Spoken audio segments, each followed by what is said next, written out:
In my younger and more vulnerable years, my father gave me some advice that I've been turning over in my mind ever since. Whenever you feel like criticizing anyone, he told me, just remember that all the people in this world haven't had the advantages that you've had. He didn't say any more, but we've always been unusually communicative in a reserved way, and I understood that he meant a great deal more than that. In consequence, I'm inclined to reserve all judgments, a habit that has opened up many curious natures to me, and also made me the victim of a few veteran bores. The abnormal mind is quick to detect and attach itself to this quality when it appears in a normal person, and so it came about that in college I was unjustly accused of being a politician, because I was privy to the secret griefs of wild, unknown men. Most of the confidences were unsought. Frequently I feigned sleep, preoccupation, or a hostile levity when I realized by some unmistakable sign that an intimate revelation was quivering on the horizon. For intimate revelations of young men, or at least the terms in which they express them, are usually plagiaristic and marred by obvious suppressions. Reserving judgments is a matter of infinite hope. I am still a little afraid of missing something if I forget that, as my father snobbishly suggested. And I snobbishly repeat, a sense of the fundamental decencies is parceled out unequally at birth. And after boasting this way of my tolerance, I come to the admission that it has a limit. Conduct may be founded on the hard rock or the wet marshes, but after a certain point, I don't care what it's founded on. When I came back from the East last autumn, I felt that I wanted the world to be in uniform and at a sort of moral attention forever. I wanted no more riotous excursions with privileged glimpses into the human heart. Only Gatsby, the man who gives his name to this book, was exempt from my reaction. Gatsby, who represented everything for which I have an unaffected scorn. If personality is an unbroken series of successful gestures, then there was something gorgeous about him. Some heightened sensitivity to the promises of life, as if he were related to one of those intricate machines that register earthquakes 10,000 miles away. This responsiveness had nothing to do with that flabby impressionability which is dignified under the name of creative temperament.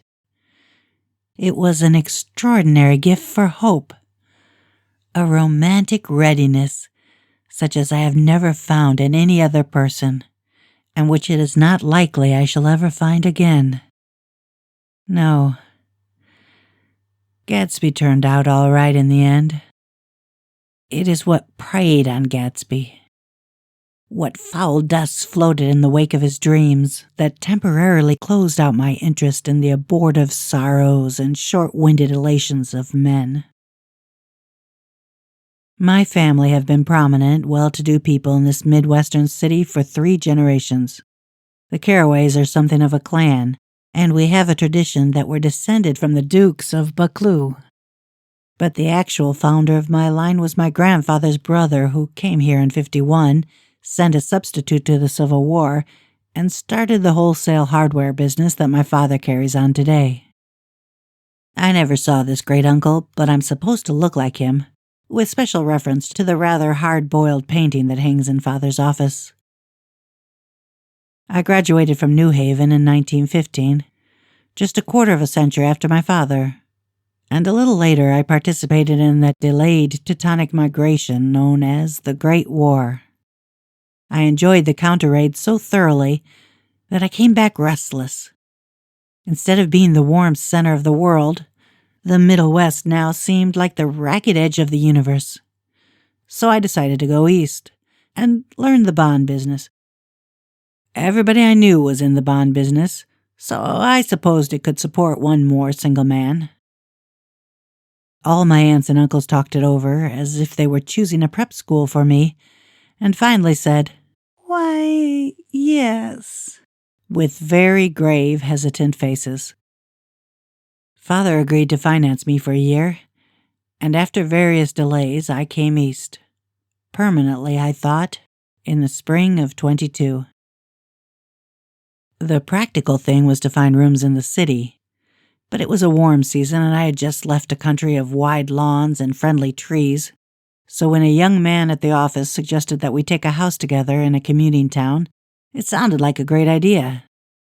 He found the house, a weather-beaten cardboard bungalow at $80 a month, but at the last minute the firm ordered him to Washington, and I went out to the country alone. I had a dog. At least I had him for a few days until he ran away. And an old Dodge. And a Finnish woman who made my bed and cooked breakfast and muttered Finnish wisdom to herself over the electric stove. It was lonely for a day or so, until one morning some man, more recently arrived than I, stopped me on the road. "How do you get to West Egg Village?" he asked helplessly. I told him, and as I walked on, I was lonely no longer. I was a guide, a pathfinder, an original settler. He had casually conferred on me the freedom of the neighborhood. And so, with the sunshine and the great bursts of leaves growing on the trees, just as things grow in fast movies, I had that familiar conviction that life was beginning over again with the summer. There was so much to read, for one thing, and so much fine health to be pulled down out of the young, breath-giving air. I bought a dozen volumes on banking and credit and investment securities, and they stood on my shelf in red and gold like new money from the mint, promising to unfold shining secrets that only Midas and Morgan and Maecenas knew. And I had the high intention of reading many other books besides. I was rather literary in college. One year, I wrote a series of very solemn and obvious editorials for the Yale News. And now I was going to bring back all such things into my life and become again that most limited of all specialists, the well-rounded man. This isn't just an epigram. Life is much more successfully looked at from a single window, after all. It was a matter of chance that I should have rented a house in one of the strangest communities in North America. It was on that slender, riotous island, which extends itself due east of New York, and where there are, among other natural curiosities, 2 unusual formations of land. 20 miles from the city, a pair of enormous eggs, identical in contour and separated only by a courtesy bay, jut out into the most domesticated body of salt water in the Western Hemisphere, the great wet barnyard of Long Island Sound. They are not perfect ovals.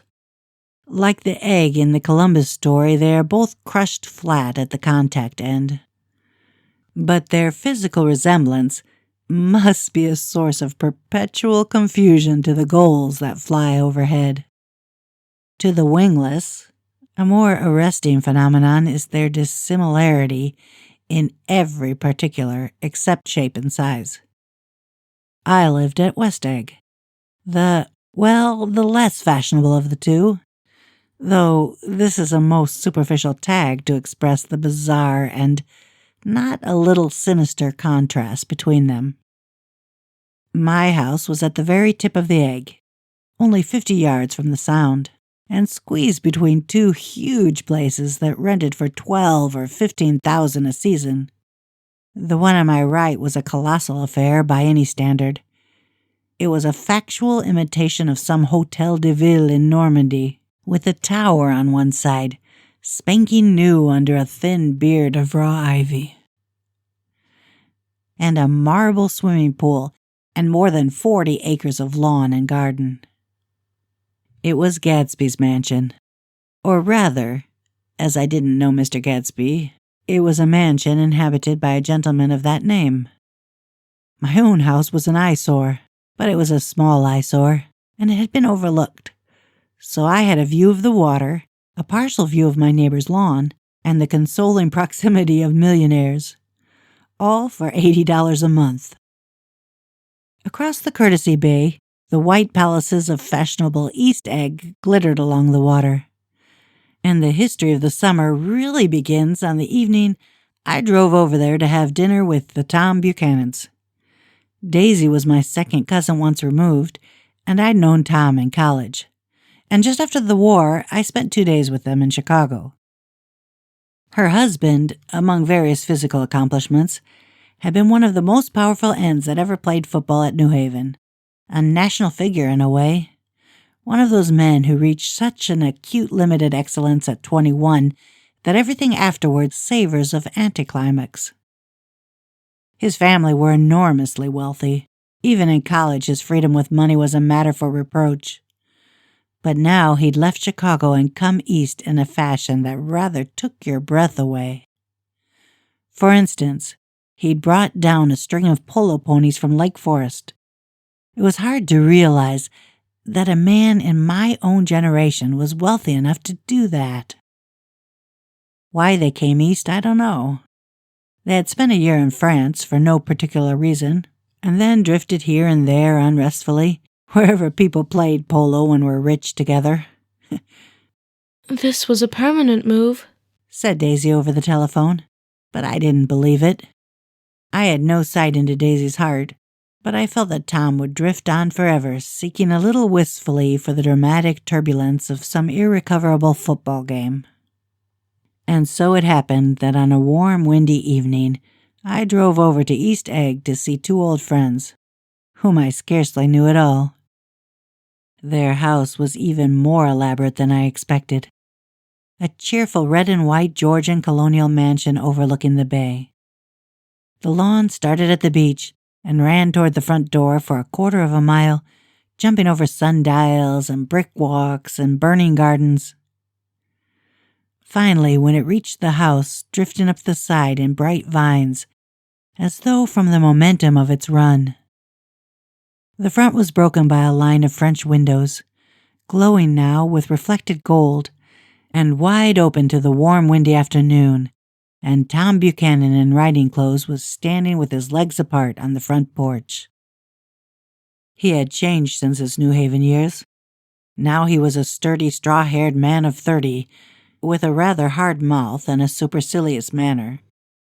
2 shining, arrogant eyes had established dominance over his face and gave him the appearance of always leaning aggressively forward. Not even the effeminate swank of his riding clothes could hide the enormous power of that body. He seemed to fill those glistening boots until he strained the top lacing, and you could see a great pack of muscles shifting when his shoulder moved under his thin coat. It was a body capable of enormous leverage. A cruel body. His speaking voice, a gruff, husky tenor, added to the impression of fractiousness he conveyed. There was a touch of paternal contempt in it, even toward people he liked. And there were men at New Haven who had hated his guts. Now, don't think my opinion on these matters is final, he seemed to say. Just because I'm stronger and more of a man than you are. We were in the same senior society, and while we were never intimate, I always had the impression that he approved of me and wanted me to like him with some harsh, defiant wistfulness of his own. We talked for a few minutes on the sunny porch. I've got a nice place here, he said, his eyes flashing about restlessly. Turning me around by one arm, he moved a broad, flat hand along the front vista, including in its sweep a sunken Italian garden, a half-acre of deep, pungent roses, and a snub-nosed motorboat that bumped the tide offshore. It belonged to Damon, the oil man. He turned me around again, politely and abruptly. We'll go inside. We walked through a high hallway into a bright rosy-colored space, fragilely bound into the house by French windows at either end. The windows were ajar and gleaming white against the fresh grass outside that seemed to grow a little way into the house. A breeze blew through the room, blew curtains in at one end and out the other like pale flags, twisting them up toward the frosted wedding cake of the ceiling, and then rippled over the wine-colored rug, making a shadow on it as wind does on the sea. The only completely stationary object in the room was an enormous couch on which 2 young women were buoyed up as though upon an anchored balloon. They were both in white, and their dresses were rippling and fluttering, as if they had just been blown back in after a short flight around the house. I must have stood for a few minutes, listening to the whip and snap of the curtains and the groan of a picture on the wall. Then there was a boom as Tom Buchanan shut the rear windows, and the caught wind died out about the room, and the curtains and the rugs and the 2 young women ballooned slowly to the floor. The younger of the 2 was a stranger to me. She was extended full length at her end of the divan, completely motionless, and with her chin raised a little as if she were balancing something on it which was quite likely to fall. If she saw me out of the corner of her eyes, she gave no hint of it. Indeed, I was almost surprised into murmuring an apology for having disturbed her by coming in. The other girl, Daisy, made an attempt to rise. She leaned slightly forward with a conscientious expression. Then she laughed, an absurd, charming little laugh. And I laughed too, and came forward into the room. I'm paralyzed with happiness. She laughed again, as if she said something very witty, and held my hand for a moment, looking up into my face, promising that there was no one in the world she so much wanted to see. That was a way she had. She hinted in a murmur that the surname of the balancing girl was Baker. I've heard it said that Daisy's murmur was only to make people lean toward her, an irrelevant criticism that made it no less charming. At any rate, Miss Baker's lips fluttered. She nodded at me almost imperceptibly, and then quickly tipped her head back again. The object she was balancing had obviously tottered a little and given her something of a fright. Again, a sort of apology arose to my lips. Almost any exhibition of complete self-sufficiency draws a stunned tribute from me. I looked back at my cousin, who began to ask me questions in her low, thrilling voice. It was the kind of voice that the ear follows up and down as if each speech is an arrangement of notes that will never be played again. Her face was sad and lovely with bright things in it. Bright eyes and a bright, passionate mouth. But there was an excitement in her voice that men who had cared for her found it difficult to forget. A singing compulsion, a whispered, Listen. A promise that she had done gay, exciting things just a while since, and that there were gay, exciting things hovering in the next hour. I told her how I had stopped off in Chicago for a day on my way east, and how a dozen people had sent their love through me. Do they miss me? She cried ecstatically. The whole town is desolate. All the cars have the left rear wheel painted black as a mourning wreath. And there's a persistent wail all night along the North Shore. How gorgeous. Let's go back, Tom. Tomorrow. Then she added irrelevantly, You ought to see the baby. I'd like to. She's asleep. She's 2 years old now. Haven't you ever seen her? Never. Well, you ought to see her. She's... Tom Buchanan, who had been hovering restlessly about the room, stopped and rested his hand on my shoulder. What are you doing, Nick? I'm a bondman. Who with? I told him. Never heard of them, He remarked decisively. This annoyed me. You will, I answered shortly. You will if you stay in the East. Oh, I'll stay in the East. Don't you worry, He said, glancing at Daisy, and then back at me, as if he were alert for something more. I'd be a goddamn fool to live anywhere else. At this point, Miss Baker said, Absolutely. with such suddenness that I started. It was the first word she uttered since I came into the room. Evidently it surprised her as much as it did me, for she yawned and with a series of rapid, deft movements, stood up into the room. I'm stiff. She complained. I've been lying on that sofa for as long as I can remember. Don't look at me. Daisy retorted. I've been trying to get you to New York all afternoon. No thanks. Said Miss Baker to the 4 cocktails just in from the pantry. I'm absolutely in training. Her host looked at her incredulously. You are? He took down his drink as if it were a drop in the bottom of a glass. How you ever get anything done is beyond me. I looked at Miss Baker, wondering what it was she got done. I enjoyed looking at her. She was a slender, small-breasted girl, with an erect carriage which she accentuated by throwing her body backward at the shoulders like a young cadet. Her gray, sun-strained eyes looked back at me with polite, reciprocal curiosity out of a wan, charming, discontented face. It occurred to me now that I had seen her, or a picture of her somewhere before. You live in West Egg, she remarked contemptuously. I know somebody there. I don't know a single... You must know Gatsby. Gatsby? demanded Daisy. What Gatsby? Before I could reply that he was my neighbor, dinner was announced. Wedging his tense arm imperatively under mine, Tom Buchanan compelled me from the room as though he were moving a checker to another square. Slenderly, languidly, their hands set lightly on their hips, the two young women preceded us out onto a rosy-colored porch open to the sunset, where 4 candles flickered on the table in the diminished wind. Why candles? Objected Daisy, frowning. She snapped them out with her fingers.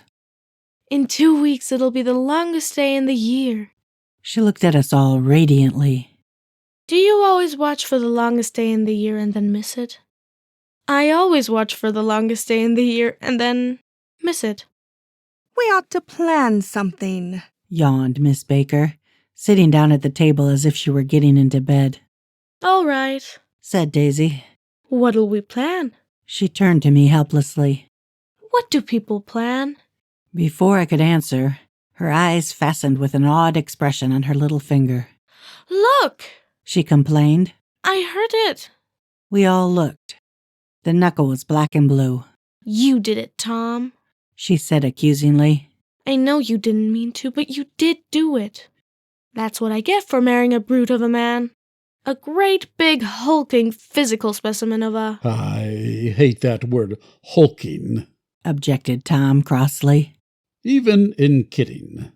Hulking, insisted Daisy. Sometimes she and Miss Baker talked at once, unobtrusively, and with a bantering inconsequence that was never quite chatter, that was as cool as their white dresses and their impersonal eyes in the absence of all desire. They were here. They accepted Tom and me, making only a polite, pleasant effort to entertain or to be entertained. They knew that presently dinner would be over, and a little later the evening too would be over and casually put away. It was sharply different from the West, where an evening was hurried from phase to phase towards its close in a continually disappointed anticipation, or else in a sheer nervous dread of the moment itself. You make me feel uncivilized, Daisy, I confessed on my second glass of corky but rather impressive claret. Can't you talk about crops or something? I meant nothing in particular by this remark, but it was taken up in an unexpected way. Civilization's going to pieces, broke out Tom violently. I've gotten to be a terrible pessimist about things. Have you read The Rise of the Colored Empires by this man Goddard? Why, no, I answered, rather surprised by his tone. Well, it's a fine book and everybody ought to read it. The idea is, if we don't look out, the white race will be utterly submerged. It's all scientific stuff. It's been proved. Tom's getting very profound, said Daisy with an expression of unthoughtful sadness. He reads deep books with long words in them. What was that word we... Well, these books are all scientific, insisted Tom, glancing at her impatiently. This fellow has worked out the whole thing. It's up to us who are the dominant race to watch out, or these other races will have control of things. We've got to beat them down, whispered Daisy. winking ferociously towards the fervent sun. You ought to live in California, began Miss Baker, but Tom interrupted her by shifting heavily in his chair. This idea is that we're Nordics. I am, and you are, and you are, and... After an infinitesimal hesitation, he included Daisy with a slight nod, and she winked at me again. And we've produced all the things that go to make civilization. Oh, science and art and all that. Do you see? There was something pathetic in his concentration, as if his complacency, more acute than of old, was not enough to him anymore. When almost immediately the telephone rang inside and the butler left the porch, Daisy seized upon the momentary interruption and leaned toward me. I'll tell you a family secret, she whispered enthusiastically. It's about the butler's nose. Do you want to hear about the butler's nose? That's why I came over tonight. Well, he hasn't always been a butler. He used to be the silver polisher for some people in New York that had a silver service for 200 people. He had to polish it from morning till night until finally it began to affect his nose. Things went from bad to worse, suggested Miss Baker. Yes, things went from bad to worse until finally he had to give up his position. For a moment, the last sunshine fell with romantic affection upon her glowing face. Her voice compelled me forward, breathlessly as I listened. Then the glow faded, each light deserting her with lingering regret, like children leaving a pleasant street at dusk. The butler came back and murmured something close to Tom's ear, whereupon Tom frowned, pushed back his chair, and without a word went inside.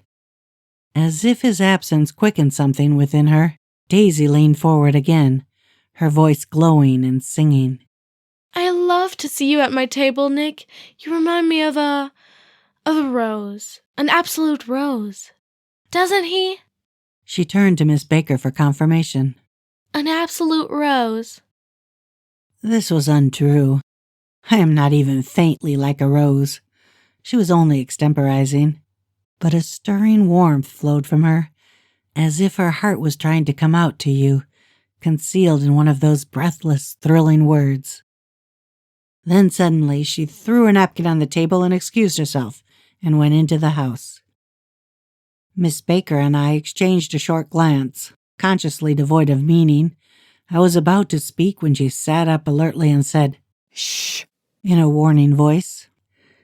A subdued, impassioned murmur was audible in the room beyond, and Miss Baker leaned forward, unashamed, trying to hear.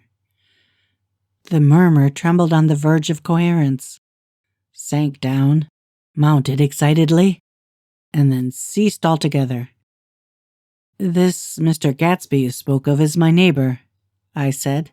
Don't talk. I want to hear what happens. "Is something happening?" I inquired innocently. You mean to say you don't know? Said Miss Baker, honestly surprised. I thought everybody knew. "I don't," Why, she said hesitantly. Tom's got some woman in New York. "Got some woman?" I repeated blankly. Miss Baker nodded. She might have the decency not to telephone him at dinner time, don't you think?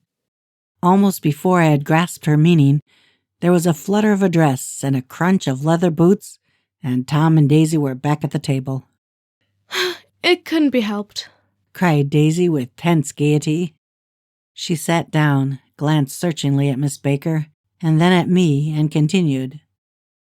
I looked outdoors for a minute, and it's very romantic outdoors. There's a bird on the lawn that I think must be a nightingale, come over on the Cunard or White Star Line. He's singing away.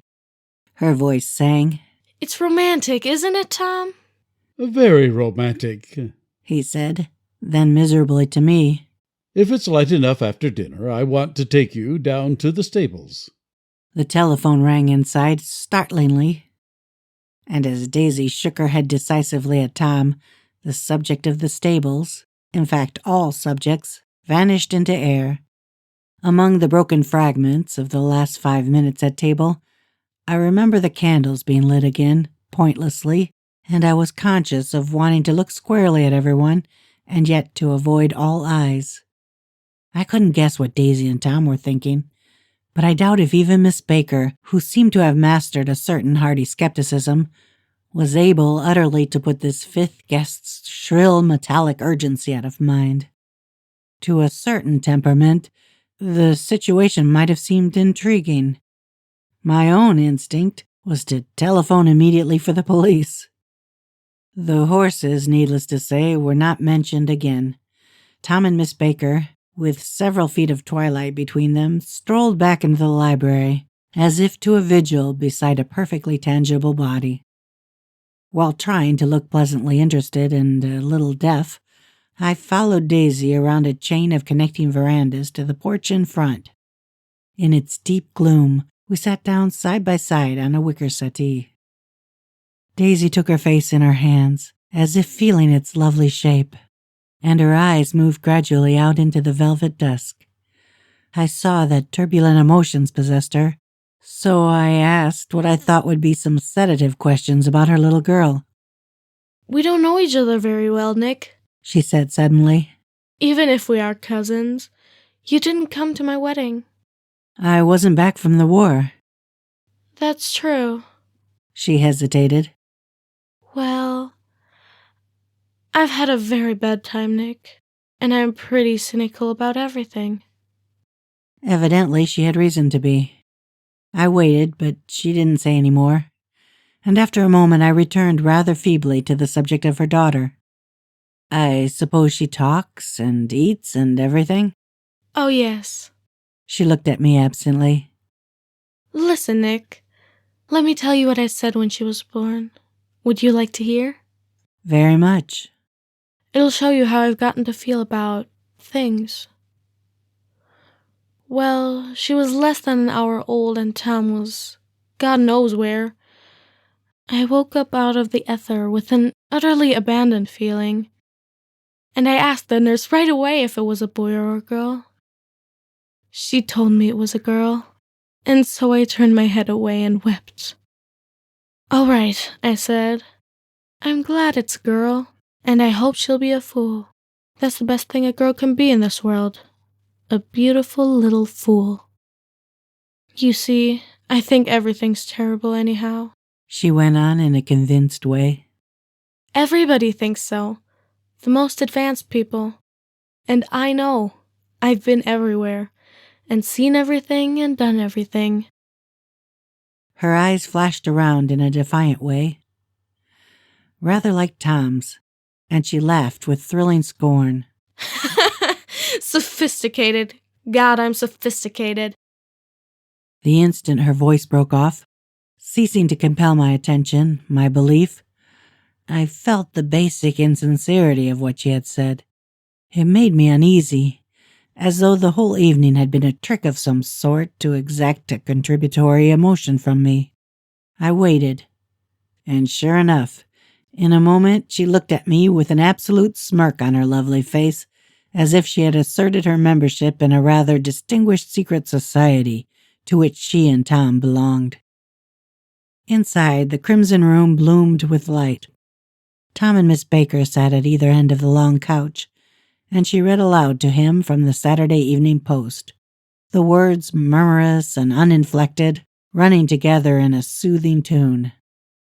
The lamplight, bright on his boots and dull on the autumn leaf yellow of her hair, glinted along the paper as she turned a page with a flutter of slender muscles in her arms. When we came in, she held us silent for a moment with a lifted hand. To be continued, She said, tossing the magazine on the table. In our very next issue. Her body asserted itself with a restless movement of her knee, and she stood up. 10 o'clock. She remarked, apparently finding the time on the ceiling. Time for this good girl to go to bed. Jordan's gonna play in a tournament tomorrow. Explained Daisy. Over at Westchester. Oh, you're Jordan Baker. I knew now why her face was familiar. Its pleasing, contemptuous expression had looked out at me from many rotogravure pictures of the sporting life at Asheville and Hot Springs and Palm Beach. I had heard some story of her, too, a critical, unpleasant story. But what it was I had forgotten long ago. Good night, she said softly. Wake me at 8, won't you? If you'll get up. I will. Good night, Mr. Carroway. See you anon. Of course you will, confirmed Daisy. In fact, I think I'll arrange a marriage. Come over often, Nick. And I'll fling you together. You know, lock you up accidentally in a linen closet, and push you out to sea in a boat, and all that sort of thing. Good night, called Miss Baker from the stairs. I haven't heard a word. She's a nice girl, said Tom after a moment. They oughtn't to let her run around the country this way. Who oughtn't to? Inquired Daisy coldly. Her family. Her family is one aunt about 1,000 years old. Besides, Nick's going to look after her, aren't you, Nick? She's going to spend lots of weekends out here this summer. I think the home influence will be very good for her. Daisy and Tom looked at each other for a moment in silence. Is she from New York? I asked quickly. From Louisville. Our white girlhood was passed there together. Our beautiful white... Did you give Nick a little heart-to-heart talk on the veranda? Demanded Tom suddenly. Did I? She looked at me. I can't seem to remember. But I think we talked about the Nordic race. Yes, I'm sure we did. It sort of crept up on us, and the first thing you know... Don't believe everything you hear, Nick, he advised me. I said lightly that I had heard nothing at all, and a few minutes later I got up to go home. They came to the door with me and stood side by side in a cheerful square of light. As I started my motor, Daisy peremptorily called, Wait! I forgot to ask you something, and it's important. We heard you were engaged to a girl out west. That's right, corroborated Tom kindly. We heard that you were engaged.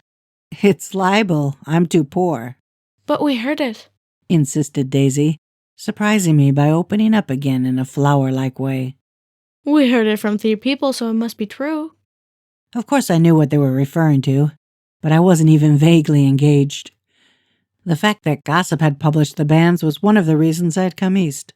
You can't stop going with an old friend on account of rumors. And on the other hand, I had no intention of being rumored into marriage.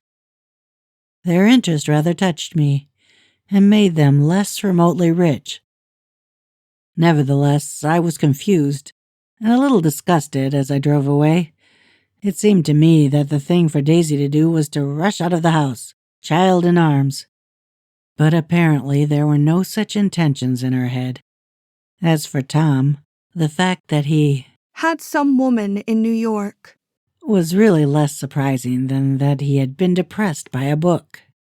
Something was making him nibble at the edge of stale ideas, as if his sturdy physical egotism no longer nourished his peremptory heart. Already it was deep summer on roadhouse roofs and in front of wayside garages, where new red gas pumps set out in pools of light. And when I reached my estate at West Egg, I ran the car under its shed and sat for a while on an abandoned grass roller in the yard. The wind had blown off, leaving a loud, bright night, with wings beating in the trees, and a persistent organ sound as the full bellows of the earth blew the frogs full of life. The silhouette of a moving cat wavered across the moonlight, and turning my head to watch it, I saw that I was not alone. 50 feet away, a figure had emerged from the shadow of my neighbor's mansion and was standing with his hands in his pockets regarding the silver pepper of the stars. Something in his leisurely movements and in the secure position of his feet upon the lawn suggested that it was Mr. Gatsby himself, come out to determine what share was his of our local heavens. I decided to call to him. Miss Baker had mentioned him at dinner, and that would do for an introduction. But I didn't call to him, for he gave a sudden intimation that he was content to be alone. He stretched out his arms toward the dark water in a curious way, and far as I was from him, I could have sworn he was trembling. Involuntarily I glanced seaward, and distinguished nothing except a single green light, minute and far away, that might have been the end of a dock. When I looked once more for Gatsby, he had vanished, and I was alone again in the unquiet darkness. About halfway between West Egg and New York, the motor road hastily joins the railroad and runs beside it for a quarter of a mile so as to shrink away from a certain desolate area of land.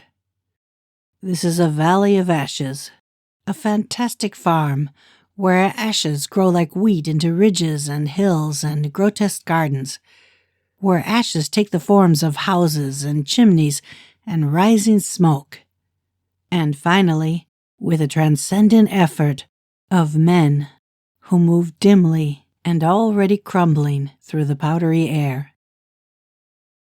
Occasionally a line of gray cars crawls along an invisible track, gives out a ghastly creak, and comes to rest.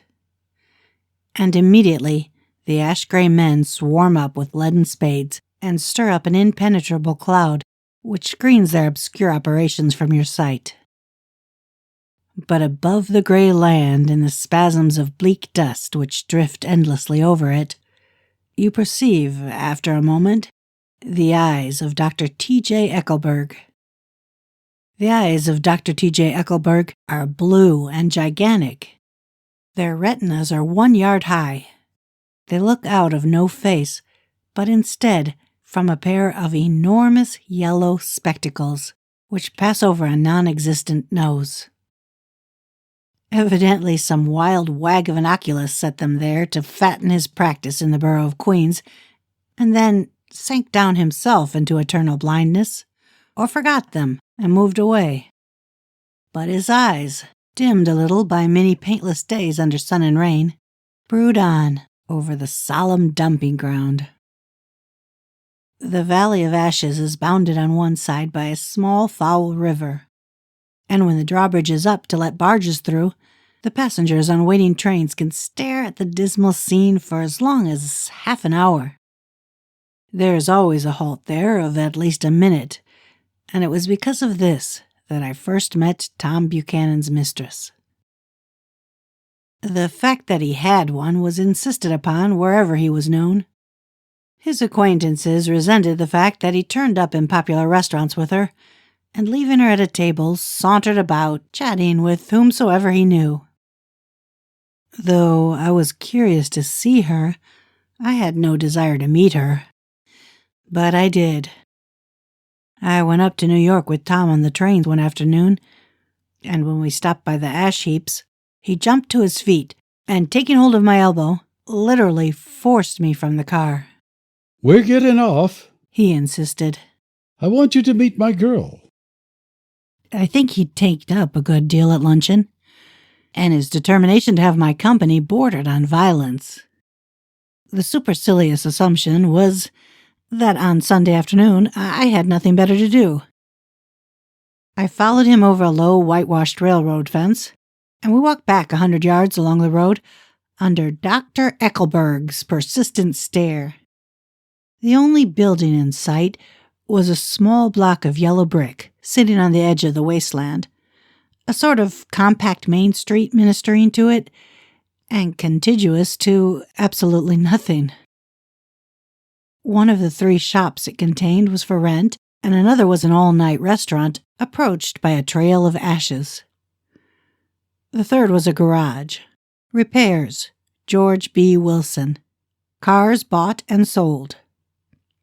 And I followed Tom inside. The interior was unprosperous and bare. The only car visible was the dust-covered wreck of a Ford which crouched in a dim corner. It had occurred to me that the shadow of a garage must be a blind, and that sumptuous and romantic apartments were concealed overhead, when the proprietor himself appeared in the door of an office, wiping his hands on a piece of waste. He was a blond, spiritless man, anemic and faintly handsome.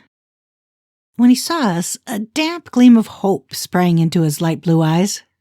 "Hello, Wilson, old man," said Tom, slapping him jovially on the shoulder.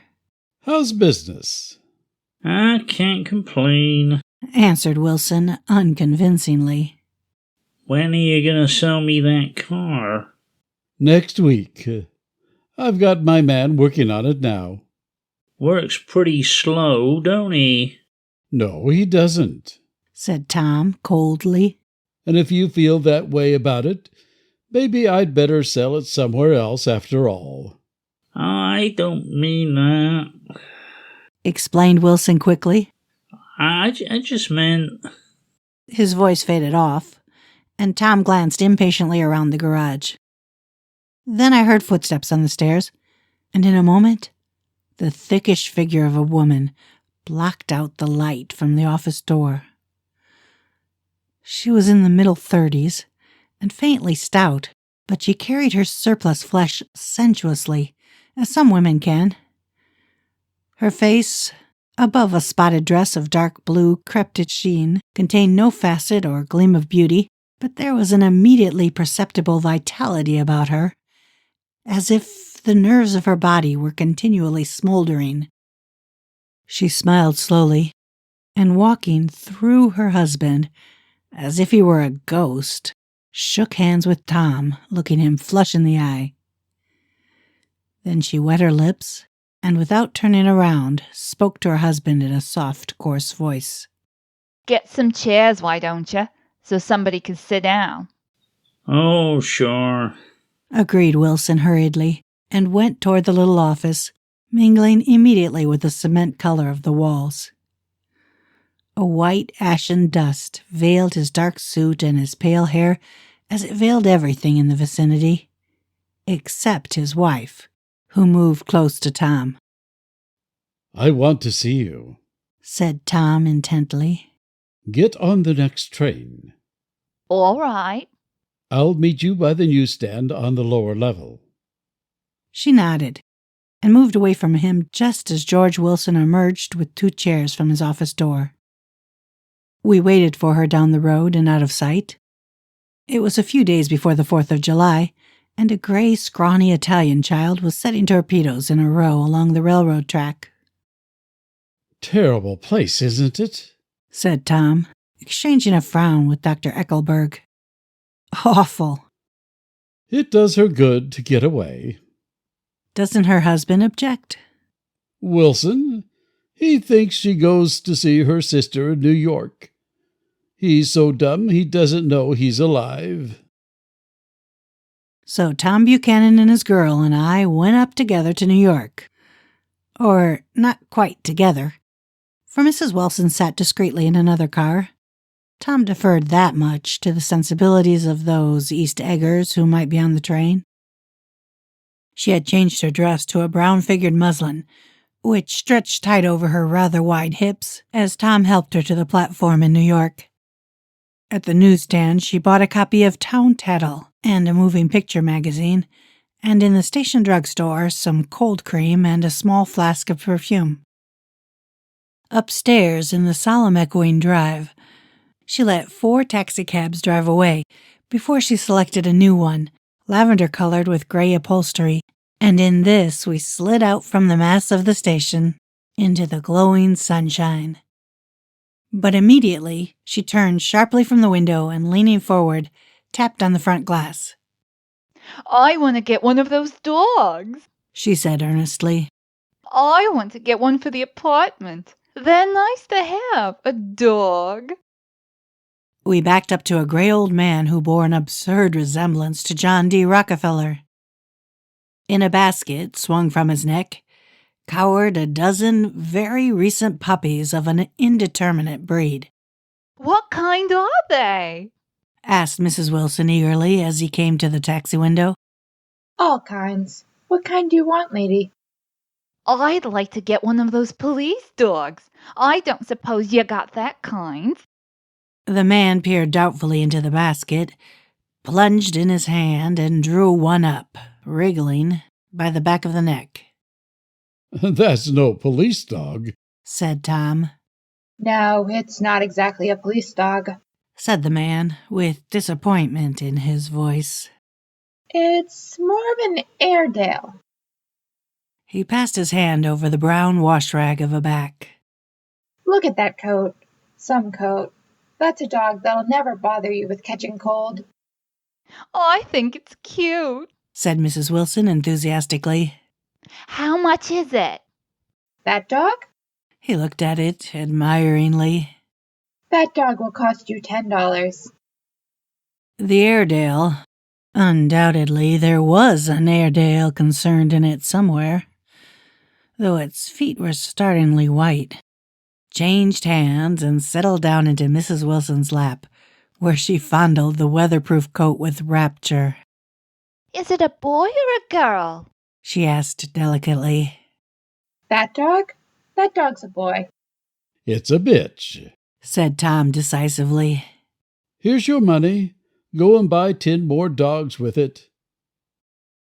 We drove over to Fifth Avenue, so warm and soft, almost pastoral on this summer Sunday afternoon, that I wouldn't have been surprised to see a great flock of white sheep turn the corner. Hold on, I said. I have to leave you here. No, you don't, interposed Tom quickly. Myrtle'll be hurt if you don't come up to the apartment. Won't you, Myrtle? Come on, she urged. I'll telephone my sister Catherine. She's said to be very beautiful by people who ought to know. Well, I'd like to, but... We went on, cutting back again over the park toward the West Hundreds. At 158th Street, the cab stopped at one slice in a long white cake of apartment houses. Throwing a regal homecoming glance around the neighborhood, Mrs. Wilson gathered up her dog and her other purchases and went haughtily in. I'm going to have the McKees come up, she announced as we rose in the elevator. And, of course, I gotta call up my sister, too. The apartment was on the top floor. A small living room, a small dining room, a small bedroom, and a bath. The living room was crowded to the doors with a set of tapestried furniture, entirely too large for it, so that to move about was to stumble continually over scenes of ladies swinging in the gardens of Versailles. The only picture was an over-enlarged photograph, apparently a hen sitting on a blurred rock. Looked at from the distance, however, the hen resolved itself into a bonnet, and the countenance of a stout old lady beamed down into the room. Several old copies of Town Tattle lay on the table, together with a copy of Simon Called Peter, and some of the small scandal magazines of Broadway. Mrs. Wilson was first concerned with the dog. A reluctant elevator boy went for a box of straw and some milk, to which he added, on his own initiative, a tin of large, hard dog biscuits, one of which decomposed apathetically in the saucer of milk all afternoon. Meanwhile, Tom brought out a bottle of whiskey from a locked bureau door. I have been drunk just twice in my life, and the second time was that afternoon. So, everything that happened has a dim, hazy cast over it. Although, until after 8 o'clock, the apartment was full of cheerful sun. Sitting on Tom's lap, Mrs. Wilson called up several people on the telephone. Then there were no cigarettes, and I went out to buy some at the drugstore on the corner. When I came back, they had disappeared, so I sat down discreetly in the living room and read a chapter of Simon Called Peter. Either it was terrible stuff, or the whiskey distorted things, because it didn't make any sense to me. Just as Tom and Myrtle, after the first drink, Mrs. Wilson and I called each other by our first names, reappeared, company commenced to arrive at the apartment door. The sister, Catherine, was a slender, worldly girl of about 30, with a solid, sticky bob of red hair and a complexion powdered milky white.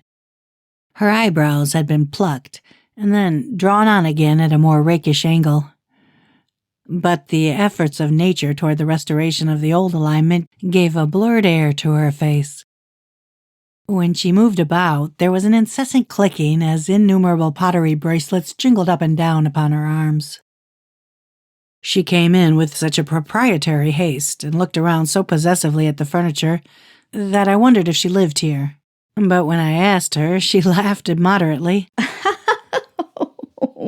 repeated my question out loud, and told me she lived with a girlfriend at a hotel. Mr. McKee was a pale, feminine man from the flat below. He had just shaved, for there was a white spot of lather on his cheekbone, and he was most respectful in his greeting to everyone in the room. He informed me that he was in the artistic game, and I gathered later that he was a photographer and had made the dim enlargement of Mrs. Wilson's mother, which hovered like ectoplasm on the wall. His wife was shrill, languid, handsome, and horrible. She told me with pride that her husband had photographed her 127 times since they had been married. Mrs. Wilson had changed her costume some time before, and was now attired in an elaborate afternoon dress of cream-colored chiffon, which gave out a continual rustle as she swept about the room. With the influence of her dress, her personality had also undergone a change. The intense vitality that had been so remarkable in the garage was converted into impressive hauteur. Her laughter, her gestures, her assertions became more violently affected moment by moment, and as she expanded, the room grew smaller around her, until she seemed to be revolving on a noisy, creaking pivot through the smoky air. My dear, She told her sister in a high, mincing shout. Most of these fellas will cheat you every time. All they think of is money. I had a woman up here last week to look at my feet, and when she gave me the bill, you'd have thought she had my appendicitis out. What was the name of the woman? Asked Mrs. McKee. Mrs. Aberhart. She goes around looking at people's feet in their own homes. I like your dress, remarked Mrs. McKee. I think it's adorable. Mrs. Wilson rejected the compliment by raising her eyebrow in disdain. It's just a crazy old thing, she said. I just slip it on sometimes when I don't care what I look like. But it looks wonderful on you, if you know what I mean, pursued Mrs. McKee. If Chester could only get you in that pose, I think he could make something of it. We all looked in silence at Mrs. Wilson, who removed a strand of hair from over her eyes and looked back at us with a brilliant smile. Mr. McKee regarded her intently with his head on one side, and then moved his hand back and forth, slowly in front of his face. I should change the light, he said after a moment. I'd like to bring out the modeling of the features, and I'd try to get hold of all the back hair. I wouldn't think of changing the light, cried Mrs. McKee. I think it's... her husband said. Shh. And we all looked at the subject again, whereupon Tom Buchanan yawned audibly and got to his feet. You McKees have something to drink, he said. Get some more ice and mineral water, Myrtle, before everybody goes to sleep. I told that boy about the ice. Myrtle raised her eyebrows in despair at the shiftlessness of the lower orders. These people, you have to keep after them all the time.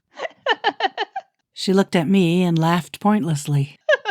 Then she flounced over to the dog, kissed it with ecstasy, and swept into the kitchen, implying that a dozen chefs awaited her orders there. I've done some nice things out on Long Island, asserted Mr. McKee. Tom looked at him blankly. 2 of them I have framed downstairs. 2 what? Demanded Tom. 2 studies. One of them I call Montauk Point the Gulls, and the other I call Montauk Point the Sea. The sister, Catherine, sat down beside me on the couch. Do you live down on Long Island, too? She inquired. I live at West Egg. Really? I was down there at a party about a month ago. At a man named Gatsby's. Do you know him? I live next door to him. Well, they say he's a nephew or a cousin of Kaiser Wilhelm's. That's where all his money comes from. Really? She nodded. I'm scared of him. I'd hate to have him get anything on me. This absorbing information about my neighbor was interrupted by Mrs. McKee's pointing suddenly at Catherine. Chester, I think you could do something with her. She broke out, but Mr. McKee only nodded in a bored way and turned his attention to Tom. I'd like to do more work on Long Island, if I could get the entry. All I ask is that they should give me a start. She'll give you a letter of introduction, won't you, Myrtle?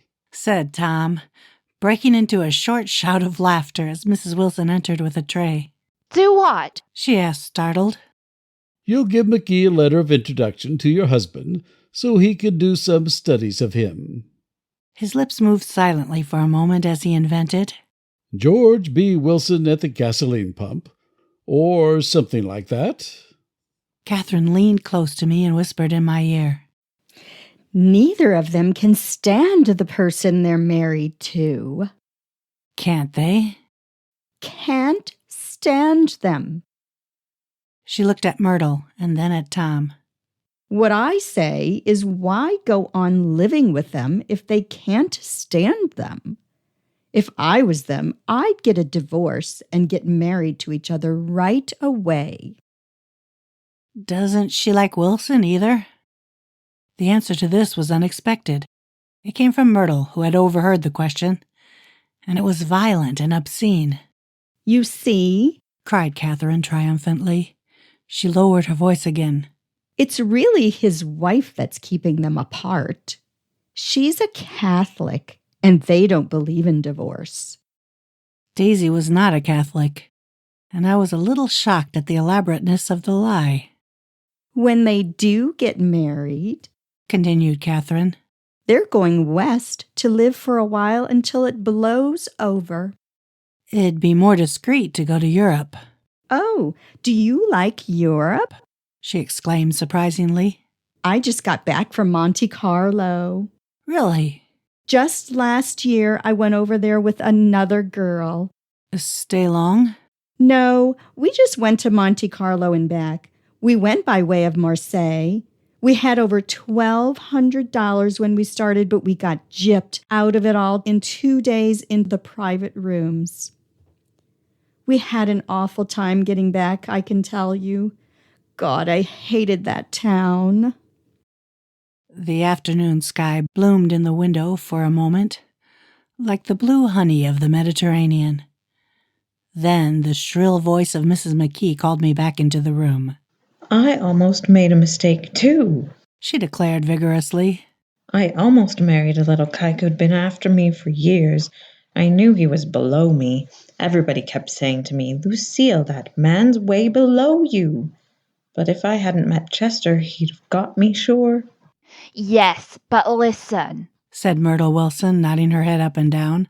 At least you didn't marry him. I know I didn't. Well, I married him, said Myrtle ambiguously.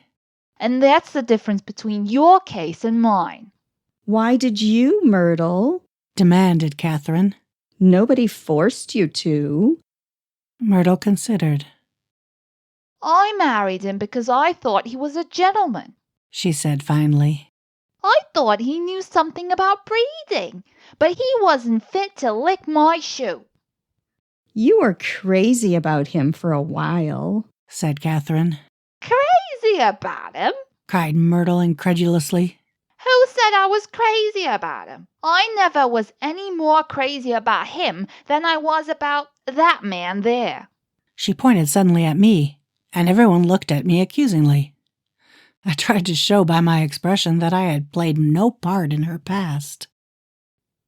The only crazy I was when I married him. I knew right away I made a mistake. He borrowed somebody's best suit to get married in and never even told me about it. And the man came after it one day when he was out. Oh, is that your suit? I said. This is the first I ever heard about it. But I gave it to him, and then I laid down and cried to beat the band all afternoon. She looked around to see who was listening. She really ought to get away from him, resumed Catherine to me. They've been living over the garage for 11 years, and Tom's the first sweetie she's ever had.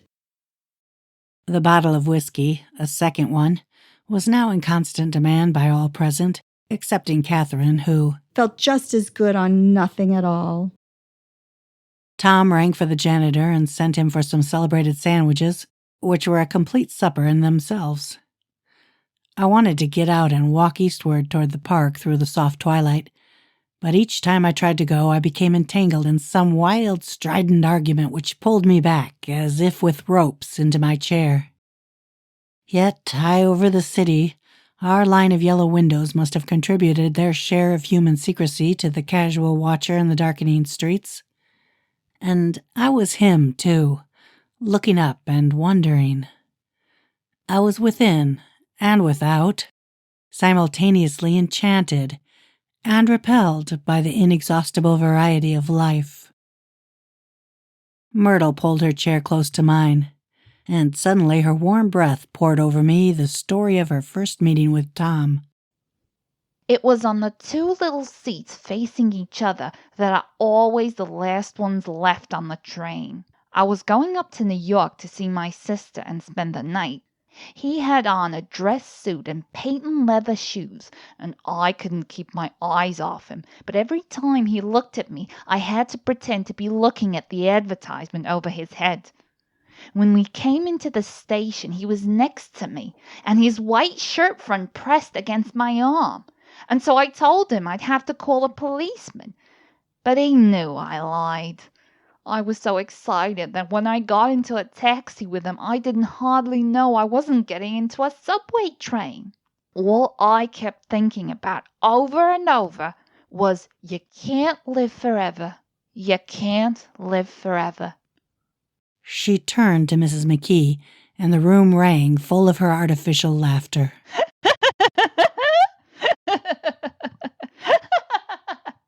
My dear, she cried, I'm going to give you this dress as soon as I'm through with it. I've got to get another one tomorrow. I'm going to make a list of all the things I've got to get. A massage and a wave and a collar for the dog and one of those cute little ashtrays where you touch a spring and a wreath with a black silk bow for Mother's grave that'll last all summer. I got to write down a list so I won't forget all the things I got to do. It was 9 o'clock. Almost immediately afterwards, I looked at my watch and found it was 10. Mr. McKee was asleep on the chair, with his fists clenched in his lap, like a photograph of a man of action. Taking out my handkerchief, I wiped from his cheek the remains of the spot of dried lather that had worried me all the afternoon. The little dog was sitting on the table, looking with blind eyes through the smoke, and, from time to time, groaning faintly. People disappeared, reappeared, made plans to go somewhere, and then lost each other, searched for each other, found each other a few feet away. Sometime toward midnight, Tom Buchanan and Mrs. Wilson stood face to face discussing in impassioned voices whether Mrs. Wilson had any right to mention Daisy's name. Daisy! Daisy! Daisy! shouted Mrs. Wilson. I'll say it whenever I want to. Daisy! Making a short, deft movement, Tom Buchanan broke her nose with his open hand.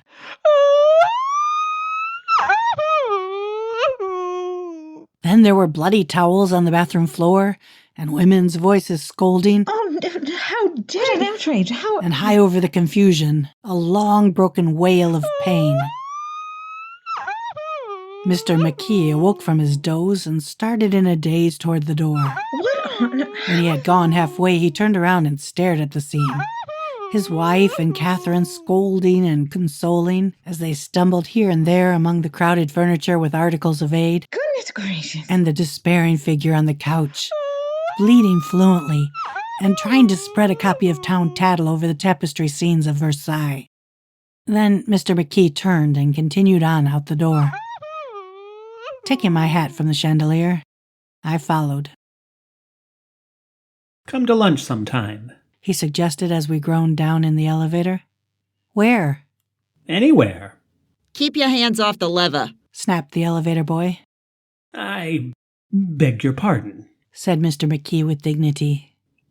I didn't know I was touching it. All right, I agreed. I'll be glad to. I was standing beside his bed, and he was sitting up between the sheets, clad in his underwear, with a great portfolio in his hands. Beauty and the Beast, Loneliness, Old Grocery Horse, Broken Bridge. Then I was lying half asleep in the cold lower level of the Pennsylvania station, staring at the Morning Tribune and waiting for the 4:00 train. There was music from my neighbor's house through the summer nights.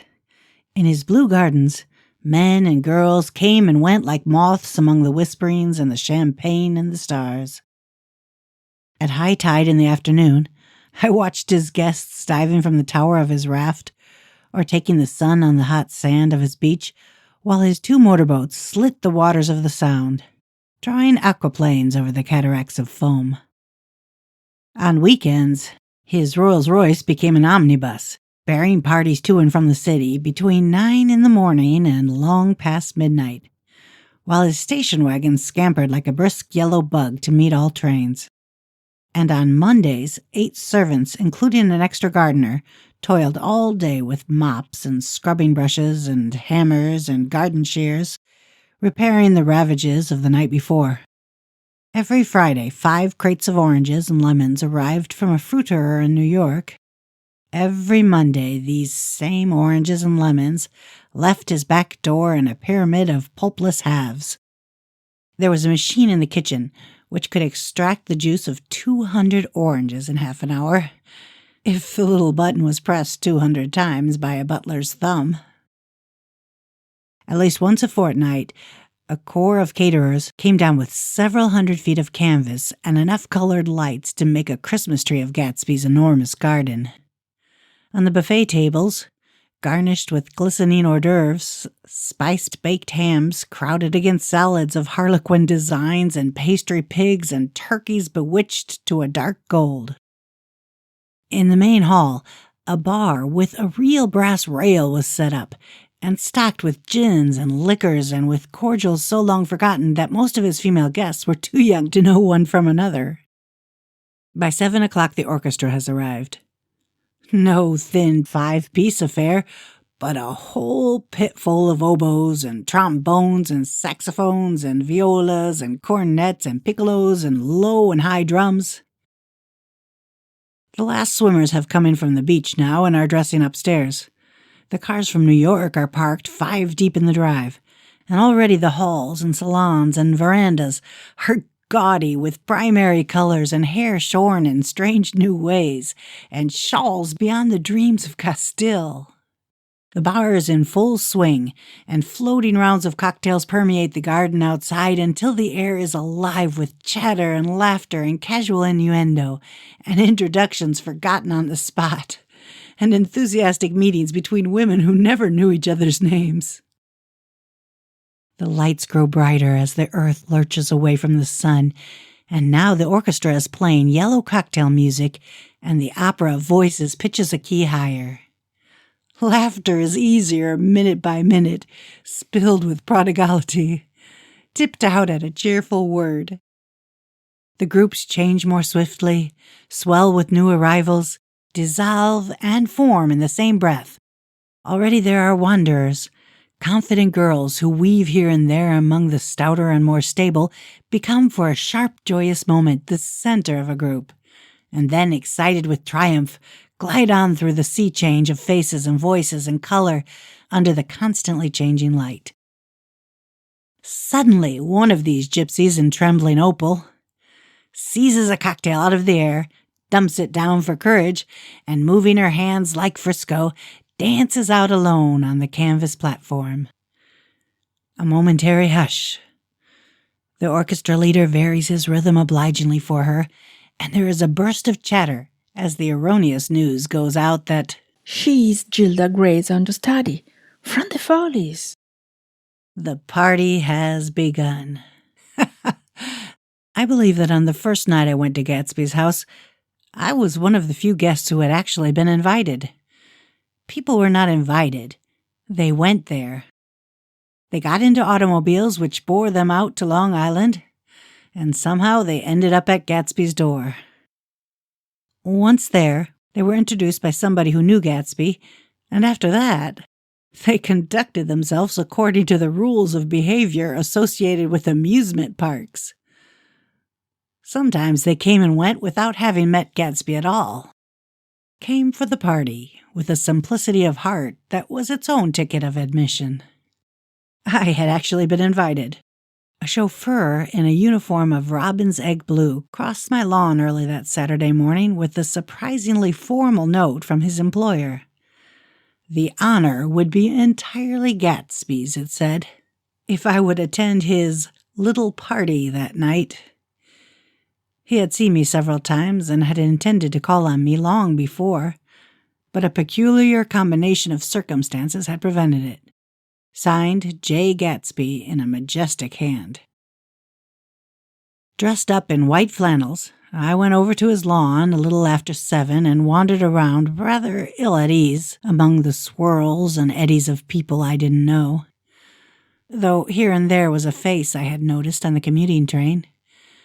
I was immediately struck by the number of young Englishmen dotted about, all well-dressed, all looking a little hungry, and all talking in low, earnest voices to solid and prosperous Americans. I was sure that they were selling something, bonds or insurance or automobiles. They were, at least, agonizingly aware of the easy money in the vicinity and convinced that it was theirs for a few words in the right key.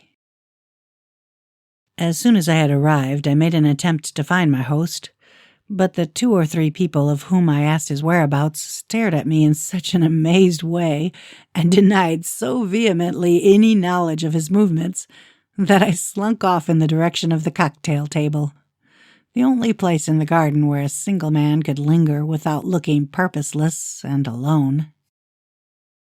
I was on my way to get roaring drunk from sheer embarrassment when Jordan Baker came out of the house and stood at the head of the marble steps, leaning a little backward and looking with contemptuous interest down into the garden. Welcome or not, I found it necessary to attach myself to someone before I should begin to address cordial remarks to the passers-by. "Hello," I roared, advancing toward her. My voice seemed unnaturally loud across the garden. "I thought you might be here," she responded absently as I came up.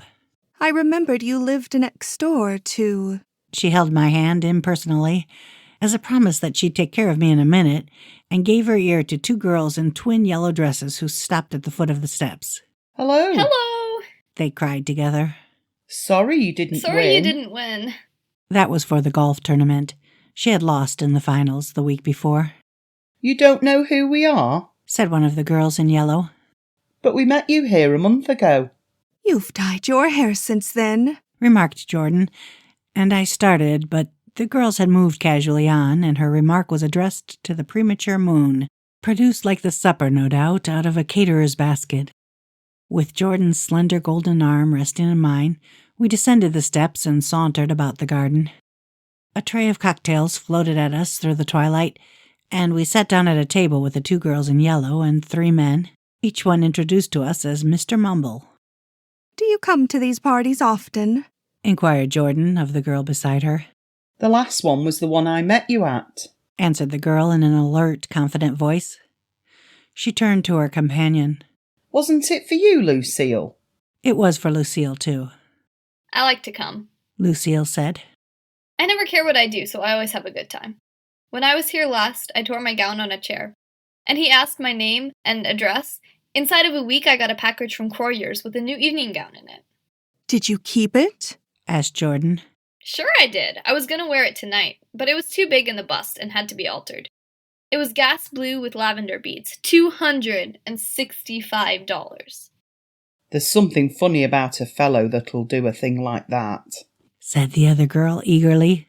He doesn't want any trouble with anybody. Who doesn't? I inquired.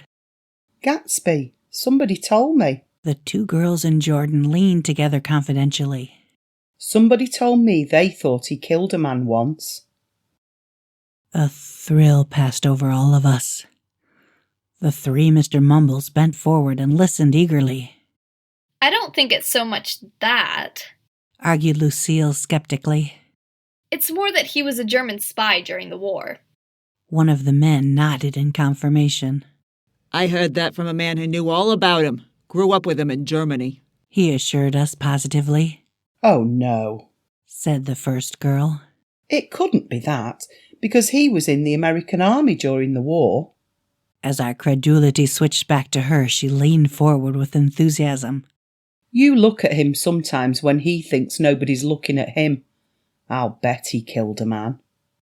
She narrowed her eyes and shivered. Lucille shivered. We all turned and looked around for Gatsby. It was testimony to the romantic speculation he inspired that there were whispers about him from those who found little that it was necessary to whisper about in this world. The first supper, there would be another one after midnight, was now being served, and Jordan invited me to join her own party, who were spread around a table on the other side of the garden. There were 3 married couples and Jordan's escort, a persistent undergraduate given to violent innuendo and obviously under the impression that sooner or later Jordan was going to yield him up her person to a greater or lesser degree. Instead of rambling, this party had preserved a dignified homogeneity and assumed to itself the function of representing the staid nobility of the countryside. East Egg condescending to West Egg, and carefully on guard against its spectroscopic gaiety. Let's get out, whispered Jordan, after a somehow wasteful and inappropriate half-hour. This is much too polite for me. We got up, and she explained that we were going to find the host. I had never met him, she said, and it was making me uneasy. The undergraduate nodded in a cynical, melancholy way. The bar where we glanced first was crowded, but Gatsby was not there. She couldn't find him from the top of the steps, and he wasn't on the veranda. On a chance, we tried an important-looking door and walked into a high Gothic library, paneled with carved English oak, and probably transported complete from some ruin overseas. A stout, middle-aged man with enormous owl-eyed spectacles was sitting somewhat drunk on the edge of a great table, staring with unsteady concentration at the shelves of books. As we entered, he wheeled excitedly around and examined Jordan from head to foot. What do you think? He demanded impetuously. About what? He waved his hand toward the bookshelves. About that. As a matter of fact, you needn't bother to ascertain. I ascertained they're real. The books? He nodded. Absolutely real. Have pages and everything. I thought they'd be a nice, durable cardboard. Matter of fact, they're absolutely real. Pages and... Here, let me show you. Taking our skepticism for granted, he rushed to the bookcases and returned with Volume 1 of the Stoddard Lectures. See? He cried triumphantly. It's a bona fide piece of printed matter. It fooled me. This fellow's a regular Belasco. It's a triumph. What thoroughness. What realism. Knew when to stop, too. Didn't cut the pages. But what do you want? What do you expect? He snatched the book from me and replaced it hastily on the shelf, muttering that if one brick was removed, the whole library was liable to collapse. Who brought you? He demanded. Or did you just come? I was brought. Most people were brought. Jordan looked at him alertly, cheerfully, without answering. I was brought by a woman named Roosevelt. He continued. Mrs. Claude Roosevelt. Do you know her? I met her somewhere last night. I've been drunk for about a week now, and I thought it might sober me up to sit in a library. Has it? A little bit, I think. I can't tell yet. I've only been here an hour. Did I tell you about the books? They're real. You told us. We shook hands with him gravely and went back outdoors. There was dancing now on the canvas in the garden. Old men pushing young girls backward in eternal graceless circles. Superior couples holding each other tortuously, fashionably, and keeping in the corners. And a great number of single girls dancing individualistically, or relieving the orchestra for a moment of the burden of the banjo or the traps. By midnight, the hilarity had increased. A celebrated tenor had sung in Italian, and a notorious contralto had sung in jazz. And between the numbers, people were doing stunts all over the garden, while happy, vacuous bursts of laughter rose toward the summer sky. A pair of stage twins, who turned out to be the girls in yellow, did a baby act in costume, and champagne was served in glasses bigger than finger bowls.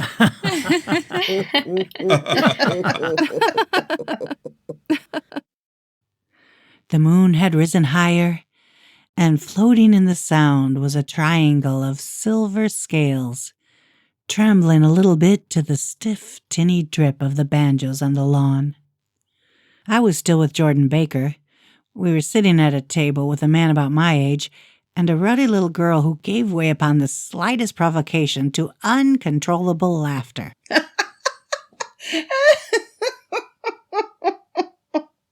I was enjoying myself now. I had taken 2 finger bowls of champagne, and the scene had changed before my eyes into something significant, elemental, and profound. At a lull in the entertainment, the man looked at me and smiled. "Your face is familiar," he said politely. "Weren't you in the 3rd Division during the war?" "Why, yes, I was in the 9th Machine Gun Battalion." "I was in the 7th Infantry until June 1918. I knew I'd seen you somewhere before." We talked for a moment about some wet, gray little villages in France. Evidently he lived in this vicinity, for he told me that he had just bought a hydroplane and was going to try it out in the morning. "Want to go with me, old sport? Just near the shore along the Sound." "What time?" "Any time that suits you best."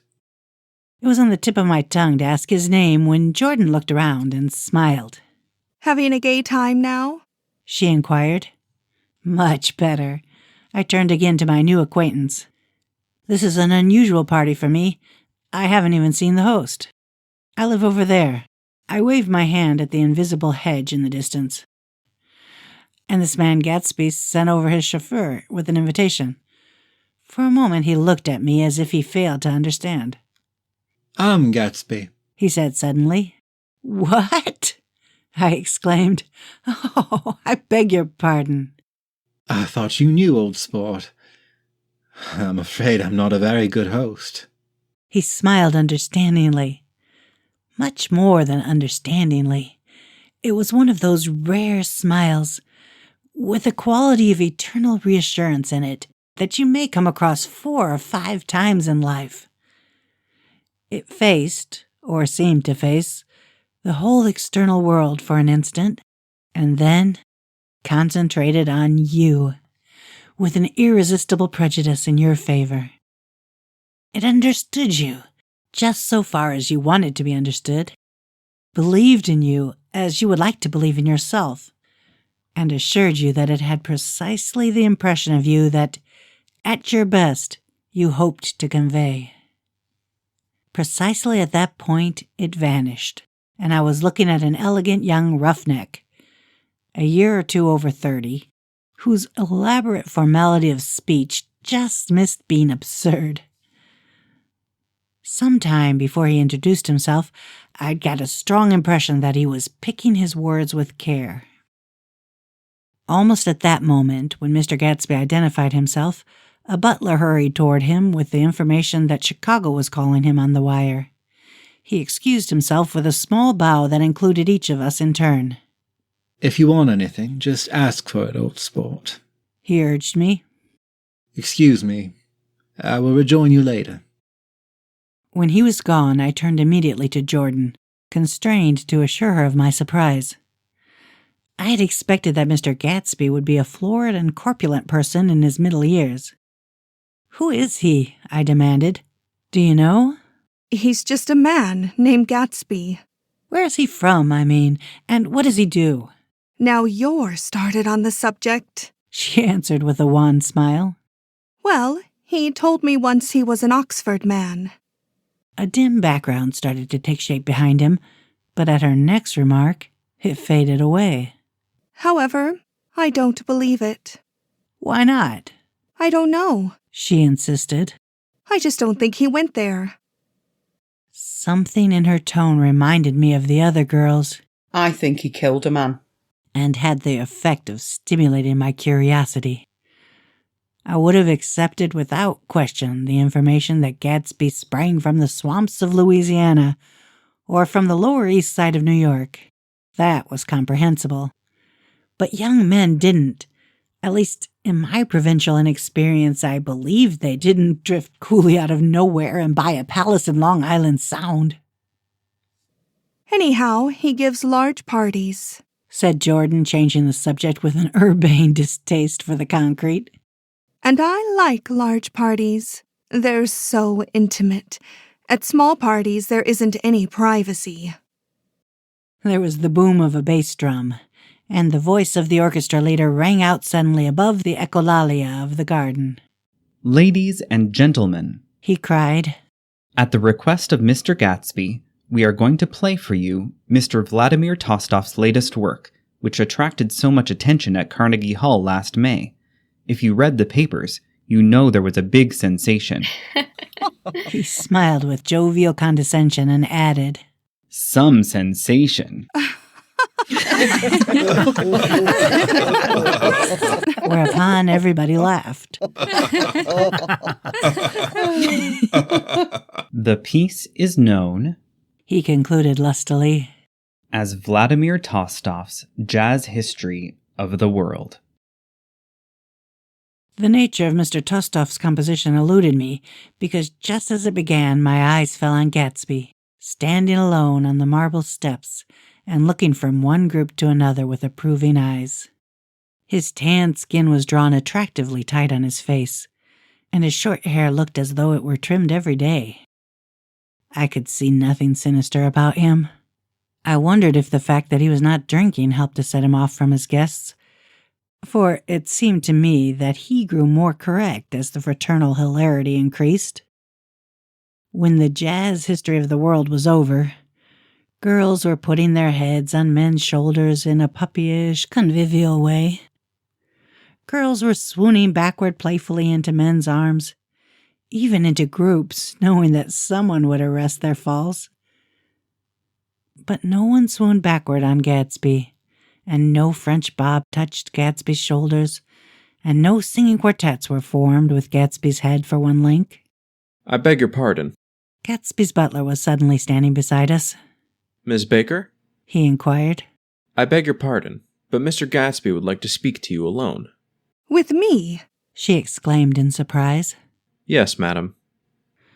She got up slowly, raising her eyebrows at me in astonishment, and followed the butler toward the house. I noticed that she wore her evening dress, all her dresses, like sports clothes.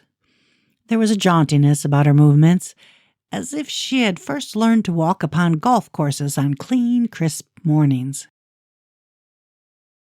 I was alone, and it was almost 2. For some time, confused and intriguing sounds had issued from a long, many-windowed room which overhung the terrace. Eluding Jordan's undergraduate, who was now engaged in obstetrical conversation with 2 chorus girls, and who implored me to join him, I went inside. The large room was full of people. One of the girls in yellow was playing the piano, and beside her stood a tall, red-haired young lady from a famous chorus, engaged in song. She had drunk a quantity of champagne, and during the course of her song, she had decided ineptly that everything was very, very sad. She was not only singing, she was weeping too. Whenever there was a pause in the song, she filled it with gasping, broken sobs, and then took up the lyric again in a quavering soprano. The tears coursed down her cheeks, not freely, however, for when they came into contact with her heavily beaded eyelashes, they assumed an inky color and pursued the rest of their way in slow black rivulets. A humorous suggestion was made that she sing the notes on her face, whereupon she threw up her hands, sank into a chair, and went off into a deep, vinous sleep. She had a fight with a man who says he's her husband, explained a girl at my elbow. I looked around. Most of the remaining women were now having fights with men said to be their husbands. Even Jordan's party, the quartet from East Egg, were rent asunder by dissension.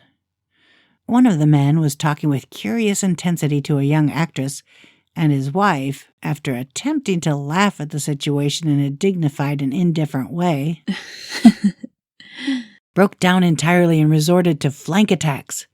At intervals, she appeared suddenly at his side like an angry diamond and hissed, "You promised," into his ear. The reluctance to go home was not confined to wayward men. The hall was at present occupied by two deploringly sober men and their highly indignant wives. The wives were sympathizing with each other in slightly raised voices. Whenever he sees I'm having a good time, he wants to go home. Never heard anything so selfish in my life. We're always the first ones to leave. So are we. Well, we're almost the last tonight, said one of the men sheepishly. The orchestra left half an hour ago. In spite of the wives' agreement that such malevolence was beyond credibility, the dispute ended in a short struggle, and both wives were lifted kicking into the night. As I waited for my hat in the hall, the door of the library opened, and Jordan, Baker, and Gatsby came out together. He was saying some last word to her, but the eagerness in his manner tightened abruptly into formality as several people approached him to say goodbye. Jordan's party were calling impatiently to her from the porch, but she lingered for a moment to shake hands. "I've just heard the most amazing thing," she whispered. "How long were we in there?" "Why, about an hour." "It was simply amazing," she repeated abstractedly. "But I swore I wouldn't tell it, and here I am tantalizing you." She yawned gracefully in my face. "Please come and see me. Phone book, under the name of Mrs. Sigourney Howard, my aunt." She was hurrying off as she talked, her brown hand waving a jaunty salute as she melted into her party at the door. Rather ashamed that on my first appearance I had stayed so late, I joined the last of Gatsby's guests who were clustered around him. I wanted to explain that I'd hunted for him early in the evening, and to apologize for not having known him in the garden. "Don't mention it," he enjoined me eagerly. "Don't give it another thought, old sport." The familiar expression held no more familiarity than the hand which reassuringly brushed my shoulder. "And don't forget, we're going up in the hydroplane tomorrow morning at 9 o'clock. Then the butler, behind his shoulder. "Philadelphia wants you on the phone, sir." "All right, in a minute. Tell them I'll be right there. Good night." "Good night." "Good night." He smiled, and suddenly there seemed to be a pleasant significance in having been among the last to go, as if he had desired it all the time. "Good night, old sport. Good night." But as I walked down the steps, I saw that the evening was not quite over. 50 feet from the door, a dozen headlights illuminated a bizarre and tumultuous scene. In the ditch beside the road, right side up but violently shorn of one wheel, rested a new coupe which had left Gatsby's drive not 2 minutes before.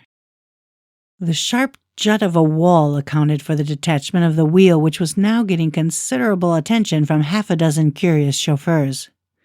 However, as they had left their cars blocking the road, a harsh, discordant din from those in the rear had been audible for some time and added to the already violent confusion of the scene.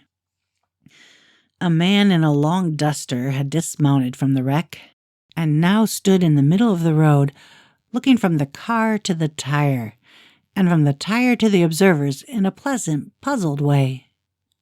See? He explained. It went in the ditch. The fact was infinitely astonishing to him, and I recognized first the unusual quality of wonder, and then the man.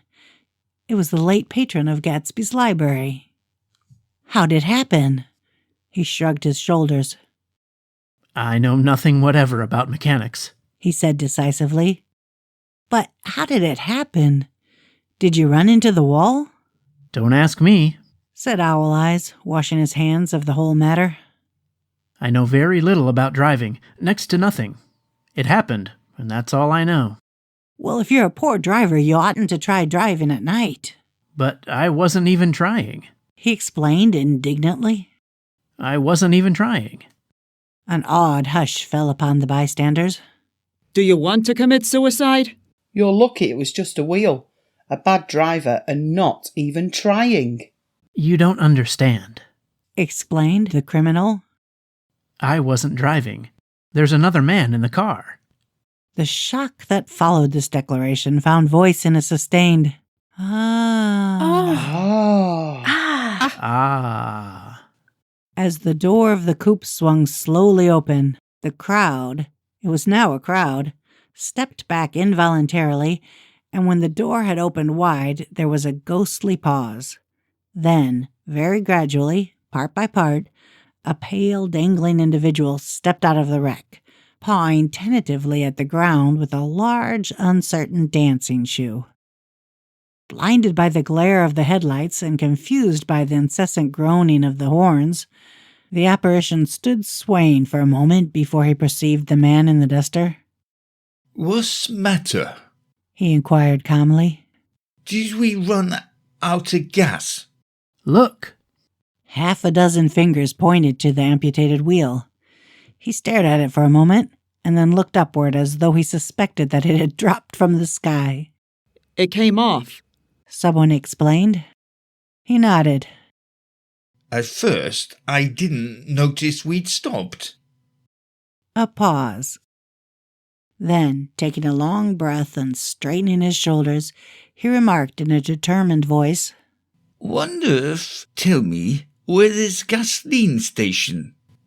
At least a dozen men, some of them little better off than he was, explained to him that the wheel and car were no longer joined by any physical bond. Back out? He suggested after a moment. Put her in reverse. But the wheel's off. He hesitated. No harm in trying, he said. The caterwauling horns had reached a crescendo, and I turned away and cut across the lawn toward home. I glanced back once. A wafer of a moon was shining over Gatsby's house, making the night fine as before, and surviving the laughter and the sound of his still glowing garden. A sudden emptiness seemed to flow now from the windows and the great doors, endowing with complete isolation the figure of the host, who stood on the porch, his hand up in a formal gesture of farewell. Reading over what I have written so far, I see I have given the impression that the events of 3 nights, several weeks apart, were all that absorbed me. On the contrary, they were merely casual events in a crowded summer, and, until much later, they absorbed me infinitely less than my personal affairs. Most of the time, I worked. In the early morning, the sun threw my shadow westward as I hurried down the white chasms of lower New York to the Probity Trust. I knew the other clerks and young bond salesmen by their first names, and I lunched with them in dark, crowded restaurants on little pig sausages and mashed potatoes and coffee. I even had a short affair with a girl who lived in Jersey City and worked in the accounting department, but her brother began throwing mean looks in my direction. So, when she went on her vacation in July, I let it blow quietly away. I took dinner usually at the Yale Club. For some reason, it was the gloomiest event of my day. And then I went upstairs to the library and studied investments and securities for a conscientious hour. There were generally a few rioters around, but they never came into the library, so it was a good place to work. After that, if the night was mellow, I strolled down Madison Avenue past the old Murray Hill Hotel and over 33rd Street to the Pennsylvania Station. I began to like New York, the racy, adventurous feel of it at night, and the satisfaction that the constant flicker of men and women and machines gives to the restless eye. I liked to walk up Fifth Avenue and pick out romantic women from the crowd and imagine that in a few minutes I was going to enter into their lives, and no one would ever know or disapprove.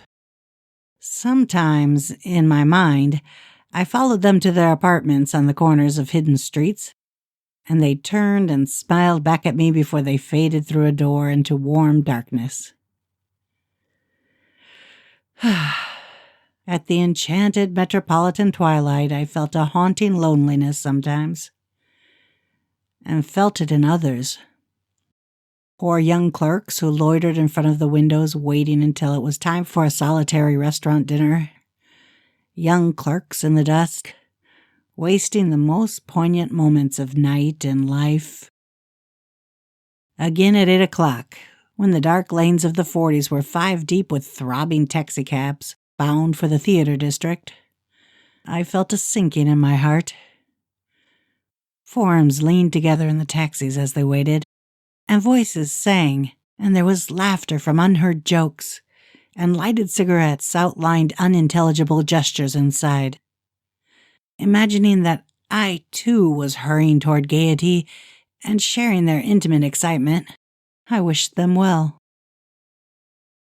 For a while, I lost sight of Jordan Baker, and then in midsummer I found her again. At first, I was flattered to go places with her, because she was a golf champion and everyone knew her name. Then it was something more. I wasn't actually in love, but I felt a sort of tender curiosity. The bored, haughty face that she turned to the world concealed something. Most affectations conceal something, eventually, even though they don't in the beginning. And one day, I found what it was. When we were on a house party together up in Warwick, she left a borrowed car out in the rain with the top down, and then lied about it. And suddenly, I remembered the story about her that had eluded me that night at Daisy's. At her first big golf tournament, there was a row that nearly reached the newspapers. A suggestion that she had moved her ball from a bad lie in the semifinal round. The thing approached the proportions of a scandal, then died away. A caddy retracted his statement, and the only other witness admitted that he might have been mistaken. The incident and the name had remained together in my mind. Jordan Baker instinctively avoided clever, shrewd men, and now I saw that this was because she felt safer on a plane where any divergence from a code would be thought impossible. She was incurably dishonest. She wasn't able to endure being at a disadvantage. And given this unwillingness, I suppose she had begun dealing in subterfuges when she was very young, in order to keep that cool, insolent smile turned to the world, and yet satisfy the demands of her hard, jaunty body. It made no difference to me. Dishonesty in a woman is a thing you never blame deeply. I was casually sorry, and then I forgot. It was on that same house party that we had a curious conversation about driving a car. It started because she passed so close to some workmen that our fender flicked a button on one man's coat. "You're a rotten driver," I protested. "Either you ought to be more careful or you oughtn't to drive at all." I am careful. "No, you're not." "Well, other people are," she said lightly. "What's that got to do with it?" "They'll keep out of my way," she insisted. "It takes 2 to make an accident." "Suppose you met somebody just as careless as yourself." "I hope I never will," she answered. "I hate careless people. That's why I like you." Her gray, sun-strained eyes stared straight ahead, but she had deliberately shifted our relations. And for a moment, I thought I loved her. But I am slow thinking and full of interior rules that act as brakes on my desires. and I knew that first I had to get myself definitely out of that tangle back home. I'd been writing letters once a week and signing them, Love Nick, and all I could think of was how, when that certain girl played tennis, a faint mustache of perspiration appeared on her upper lip. Nevertheless, there was a vague understanding that had to be tactfully broken off before I was free. Everyone suspects himself of at least one of the cardinal virtues, and this is mine. I am one of the few honest people that I have ever known. On Sunday morning, while church bells rang in the villages along the shore, the world and its mistress returned to Gatsby's house and twinkled hilariously on his lawn. "He's a bootlegger," said the young ladies, moving somewhere between his cocktails and his flowers. One time he killed a man who'd found out that he was nephew to von Hindenburg and second cousin to the devil. Reach me a rosé, honey, and pour me a last drop into that there crystal glass. Once I wrote down on the empty spaces of a timetable the names of those who came to Gatsby's house that summer. It is an old timetable now, disintegrating at its folds and headed, "This schedule in effect, July 5th, 1922. But I can still read the gray names, and they will give you a better impression than my generalities of those who accepted Gatsby's hospitality and paid him the subtle tribute of knowing nothing whatever about him. From East Egg, then, came the Chester Beckers, and the Leaches, and a man named Bunsen, whom I knew at Yale, and Dr. Webster Civet, who was drowned last summer up in Maine. And the Hornbeams, and the Willie Voltaires, and a whole clan named Blackbuck, who always gathered in a corner and flipped up their noses like goats at whoever came near. And the Ismays and the Christies, or rather Hubert Auerbach and Mr. Christie's wife, and Edgar Beaver, whose hair, they say, turned cotton white one winter afternoon for no good reason at all. Clarence Endive was from East Egg, as I remember. He came only once in white knickerbockers and had a fight with a bum named Eddie in the garden. From further out on the island came the Chettles, and the O.R.P. Schraders, and the Stonewall Jackson Abrams of Georgia, and the Fishguards, and the Ripley Snells. Snell was there 3 days before he went to the penitentiary, so drunk out on the gravel drive that Mrs. Ulysses Sweat's automobile ran over his right hand. The Danceys came too, and S.B. Whitebait, who was well over 60, and Maurice A. Flink, and the Hammerheads, and Beluga, the tobacco importer, and Beluga's girls. From West Egg came the Poles and the Mulreadys, and Cecil Roebuck, and Cecil Schoen, and Gulick, the state senator, and Newton Orchid, who controlled films par excellence, and Eckhoust, and Clyde Cohen, and Don S. Schwartz, the son, and Arthur McCarty, all connected with the movies in one way or another, and the Catlips, and Bembergs, and G. Earl Muldoon, brother to that Muldoon who afterward strangled his wife. Da Fontano, the promoter, came there, Ed Legros, and James B. Rotgut Ferret, and the De Jongs, and Ernest Lilly. They came to gamble, and when Ferret wandered into the garden, it meant that he was cleaned out, and Associated Traction would have to fluctuate profitably the next day. A man named Klipspringer was there so often and so long that he became known as the Boarder. I doubt if he had any other home. Of the theatrical people, there were Gus Wise and Horace O'Donovan, and Lester Meyer and George Duckweed and Francis Bull. Also from New York were the Chromes and the Backhysons, and the Denekers and Russell Betty and the Corrigans, and the Kelleher's and the Dewars, and the Scullys and S.W. Belcher and the Smirks, and the Young Quinns, divorced now, and Henry L. Palmetto, who killed himself by jumping in front of a subway train in Times Square. Benny McClanahan always arrived with 4 girls. They were never quite the same ones in physical person, but they were so identical one with another that it inevitably seemed they had been there before. I have forgotten their names. Jacqueline, I think, or else Consuela, or Gloria, or Judy, or June, and their last names were either the melodious names of flowers and months or sterner ones of the great American capitalists, whose cousins, if pressed, they would confess themselves to be.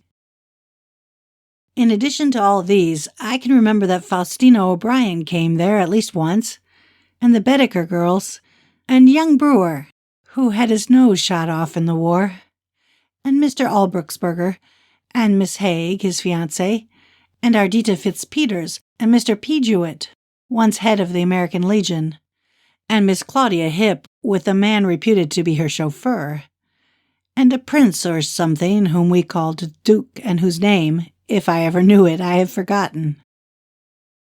All these people came to Gatsby's house in the summer.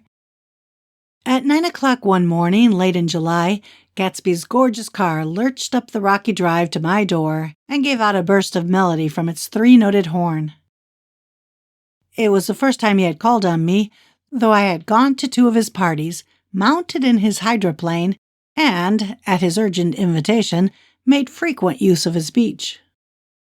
Good morning, old sport. You're having lunch with me today, and I thought we'd ride up together. He was balancing himself on the running board of his car with that resourcefulness of movement that is so peculiarly American. That comes, I suppose, with the absence of lifting work or rigid sitting in youth, and even more with the formless grace of our nervous, sporadic games. This quality was continually breaking through his punctilious manner in the shape of restlessness. He was never quite still.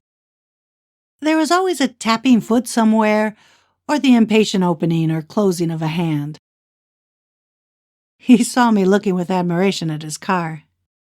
It's pretty, isn't it, old sport? He jumped off to give me a better view. Haven't you ever seen it before? I'd seen it. Everybody had seen it.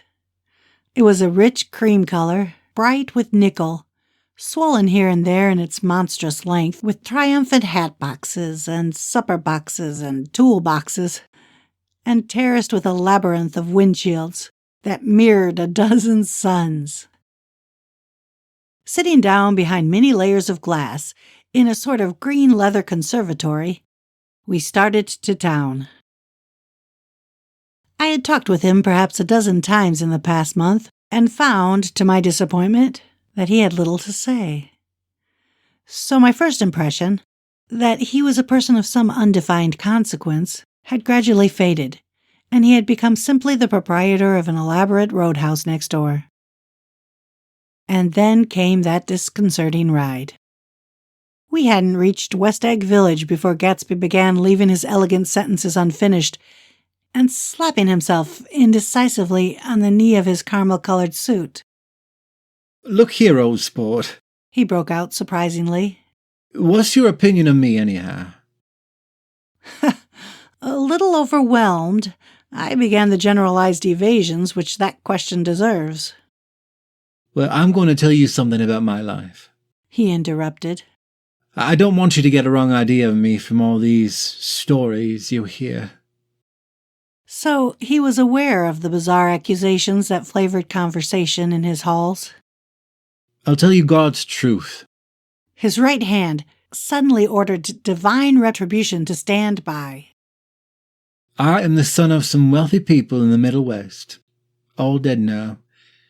I was brought up in America, but educated at Oxford because all my ancestors have been educated there for many years. It is a family tradition. He looked at me sideways, and I knew why Jordan Baker had believed he was lying. He hurried the phrase, educated at Oxford, or swallowed it, or choked on it, as though it had bothered him before. And with this doubt, his whole statement fell to pieces, and I wondered if there wasn't something a little sinister about him after all. What part of the Middle West? I inquired casually. San Francisco. I see. My family all died, and I came into a good deal of money. His voice was solemn, as if the memory of that sudden extinction of a clan still haunted him. For a moment, I suspected he was pulling my leg. but a glance at him convinced me otherwise. After that, I lived like a young Rajah in all the capitals of Europe. Paris, Venice, Rome, collecting jewels, chiefly rubies, hunting big game, painting a little, things for myself only, and trying to forget something very sad that had happened to me long ago. With an effort, I managed to restrain my incredulous laughter. The very phrases were worn so threadbare that they evoked no image except that of a turbaned character leaking sawdust at every pore as he pursued a tiger through the Bois de Boulogne. Then came the war, old sport. It was a great relief, and I tried very hard to die, but I seemed to bear an enchanted life. I accepted a commission as first lieutenant when it began. The Argonne Forest, I took 2 machine-gun detachments so far forward that there was a half-mile gap on either side of us where the infantry couldn't advance. We stayed there 2 days and 2 nights, 130 men with 16 Lewis guns, and when the infantry came up at last, they found the insignia of 3 German divisions among the piles of dead. I was promoted to be a major, and every Allied government gave me a decoration. Even Montenegro. Little Montenegro down on the Adriatic Sea. Little Montenegro! He lifted up the words and nodded at them with his smile. The smile comprehended Montenegro's troubled history and sympathized with the brave struggles of the Montenegrin people. It appreciated fully the chain of national circumstances which had elicited this tribute from Montenegro's warm little heart. My incredulity was submerged in fascination now. It was like skimming hastily through a dozen magazines. He reached into his pocket, and a piece of metal slung on a ribbon fell into my palm. That's the one from Montenegro.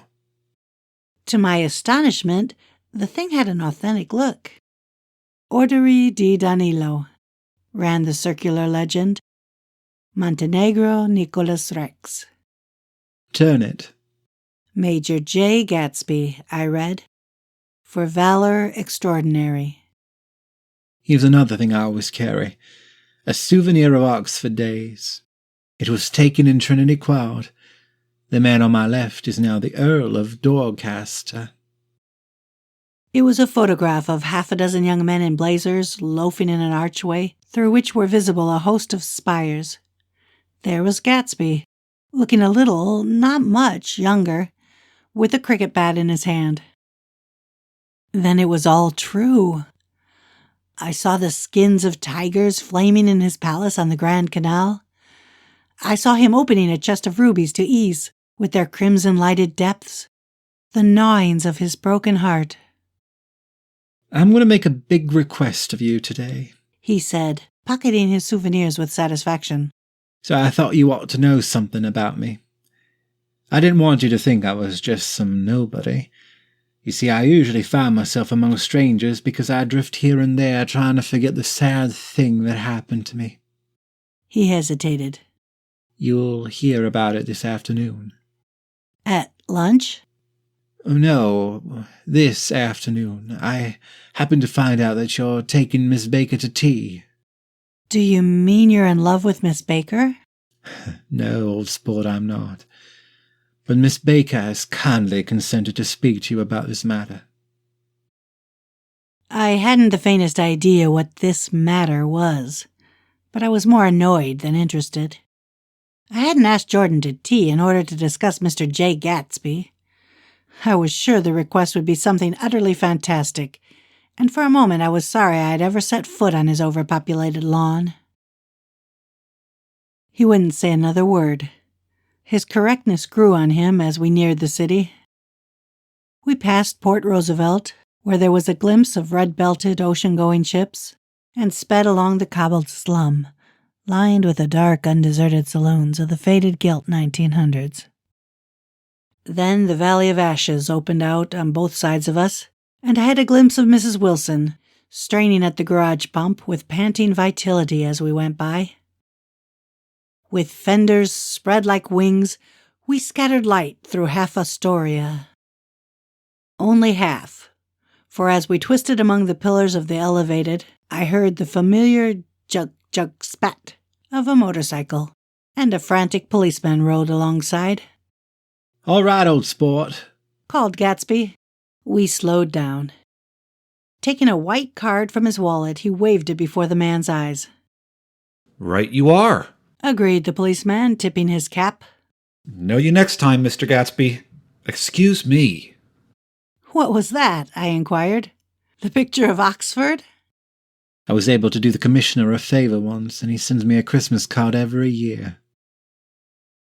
Over the great bridge, with the sunlight through the girders making a constant flicker upon the moving cars, with the city rising up across the river in white heaps and sugar lumps, all built with a wish, out of non-olfactory money. The city seen from the Queensboro Bridge is always the city seen for the first time, in its first wild promise of all the mystery and the beauty in the world. A dead man passed us in a hearse heaped with blooms, followed by 2 carriages with drawn blinds, and by more cheerful carriages for friends. The friends looked out at us with the tragic eyes and short upper lips of southeastern Europe, and I was glad that the sight of Gatsby's splendid car was included in their somber holiday. As we crossed Blackwell's Island, a limousine passed us, driven by a white chauffeur in which sat 3 modish Negroes, 2 bucks and a girl. I laughed out loud as the yolks of their eyeballs rolled toward us in haughty rivalry. Anything can happen now that we've slid over this bridge, I thought. Anything at all. Even Gatsby could happen, without any particular wonder. Roaring noon, in a well-fanned 42nd Street cellar, I met Gatsby for lunch. Blinking away the brightness of the street outside, my eyes picked him out obscurely in the anteroom, talking to another man. "Mr. Carraway, this is my friend Mr. Wolsheim."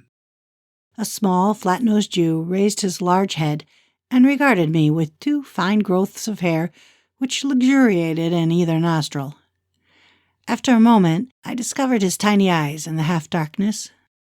"So I took one look at him," said Mr. Wolfsheim, shaking my hand earnestly. "And what do you think I did?" "What?" I inquired politely. But evidently he was not addressing me, for he dropped my hand and covered Gatsby with his expressive nose. "I handed the money to Catspaw, and I said, 'All right, Catspaw, don't pay him a penny till he shuts his mouth.' He shut it then and there." Gatsby took an arm of each of us and moved forward into the restaurant, whereupon Mr. Wolfsheim swallowed a new sentence he was starting and lapsed into a somnambulatory abstraction. "Highballs?" asked the head waiter. "This is a nice restaurant here," said Mr. Wolfsheim, looking at the Presbyterian nymphs on the ceiling. "but I like across the street better."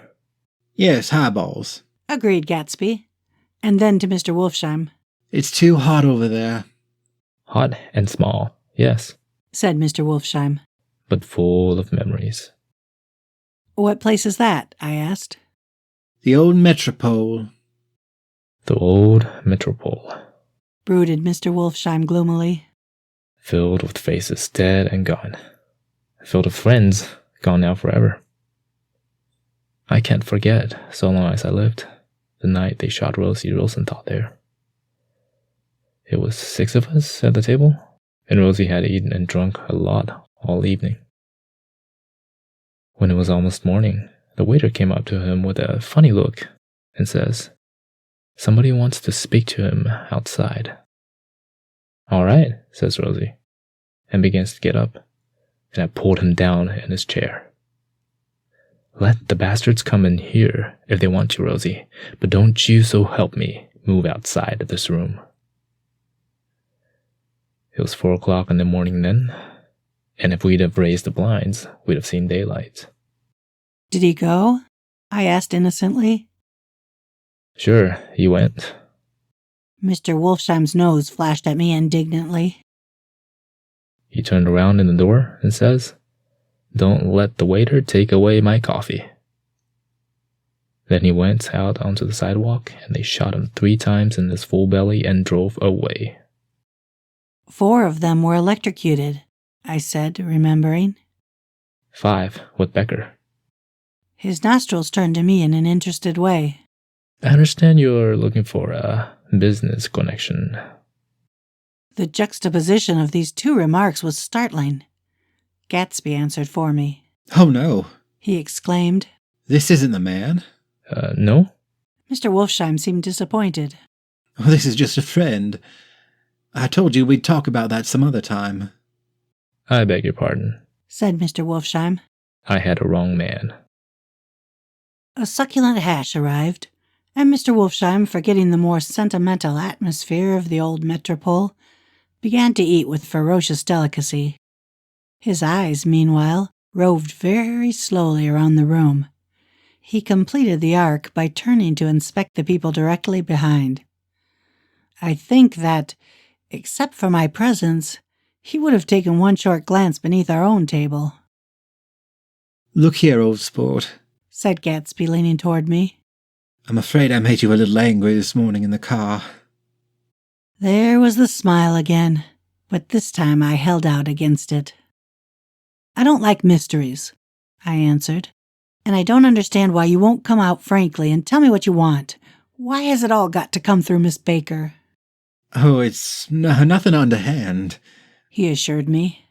Miss Baker's a great sportswoman, you know, and she'd never do anything that wasn't all right. Suddenly, he looked at his watch, jumped up, and hurried from the room, leaving me with Mr. Wolfsheim at the table. Yes, the telephone, said Mr. Wolfsheim, following him with his eyes. Fine fella, isn't he? Handsome to look at, and a perfect gentleman. Yes. He's an Oxford man. Oh. He went to Oxford College in England. You know Oxford College? I've heard of it.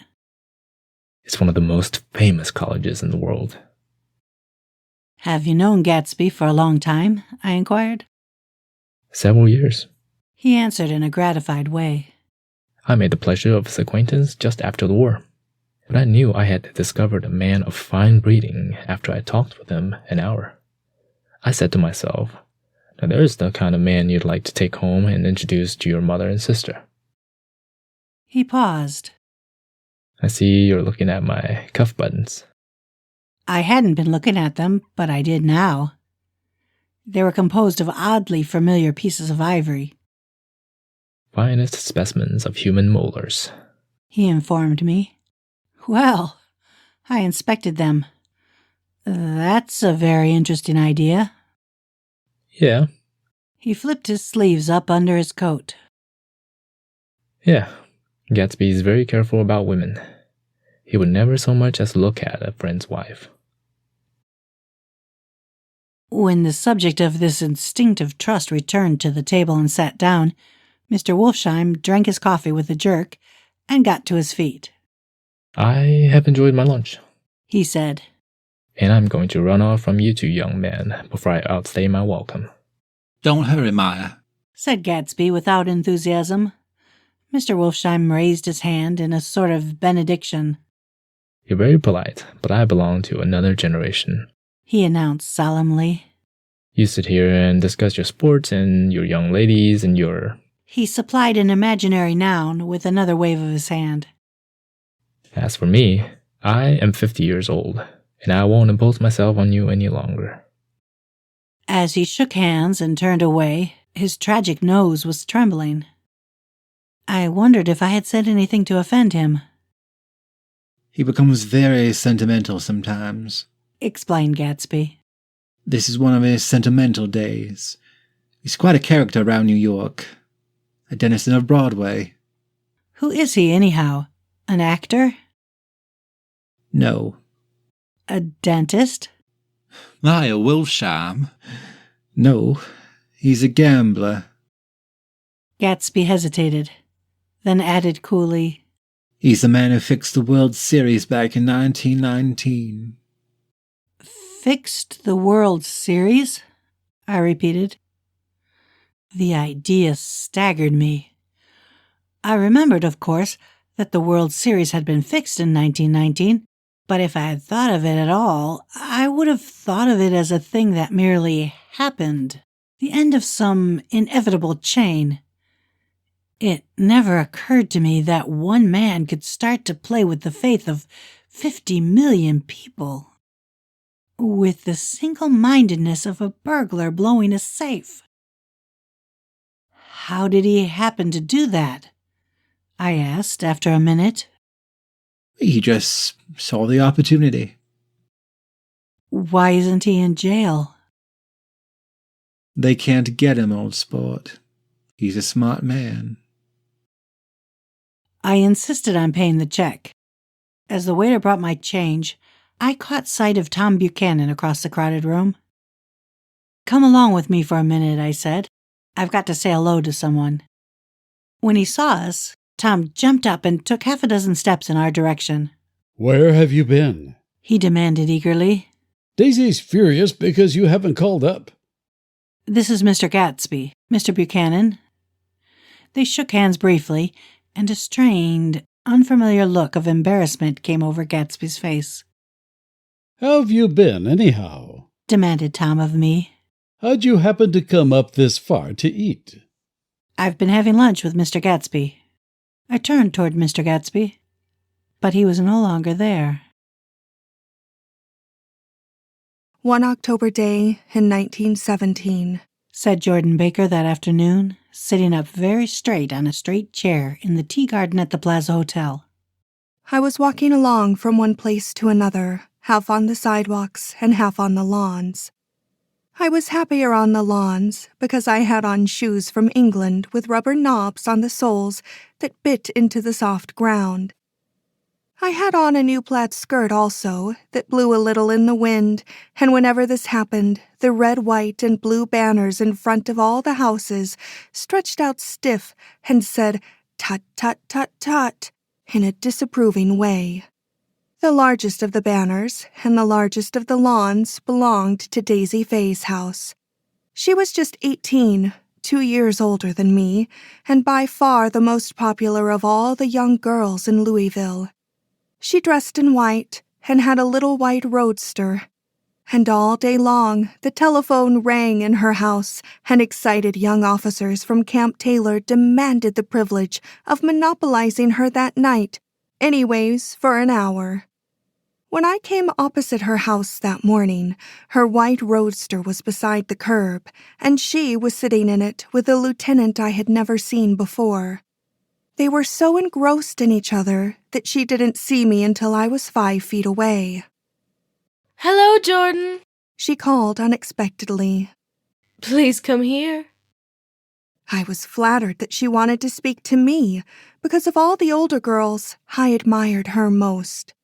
She asked me if I was going to the Red Cross and make bandages. I was. Well then, would I tell them that she couldn't come that day? The officer looked at Daisy while she was speaking, in a way that every young girl wants to be looked at sometime, and because it seemed romantic to me, I have remembered the incident ever since. His name was J. Gatsby, and I didn't lay eyes on him again for over 4 years. Even after I'd met him on Long Island, I didn't realize it was the same man. That was 1917. By the next year, I had a few beaux myself, and I began to play in tournaments. So I didn't see Daisy very often. She went with a slightly older crowd when she went with anyone at all. Wild rumors were circulating about her, how her mother had found her packing her bag one winter night to go to New York and say goodbye to a soldier who was going overseas. She was effectually prevented, but she wasn't on speaking terms with her family for several weeks. After that, she didn't play around with the soldiers anymore, but only with a few flat-footed, short-sighted young men in town who couldn't get into the army at all. By next autumn, she was gay again, gay as ever. She had a debut after the armistice, and in February she was presumably engaged to a man from New Orleans. In June, she married Tom Buchanan of Chicago with more pomp and circumstance than Louisville ever knew before. He came down with 100 people in 4 private cars and hired a whole floor of the Seelbach Hotel, and the day before the wedding, he gave her a string of pearls valued at $350,000. I was bridesmaid. I came into her room half an hour before the bridal dinner and found her lying on her bed, as lovely as the June night in her flowered dress, and as drunk as a monkey. She had a bottle of Sauterne in one hand and a letter in the other. Congratulate me, she muttered. Never had a drink before, but oh, how I do enjoy it. What's the matter, Daisy? I was scared, I can tell you. I'd never seen a girl like that before. Here, dearest. She groped around in a wastebasket she had with her on the bed and pulled out the string of pearls. Take him downstairs and give him back to whoever they belong to. Tell them all, Daisy's changed her mind. Say Daisy's changed her mind. She began to cry. She cried and cried. I rushed out and found her mother's maid, and we locked the door and got her into a cold bath. She wouldn't let go of the letter. She took it into the tub with her and squeezed it up into a wet ball, and only let me leave it in the soap dish when she saw that it was coming to pieces like snow. But she didn't say another word. We gave her spirits of ammonia and put ice on her forehead and hooked her back into her dress, and half an hour later, when we walked out of the room, the pearls were around her neck and the incident was over. Next day, at 5 o'clock, she married Tom Buchanan without so much as a shiver and started off on a 3-month trip to the South Seas. I saw them in Santa Barbara when they came back, and I thought I'd never seen a girl so mad about her husband. If he left the room for a minute, she'd look around uneasily and say, "Where's Tom gone?" and wear the most abstracted expression until she saw him coming in the door. She used to sit on the sand with his head in her lap by the hour, rubbing her fingers over his eyes and looking at him with unfathomable delight. It was touching to see them together. It made you laugh in a hushed, fascinated way. That was in August. A week after I left Santa Barbara, Tom ran into a wagon on the Ventura Road one night and ripped a front wheel off his car. The girl who was with him got into the papers too because her arm was broken. She was one of the chambermaids in the Santa Barbara Hotel. The next April, Daisy had her little girl, and they went to France for a year. I saw them one spring in Cannes and later in Deauville, and then they came back to Chicago to settle down. Daisy was popular in Chicago, as you know. They moved with a fast crowd, all of them young and rich and wild, but she came out with an absolutely perfect reputation. Perhaps because she doesn't drink. It's a great advantage not to drink among hard-drinking people. You can hold your tongue, and moreover, you can time any little irregularity of your own so that everybody else is so blind that they don't see or care. Perhaps Daisy never went in for a more at all. And yet, there's something in that voice of hers. Well, about 6 weeks ago, she heard the name Gatsby for the first time in years. It was when I asked you, do you remember, if you knew Gatsby in West Egg. After you had gone home, she came into my room and woke me up and said, "What Gatsby?" And when I described him, I was half asleep. She said in the strangest voice that, "It must be the man she used to know." It wasn't until then that I connected this Gatsby with the officer in her white car. When Jordan Baker had finished telling all this, we had left the plaza for half an hour, and we were driving in a Victoria through Central Park. The sun had gone down behind the tall apartments of the movie stars in the West 50s, and the clear voices of girls, already gathered like crickets on the grass, rose through the hot twilight.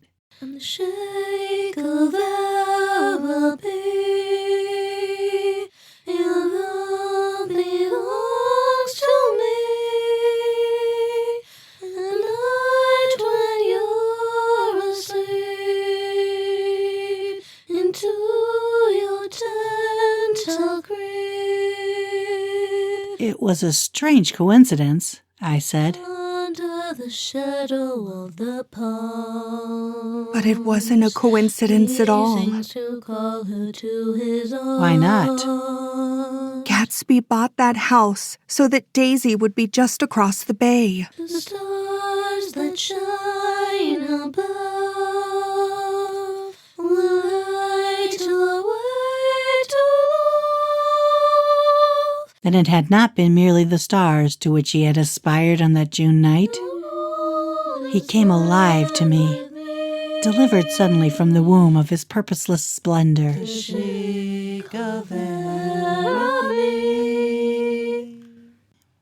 He wants to know, continued Jordan, if you'll invite Daisy to your house some afternoon, and then let him come over.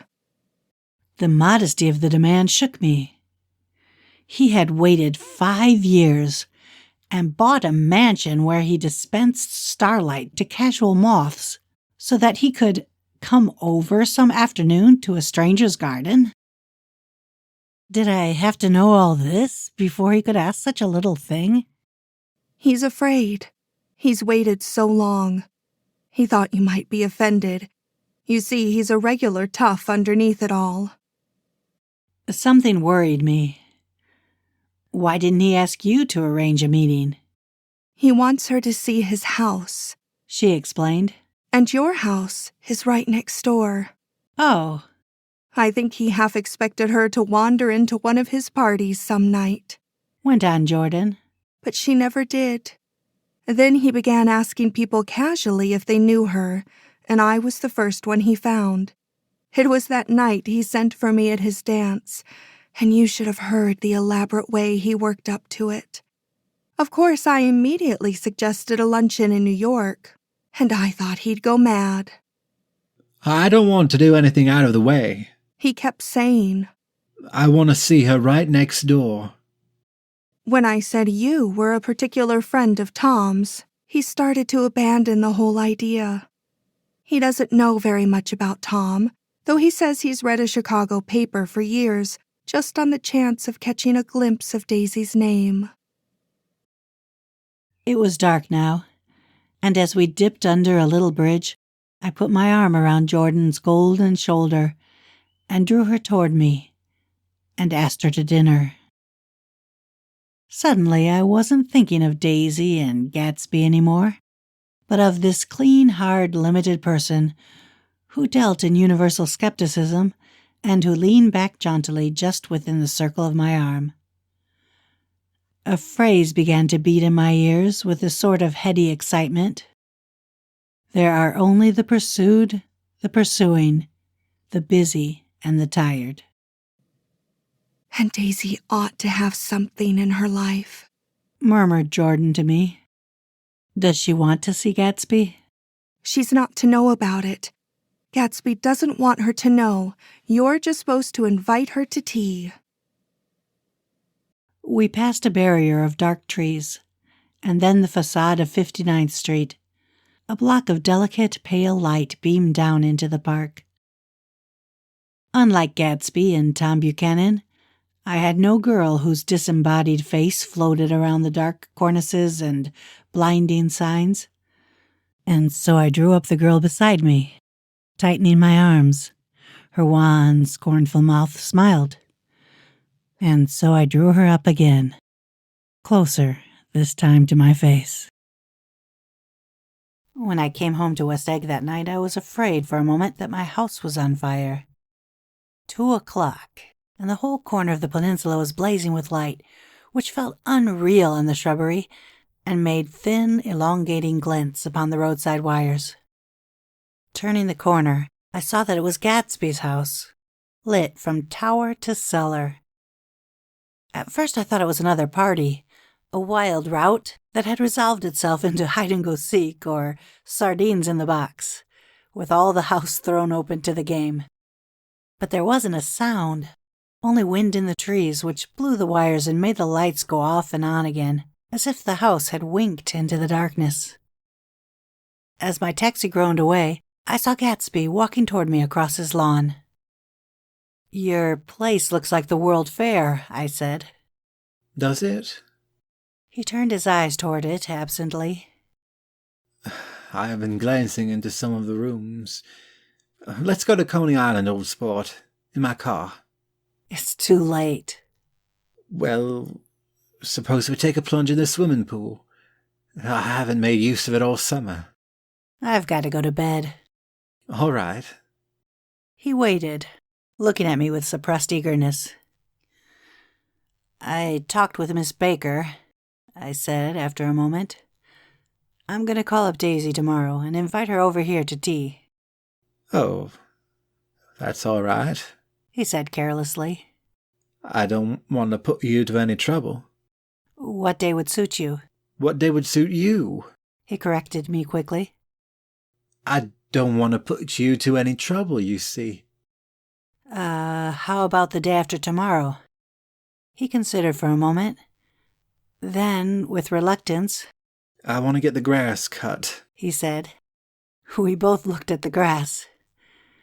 There was a sharp line where my ragged lawn ended and the darker, well-kept expanse of his began. I suspected that he meant my grass. There's another little thing, he said uncertainly and hesitated. Would you rather put it off for a few days? I asked. Oh, it isn't about that. At least... He fumbled with a series of beginnings. Why, I thought... Why, look here, old sport. You don't make much money, do you? Not very much. This seemed to reassure him, and he continued more confidently. I thought you didn't. If you'll pardon my... You see, I carry on a little business on the side. A sort of sideline, you understand. And I thought that if you don't make very much... You're selling bonds, aren't you, old sport? Trying to. Well, this would interest you. It wouldn't take up much of your time, and you might pick up a nice bit of money. It happens to be a rather confidential sort of thing. I realize now that under different circumstances, that conversation might have been one of the crises of my life. But because the offer was obviously and tactlessly for a service to be rendered, I had no choice but to cut him off there. I've got my hands full, I said. I'm much obliged, but I couldn't take on any more work. You wouldn't have to do any business with Wolfsheim. Evidently he thought that I was shying away from the connection mentioned at lunch, but I assured him he was wrong. He waited a moment longer, hoping I'd begin a conversation, but I was too absorbed to be responsive, so he went unwillingly home. The evening had made me light-headed and happy. I think I walked into a deep sleep as I entered my front door, so I didn't know whether or not Gatsby went to Coney Island, or for how many hours he glanced into rooms while his house blazed gaudily on. I called up Daisy from the office next morning and invited her to come to tea. Don't bring Tom, I warned her. What? Don't bring Tom. Who is Tom? She asked innocently. The day agreed upon was pouring rain. At 11 o'clock, a man in a raincoat dragging a lawnmower tapped at my front door and said that Mr. Gatsby had sent him over to cut my grass. This reminded me that I had forgotten to tell my Finn to come back, so I drove into West Egg Village to search for her among the soggy, whitewashed alleys and to buy some cups and lemons and flowers. The flowers were unnecessary, for at 2:00 a greenhouse arrived from Gatsby's, with innumerable receptacles to contain it. An hour later, the front door opened nervously, and Gatsby, in a white flannel suit, silver shirt, and gold-colored tie, hurried in. He was pale, and there were dark signs of sleeplessness beneath his eyes. Is everything all right? He asked immediately. The grass looks fine, if that's what you mean. What grass? He inquired blankly. Oh, the grass in the yard. He looked out the window at it, but judging from his expression, I don't believe he saw a thing. Looks very good, he remarked vaguely. One of the papers said they thought the rain would stop about 4. I think it was the Journal. Have you got everything you need in the shape of tea? I took him into the pantry, where he looked a little reproachfully at the Finn. Together we scrutinized the 12 lemon cakes from the delicatessen shop. Will they do? I asked. Of course, they're fine. And he added hollowly, Old sport. The rain cooled about 3:30 to a damp mist through which occasional thin drops swam like dew. Gatsby looked with vacant eyes through a copy of Clay's Economics, starting at the finished tread that shook the kitchen floor, and peering toward the bleared windows from time to time, as if a series of invisible but alarming happenings were taking place outside. Finally, he got up and informed me in an uncertain voice that he was going home. Why's that? Nobody's coming to tea. It's too late. He looked at his watch, as if there was some pressing demand on his time elsewhere. I can't wait all day. Don't be silly. It's just 2 minutes to 4. He sat down miserably, as if I had pushed him, and simultaneously there was a sound of a motor turning into my lane. We both jumped up, and, a little harrowed myself, I went out into the yard. Under the dripping bare lilac trees, a large open car was coming up the drive. It stopped. Daisy's face, tipped sideways beneath a 3-cornered lavender hat, looked out at me with a bright, ecstatic smile. Is this absolutely where you live, my dearest one? The exhilarating ripple in her voice was a wild tonic in the rain. I had to follow the sound of it for a moment, up and down with my ear alone before any words came through. A damp streak of hair lay like a dash of blue paint across her cheek, and her hand was wet with glistening drops as I took it to help her from the car. Are you in love with me? She said low in my ear. Or why did I have to come alone? That's the secret of Castle Rackrent. Tell your chauffeur to go far away and spend an hour. Come back in an hour, Ferdy. Then, in a grave murmur, His name's Ferdy. Does the gasoline affect his nose? I don't think so, she said innocently. Why? We went in. To my overwhelming surprise, the living room was deserted. Well, that's funny, I exclaimed. What's funny? She turned her head as there was a light, dignified knocking at the front door. I went out and opened it. Gatsby, pale as death, with his hands plunged like weights into his coat pockets, was standing in a puddle of water, glaring tragically into my eyes. With his hands still in his coat pockets, he stalked by me into the hall, turned sharply, as if he were on a wire, and disappeared into the living room. It wasn't a bit funny. Aware of the loud beating of my own heart, I pulled the door to against the increasing rain. For half a minute there wasn't a sound. Then, from the living room, I heard a sort of choking murmur, and part of a laugh, followed by Daisy's voice on a clear, artificial note. I certainly am awfully glad to see you again. A pause. It endured horribly. I had nothing to do in the hall, so I went into the room. Gatsby, his hands still in his pockets, was reclining against the mantelpiece in a strained counterfeit of perfect ease, even boredom. His head leaned back so far that it rested against the face of a defunct mantelpiece clock. And from this position his distraught eyes stared down at Daisy, who was sitting, frightened but graceful, on the edge of a stiff chair. "We've met before," muttered Gatsby. His eyes glanced momentarily at me, and his lips parted with an abortive attempt at a laugh. Luckily, the clock took this moment to tilt dangerously at the pressure of his head, whereupon he turned and caught it with his trembling fingers and set it back in place. Then he sat down, rigidly, his elbow on the arm of the sofa, and his chin in his hand. "I'm sorry about the clock," he said. My own face had now assumed a deep tropical burn. I couldn't muster up a single commonplace out of the 1,000 in my head. "It's an old clock," I told them, idiotically. I think we all believed for a moment that it had smashed in pieces on the floor. "We haven't met for many years," said Daisy, her voice as matter-of-fact as it could ever be. 5 years next November. The automatic quality of Gatsby's answer set us all back at least another minute.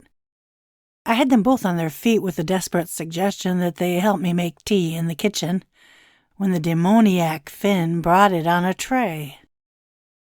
Amid the welcome confusion of cups and cakes, a certain physical decency established itself. Gatsby got himself into a shadow, and while Daisy and I talked, looked conscientiously from one to the other of us, with tense, unhappy eyes. However, as calmness wasn't an end in itself, I made an excuse at the first possible moment and got to my feet. "Where are you going?"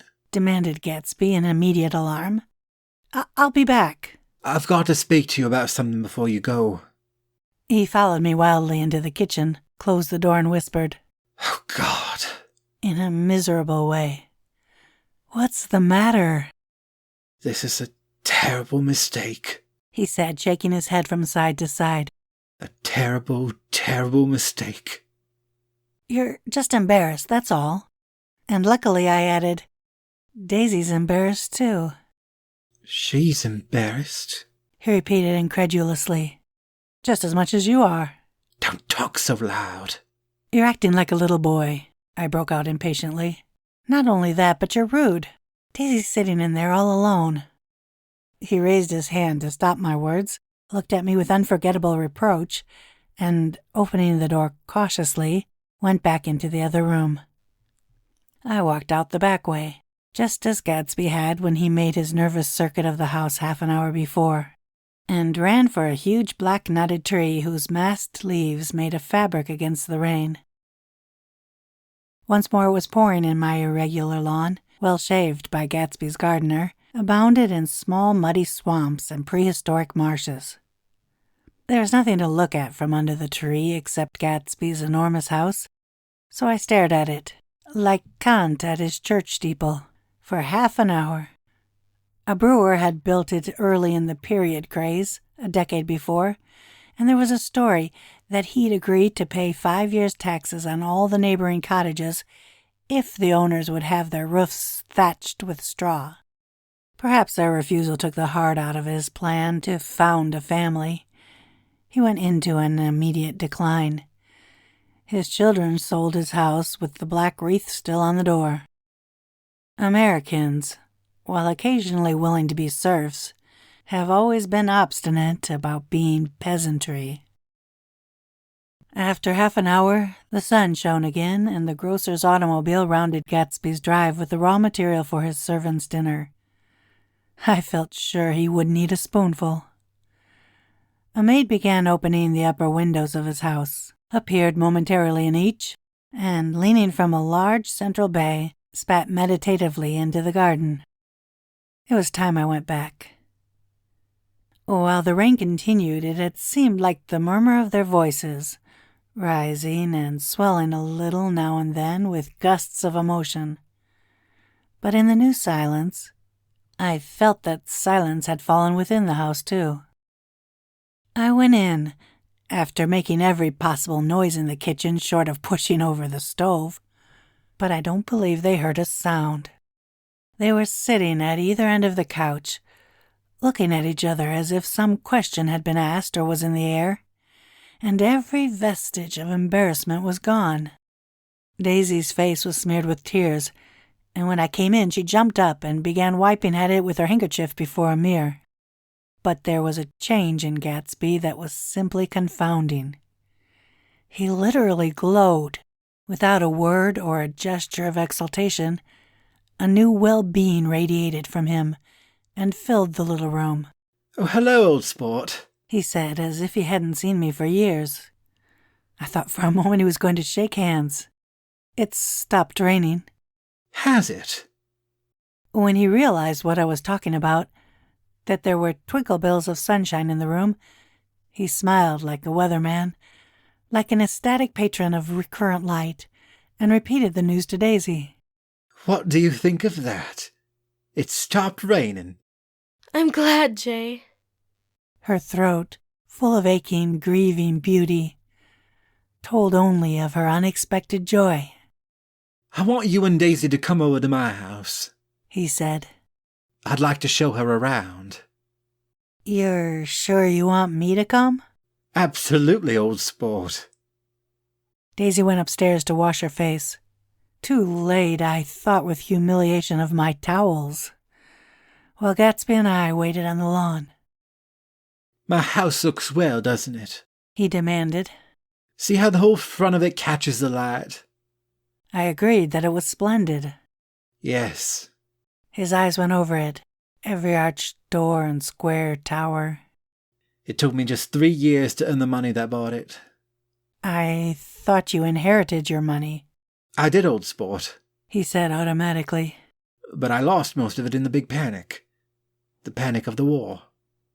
I think he hardly knew what he was saying, for when I asked him what business he was in, he answered, "That's my affair," before he realized that it wasn't the appropriate reply. "Oh, I've been in several things," he corrected himself. "I was in the drug business, and then I was in the oil business. But I'm not in either one now." He looked at me with more attention. "Do you mean you've been thinking over what I proposed the other night?" Before I could answer, Daisy came out of the house, and 2 rows of brass buttons on her dress gleamed in the sunlight. That huge place there? She cried, pointing. "Do you like it?" I love it. But I don't see how you live there all alone. "I keep it always full of interesting people, night and day. People who do interesting things. Celebrated people." Instead of taking the shortcut along the Sound, we went down the road and entered by the big postern.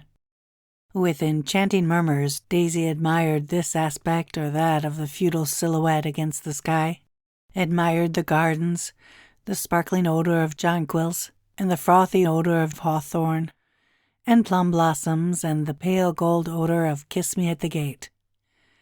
It was strange to reach the marble steps and find no stir of bright dresses in and out of the door, and hear no sound but bird voices in the trees.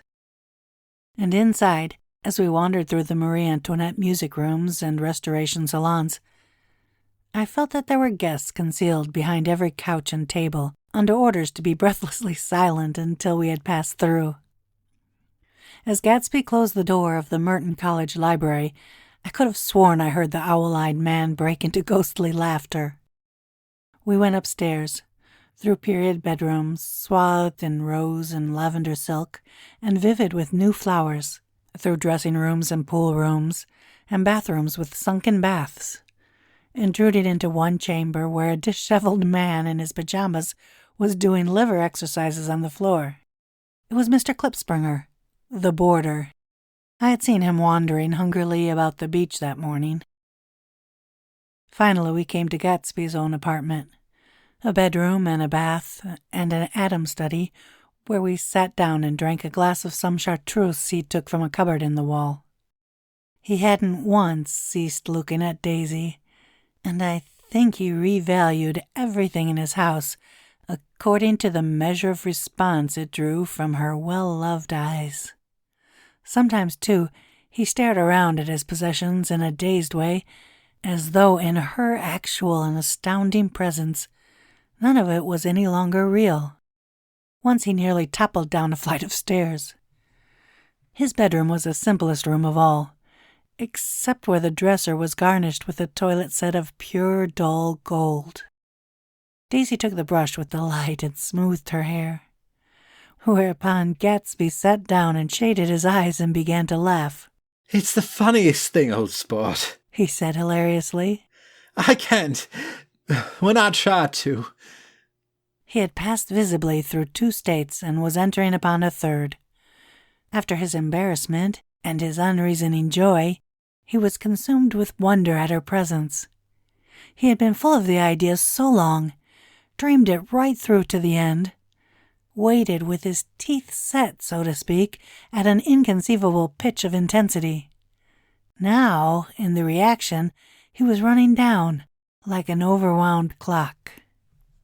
Recovering himself in a minute, he opened for us 2 hulking patent cabinets, which held his masked suits and dressing gowns and ties, and his shirts, piled like bricks in stacks dozen high.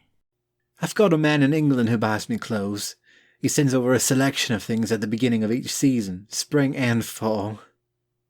He took out a pile of shirts and began throwing them, one by one, before us.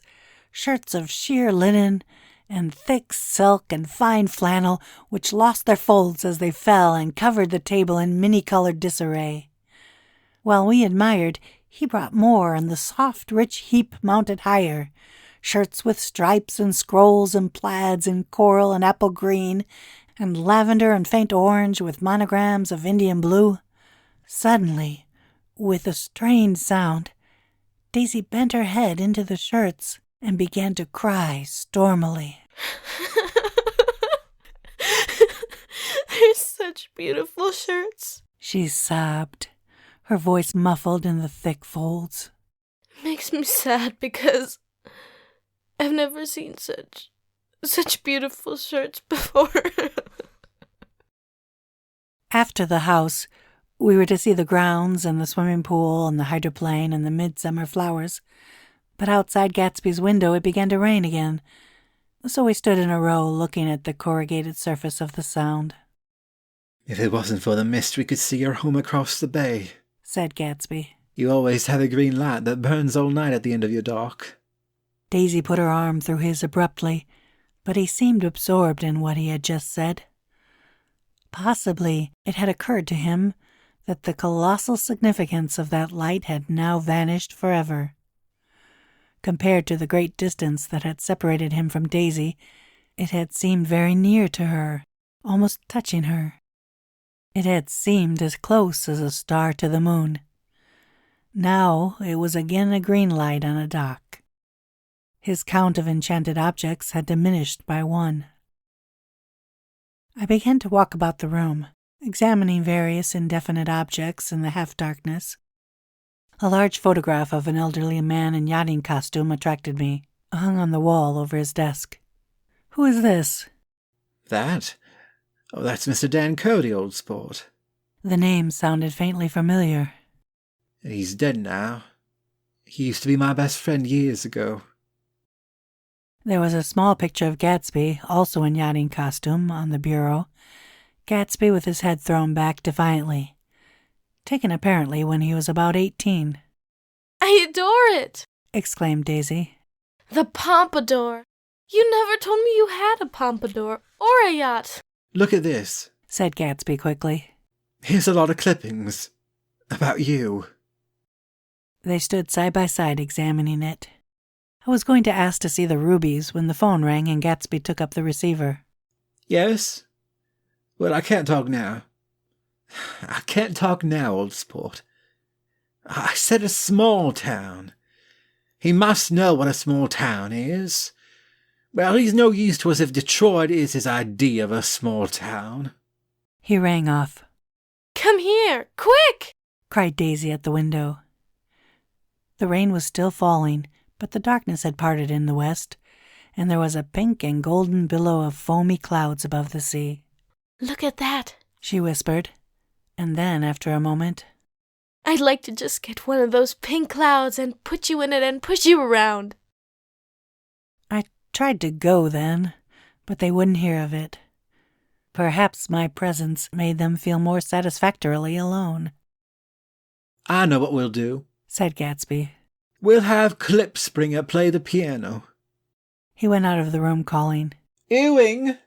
And returned in a few minutes accompanied by an embarrassed, slightly worn young man with shell-rimmed glasses and scanty blonde hair. He was now decently clothed in a sport shirt open at the neck, sneakers, and duck trousers of a nebulous hue. Did we interrupt your exercises? Inquired Daisy politely. I was asleep, cried Mr. Klipspringer, in a spasm of embarrassment. That is, I'd been asleep, then I got up. Klipspringer plays the piano, said Gatsby, cutting him off. Don't you, Ewing, old sport? I don't play well. I don't. I hardly play at all. I'm all out of practice. We'll go downstairs, interrupted Gatsby. He flipped a switch. The gray windows disappeared as the house glowed full of light. In the music room, Gatsby turned on a solitary lamp beside the piano. He lit Daisy's cigarette from a trembling match and sat down with her on the couch far across the room, where there was no light save what the gleaming floor bounced in from the hall. When Klipspringer had played The Love Nest, he turned around on a bench and searched unhappily for Gatsby in the gloom. I'm all out of practice, you see. I told you I couldn't play. I'm all out of practice. Don't talk so much, old sport, commanded Gatsby. Play. In the morning, in the evening, ain't we got fun? Outside the wind was loud, and there was a faint flow of thunder along the sound.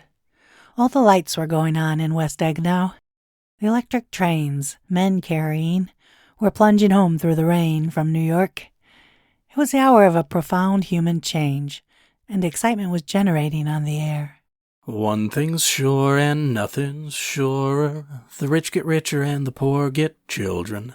In the meantime, in between time. As I went over to say goodbye, I saw that the expression of bewilderment had come back into Gatsby's face, as though a faint doubt had occurred to him as to the quality of his present happiness. Almost 5 years. There must have been moments, even that afternoon, when Daisy tumbled short of his dreams, not through her own fault, but because of the colossal vitality of his illusion. It had gone beyond her, beyond everything. He had thrown himself into it with a creative passion, adding to it all the time, decking it out with every bright feather that drifted his way. No amount of fire or freshness can challenge what a man will store up in his ghostly heart. As I watched him, he adjusted himself a little visibly. His hand took hold of hers, and as she said something low in his ears, he turned toward her with a rush of emotion. I think that voice held him most with its fluctuating, feverish warmth, because it couldn't be overdreamed. That voice was a deathless song. They had forgotten me, but Daisy glanced up and held out her hand. Gatsby didn't know me now at all. I looked once more at them, and they looked back at me, remotely, possessed by intense life. Then I went out of the room and down the marble steps into the rain, leaving them there together. About this time, an ambitious young reporter from New York arrived one morning at Gatsby's door and asked him if he had anything to say. Anything to say about what? Inquired Gatsby politely. Why, any statement to give out. It transpired after a confused 5 minutes that the man had hurried Gatsby's name around his office, in a connection which he either wouldn't reveal or didn't fully understand. This was his day off, and with laudable initiative he had hurried out to see. It was a random shot, and yet the reporter's instinct was right. Gatsby's notoriety, spread about by the hundreds who had accepted his hospitality and so become authorities on his past, had increased all summer until he fell just short of being news. Contemporary legends such as the underground pipeline to Canada attached themselves to him, and there was one persistent story that he didn't live in a house at all. but in a boat that looked like a house and was moved secretly up and down the Long Island shore. Just why these inventions were a source of satisfaction to James Gatz of North Dakota isn't easy to say. James Gatz. That was really, or at least legally, his name. He had changed it at the age of 17, and at the specific moment that he witnessed the beginning of his career, when he saw Dan Cody's yacht drop anchor over the most insidious flat on Lake Superior. It was James Gatz who had been loafing along the beach that afternoon in a torn green jersey and a pair of canvas pants. But it was already Jay Gatsby who borrowed a rowboat, pulled out to the Tuolumne, and informed Cody that a wind might catch him and break him up in half an hour. I suppose he had the name ready for a long time, even then. His parents were shiftless and unsuccessful farm people. His imagination had never really accepted them as his parents at all. The truth was that Jay Gatsby of West Egg, Long Island, sprang from his platonic conception of himself. He was a son of God, a phrase which, if it means anything, means just that. And he must be about his father's business, the service of a vast, vulgar, and meretricious beauty.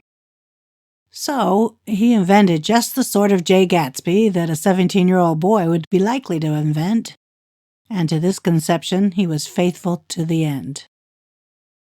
For over a year he had been beating his way along the south shore of Lake Superior as a clam digger and a salmon fisher, or in any other capacity that brought food in bed.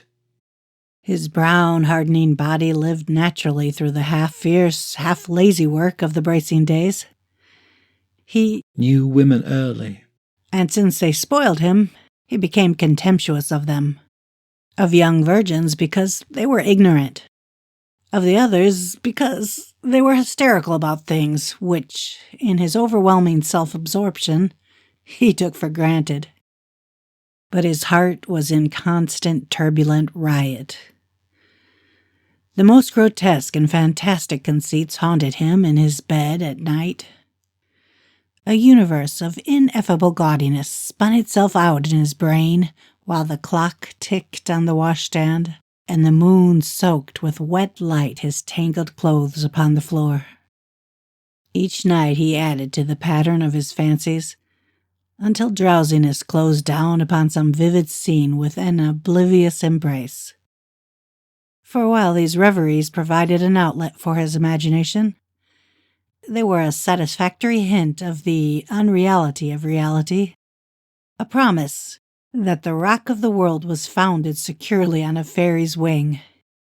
An instinct toward his future glory had led him, some months before, to the small Lutheran College of St. Olaf in southern Minnesota.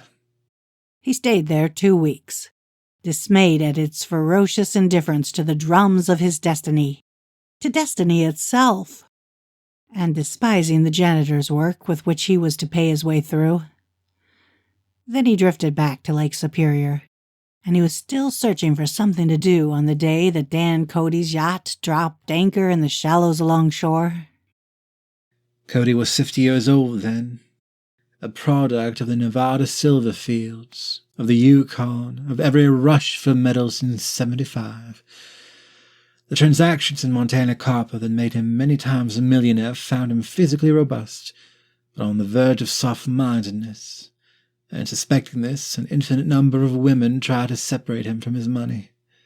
The none-too-savory ramifications by which Ella Kay, the newspaper woman, played Madame de Maintenon to his weakness and sent him to sea in a yacht, were common knowledge to the turgid journalism of 1902. He had been coasting along all too hospitable shores for 5 years when he turned up as James Gat's destiny at Little Girl Bay. To the young Gats, resting on his oars and looking up at the rail deck, the yacht represented all the beauty and glamour in the world. I suppose he smiled at Cody. He had probably discovered that people liked him when he smiled. At any rate, Cody asked him a few questions. One of them elicited the brand new name, and found that he was quick and extravagantly ambitious. A few days later, he took him to Duluth and bought him a blue coat, 6 pair of white duck trousers, and a yachting cap. And when the Tuolumne left for the West Indies and the Barbary Coast, Gatsby left too. He was employed in a vague personal capacity. While he remained with Cody, he was in turn steward, mate, skipper, secretary, and even jailer. For Dan Cody sober, knew about the lavish doings Dan Cody drunk might soon be about. And he provided for such contingencies by reposing more and more trust in Gatsby. The arrangement lasted 5 years, during which the boat went 3 times around the continent. It might have lasted indefinitely, except for the fact that Ella Kay came on board one night in Boston, and a week later, Dan Cody inhospitably died. I remember the portrait of him up in Gatsby's bedroom, a gray, florid man with a hard, empty face, the pioneer debauchee who during one phase of American life brought back to the eastern seaboard the savage violence of the frontier brothel and saloon.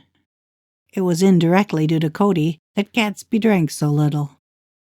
Sometimes, in the course of gay parties, women used to rub champagne into his hair. For himself, he formed the habit of letting liquor alone.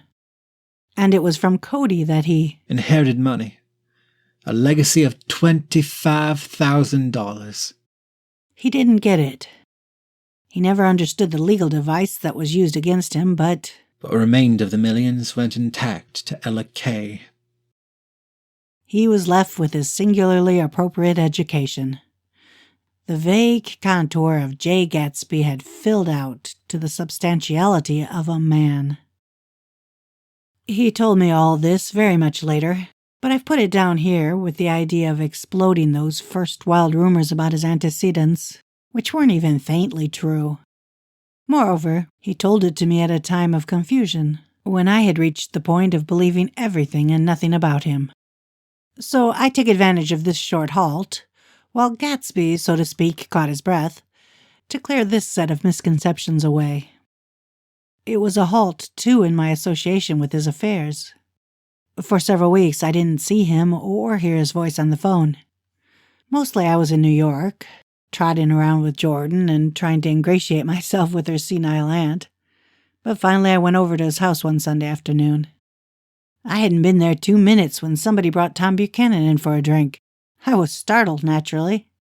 But the really surprising thing was that it hadn't happened before.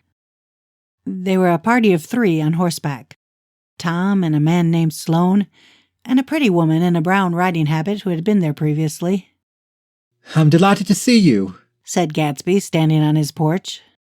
I'm delighted that you dropped in. As though they cared. Sit right down. Have a cigarette or a cigar. He walked around the room quickly, ringing bells. I'll have something to drink for you in just a minute. He was profoundly affected by the fact that Tom was there, but he would be uneasy anyhow until he had given them something, realizing in a vague way that that was all they came for. Mr. Sloane wanted nothing. A lemonade? No, thanks. A little champagne? Nothing at all, thanks. I'm sorry. Did you have a nice ride? Very good roads around here. I suppose the automobiles. Yeah. Moved by an irresistible impulse, Gatsby turned to Tom, who had accepted the introduction as a stranger. I believe we met somewhere before, Mr. Buchanan. Yes, said Tom, gruffly polite, but obviously not remembering. So we did. I remember very well. About 2 weeks ago. That's right. You were with Nick here. I know your wife, continued Gatsby, almost aggressively. That's so. Tom turned to me. You live near here, Nick? Next door. That's so. Mr. Sloane didn't enter into the conversation, but lounged back haughtily in his chair. The woman said nothing either, until, unexpectedly, after 2 highballs, she became cordial. We'll all come over to your next party, Mr. Gatsby, she suggested. What do you say? Certainly, I'd be delighted to have you. Be very nice, said Mr. Sloane without gratitude. Well, think ought to be starting home. Please don't hurry, Gatsby urged them. He had control of himself now, and he wanted to see more of Tom. Why don't you stay for supper? I wouldn't be surprised if some other people dropped in from New York. You come to supper with me, said the lady enthusiastically. Both of you. This included me. Mr. Sloane got to his feet. Come along, he said, but to her only. I mean it, she insisted. I'd love to have you. Lots of room.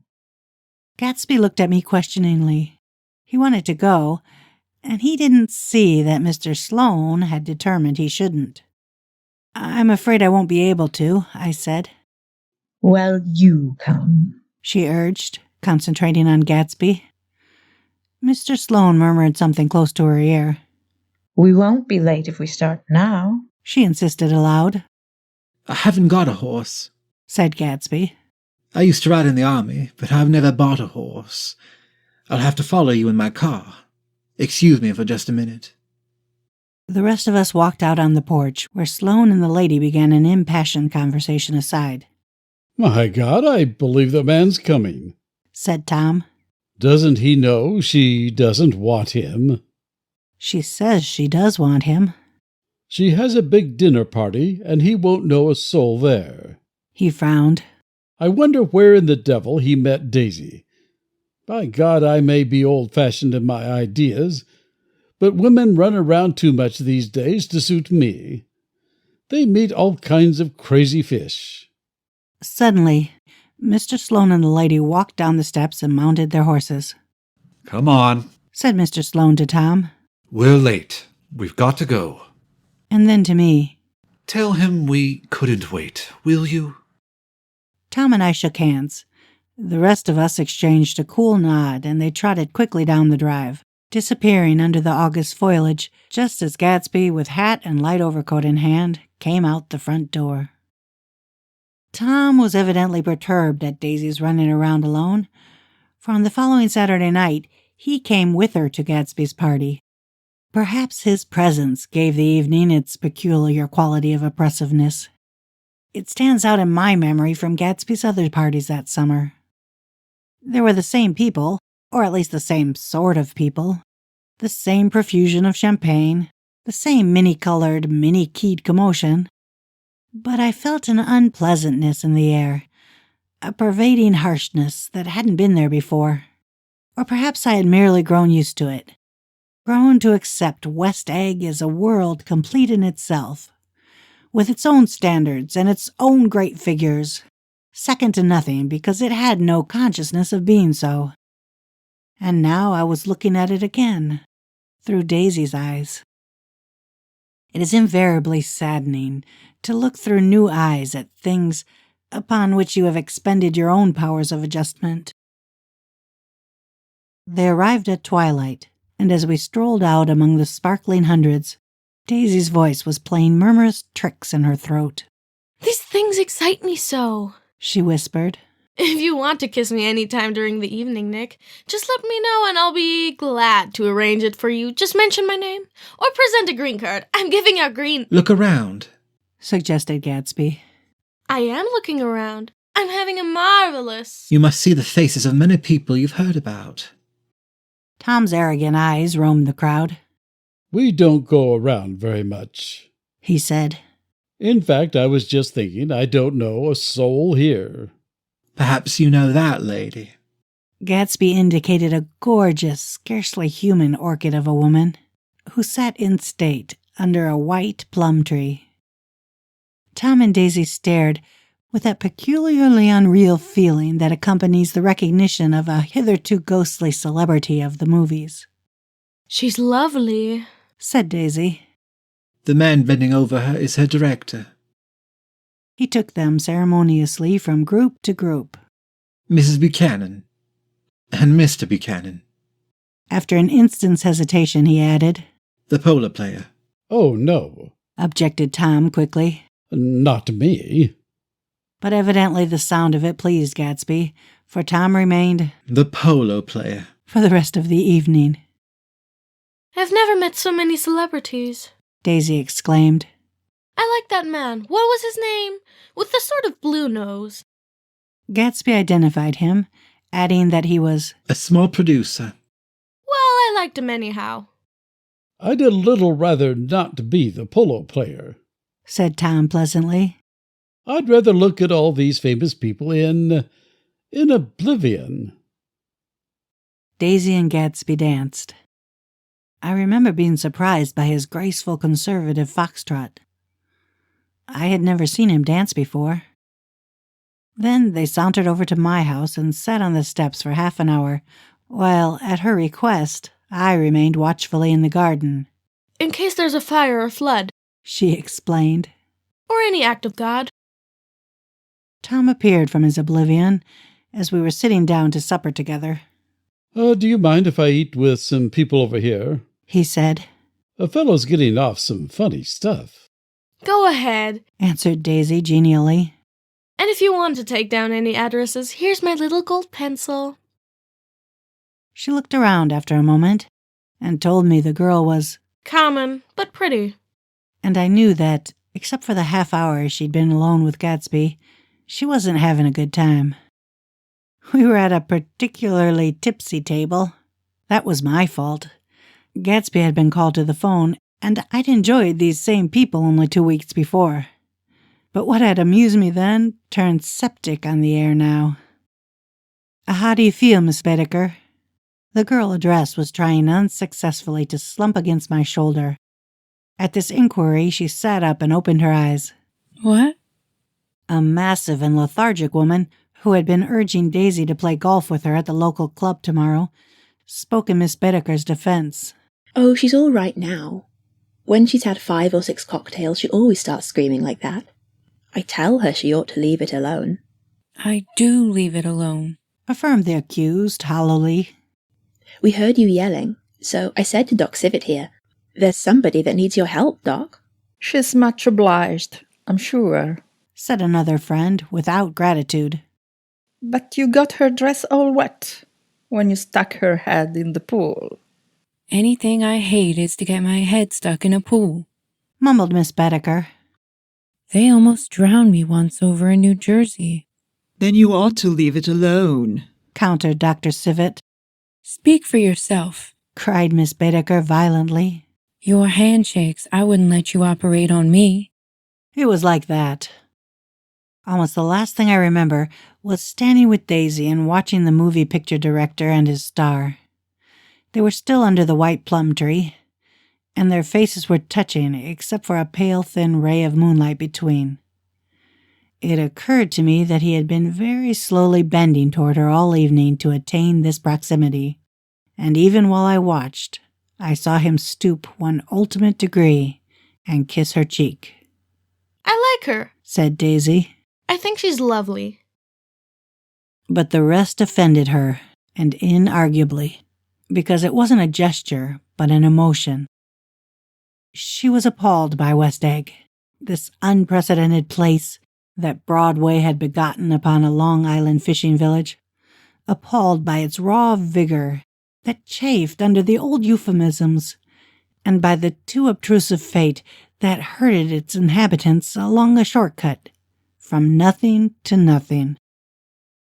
She saw something awful in the very simplicity she failed to understand. I sat on the front steps with them while they waited for their car. It was dark here in front. Only the bright door sent 10 square feet of light volleying out into the soft black morning. Sometimes a shadow moved against a dressing-room blind above, gave way to another shadow, an indefinite procession of shadows who rouged and powdered in an invisible glass. Who is this Gatsby, anyhow? Demanded Tom suddenly. Some big bootlegger? Where'd you hear that? I inquired.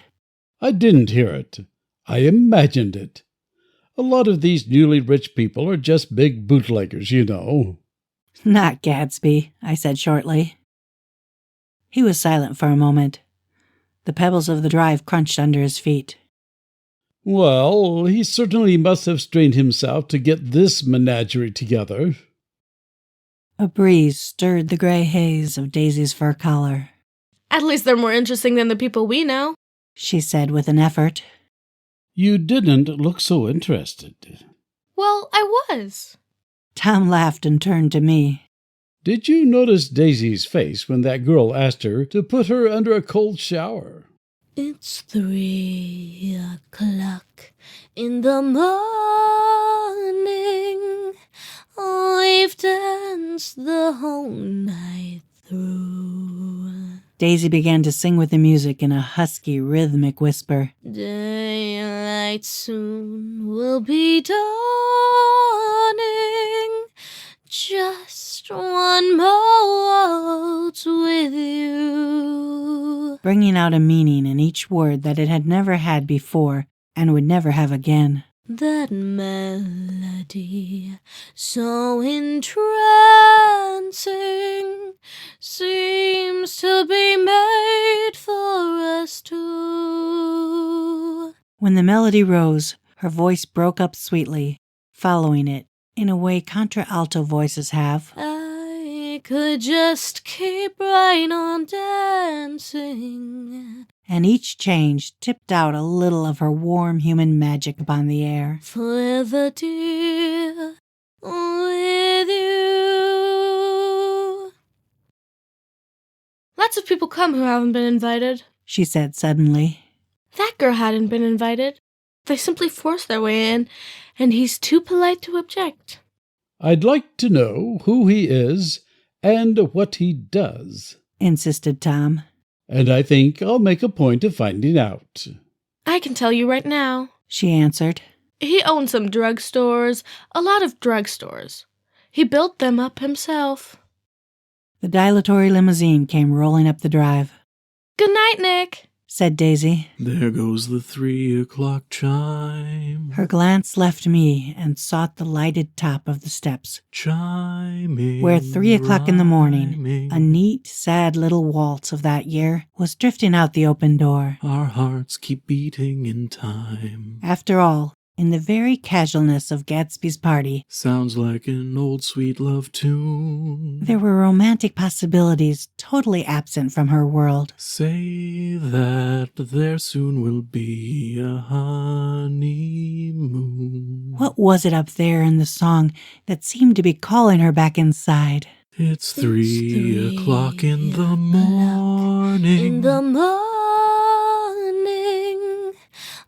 We've danced the whole night through. What would happen now in the dim, incalculable hours? Daylight soon will be dawning. Just one more waltz with you. Just one more waltz with you. Perhaps some unbelievable guest would arrive, a person infinitely rare and to be marveled at.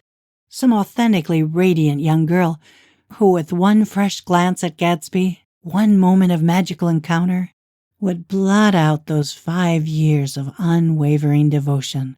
This melody so entrancing seems to be made for us two.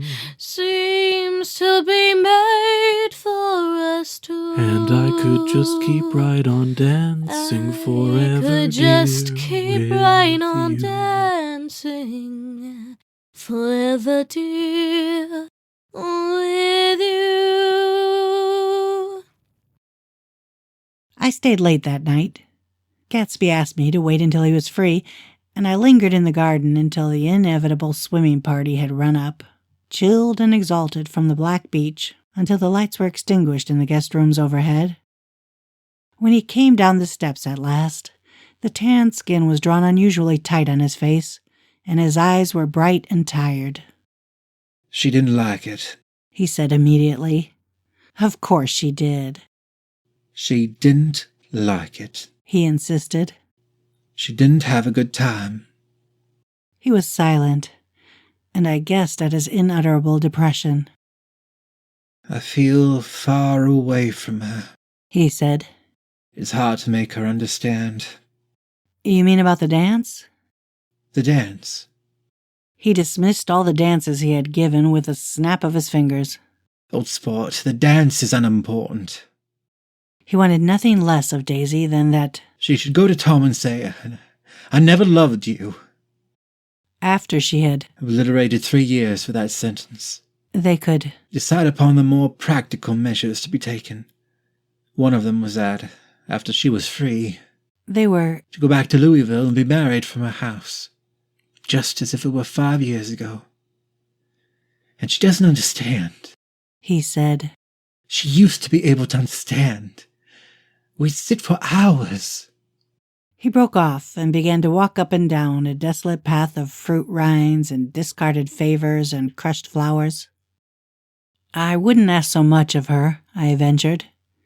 You can't repeat the past. Can't repeat the past? He cried incredulously. Why, of course you can. He looked around him wildly, as if the past were lurking here in the shadows of his house, just out of reach of his hand. I'm going to fix everything just the way it was before, he said, nodding determinedly. She'll see. He talked a lot about the past, and I gathered that he wanted to recover something. Some idea of himself, perhaps, that had gone into loving Daisy. His life had been confused and disordered since then, but if he could once return to a certain starting place and go over it all slowly, he could find out what that thing was. One autumn night 5 years before, they had been walking down the street when the leaves were falling. And they came to a place where there were no trees and the sidewalk was white with moonlight. They stopped here and turned toward each other. Now it was a cool night with that mysterious excitement in it which comes at the 2 changes of the year. The quiet lights in the houses were humming out into the darkness, and there was a stir and bustle among the stars. Out of the corner of his eyes, Gatsby saw that the blocks of the sidewalk really formed a ladder and mounted to a secret place above the trees. He could climb to it, if he climbed alone, and once there he could suck on the pap of life, gulp down the incomparable milk of wonder. His heart beat faster and faster as Daisy's white face came up to his own. He knew that when he kissed this girl, and forever wed his unutterable visions to a perishable breath, his mind would never romp again like the mind of God. So he waited, listening for a moment longer to the tuning fork that had been struck upon a star. Then he kissed her. At his lips' touch, she blossomed for him. Like a flower, and the incarnation was complete. Through all he said, even through his appalling sentimentality, I was reminded of something. An elusive rhythm, a fragment of lost words that I had heard somewhere a long time ago. For a moment, a phrase tried to take shape in my mouth, and my lips parted like a dumb man's, as though there was more struggling upon them than a wisp of startled air. But they made no sound, and what I had almost remembered was uncommunicable forever.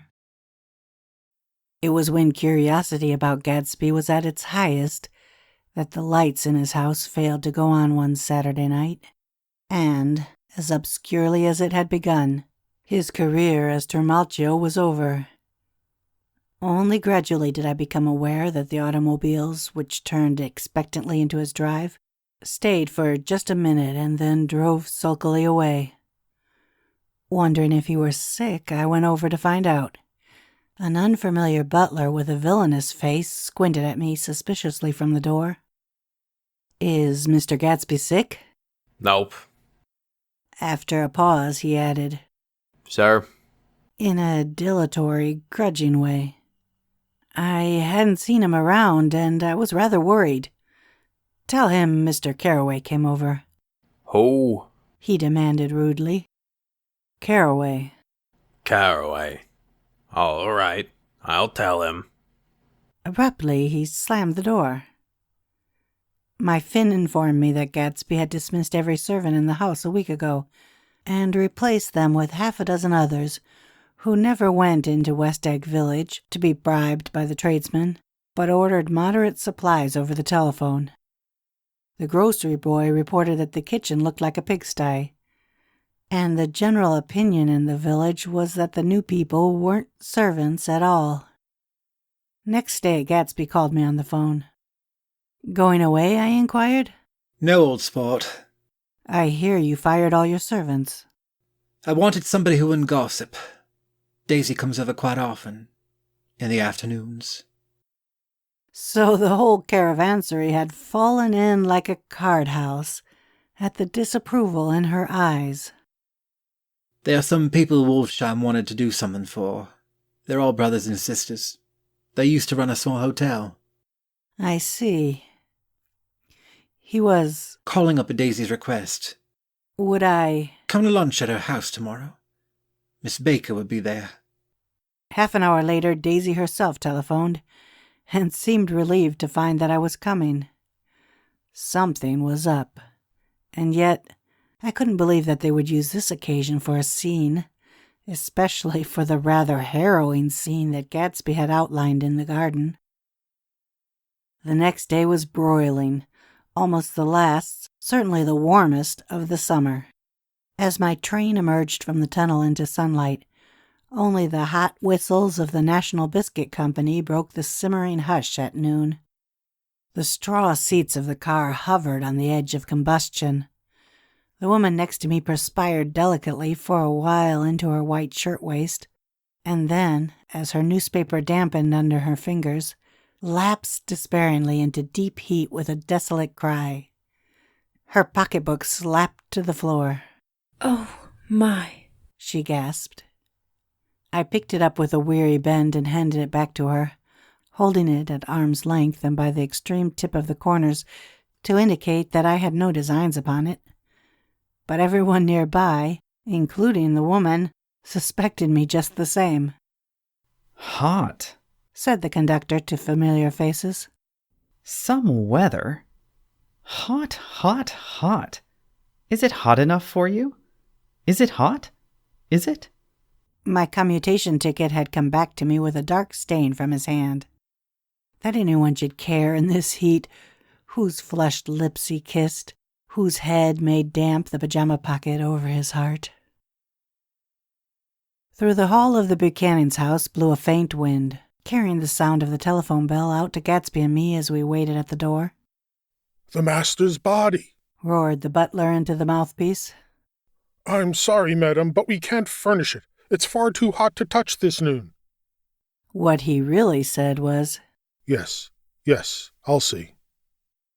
He set down the receiver and came toward us, glistening slightly, to take our stiff straw hats. "Madam expects you in the salon," he cried, needlessly indicating the direction.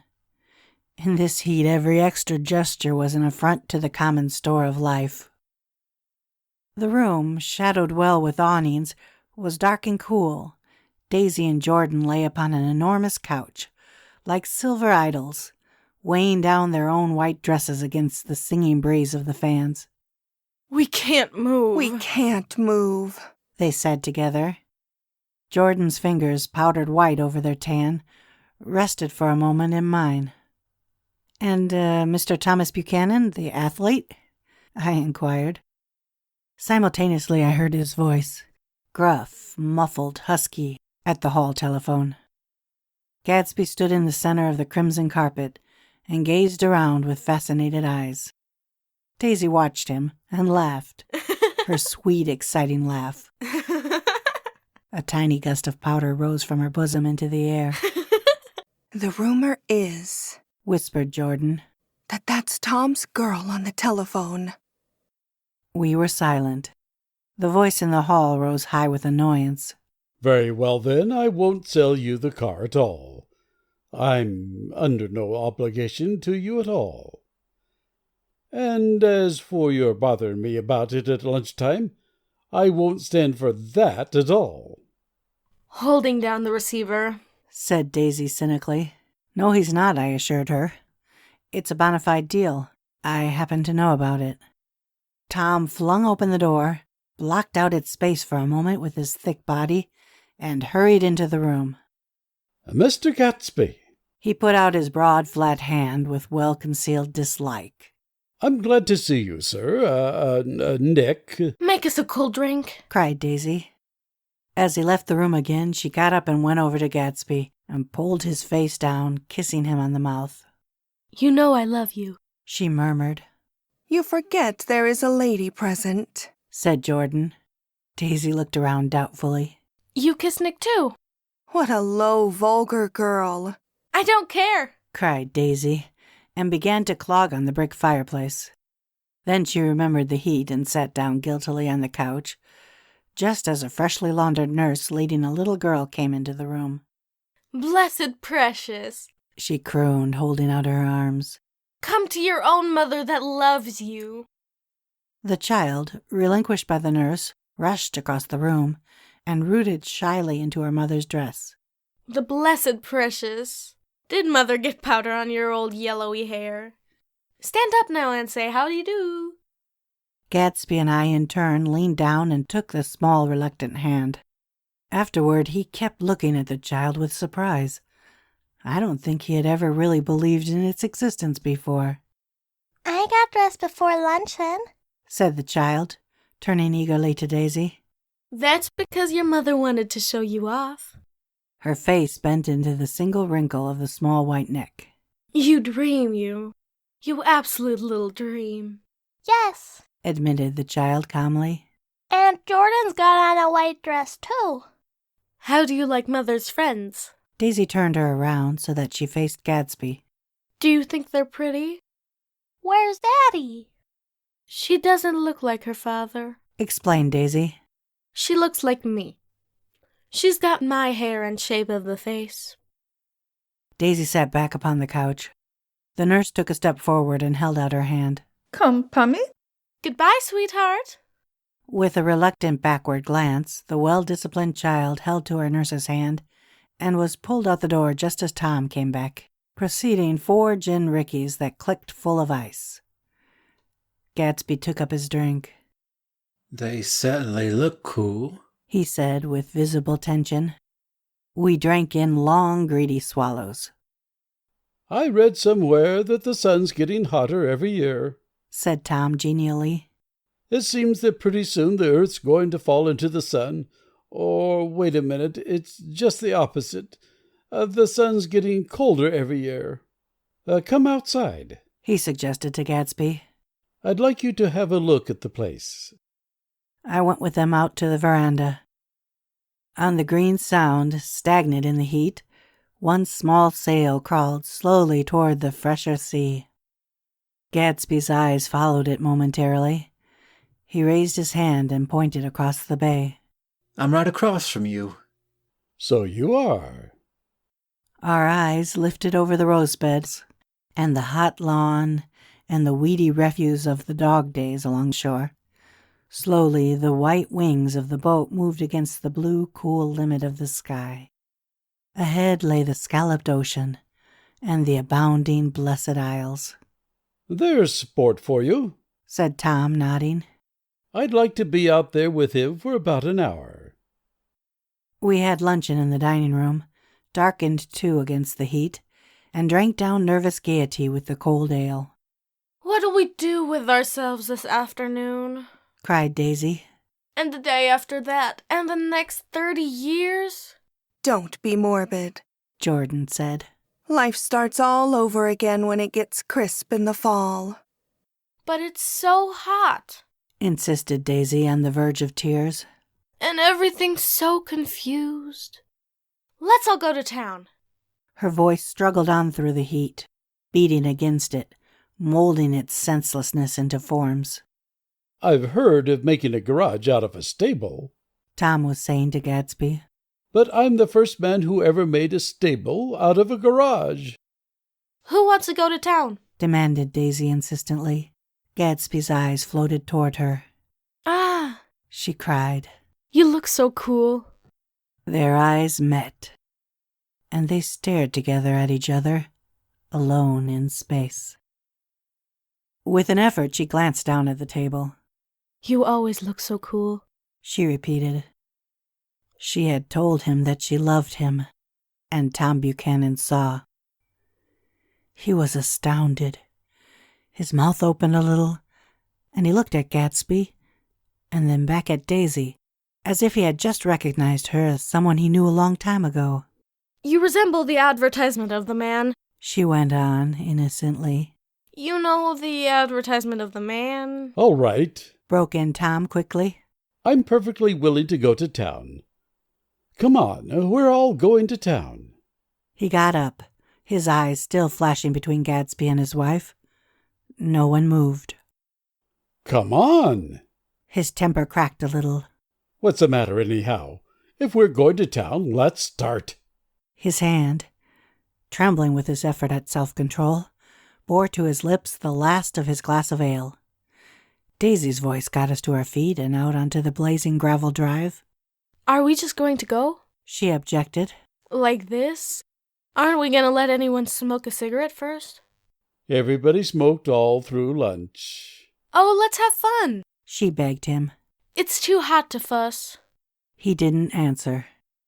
Have it your own way, she said. Come on, Jordan. They went upstairs to get ready while we three men stood there, shuffling the hot pebbles with our feet. A silver curve of the moon hovered already in the western sky. Gatsby started to speak, changed his mind, but not before Tom wheeled and faced him expectantly. Have you got your stables here? Asked Gatsby with an effort. About a quarter of a mile down the road. Oh. A pause. I don't see the idea of going to town, broke out Tom savagely. Women get these notions in their heads. Shall we take anything to drink? Called Daisy from an upper window. I'll get some whiskey, answered Tom. He went inside. Gatsby turned to me rigidly. I can't say anything in this house, old sport. She's got an indiscreet voice, I remarked. It's full of... I hesitated. Her voice is full of money, he said suddenly. That was it. I'd never understood it before. It was full of money. That was the inexhaustible charm that rose and fell in it. The jingle of it, the cymbals' song of it. High in a white palace, the king's daughter, the golden girl. Tom came out of the house wrapping a quart bottle in a towel, followed by Daisy and Jordan, wearing small tight hats of metallic cloth and carrying light capes over their arms. Shall we all go in my car? Suggested Gatsby. He felt the hot green leather of the seat. I ought to have left it in the shade. Is it a standard shift? Demanded Tom. Yes. Well, you take my coupe and let me drive your car to town. The suggestion was distasteful to Gatsby. I don't think there's much gas, he objected. Plenty of gas, said Tom boisterously. He looked at the gauge. And if it runs out, I can stop at the drugstore. You can buy anything at a drugstore nowadays. A pause followed this apparently pointless remark. Daisy looked at Tom frowning, and an indefinable expression, at once definitely unfamiliar and vaguely recognizable, as if I had only heard it described in words, passed over Gatsby's face. Come on, Daisy, said Tom, pressing her with his hand toward Gatsby's car. I'll take you in this circus wagon. He opened the door, but she moved out from the circle of his arm. You take Mick and Jordan. We'll follow you in the coupe. She walked close to Gatsby, touching his coat with her hand. Jordan and Tom and I got into the front seat of Gatsby's car. Tom pushed the unfamiliar gears tentatively, and we shot off into the oppressive heat, leaving them out of sight behind. Did you see that? Demanded Tom. See what? He looked at me keenly, realizing that Jordan and I must have known all along.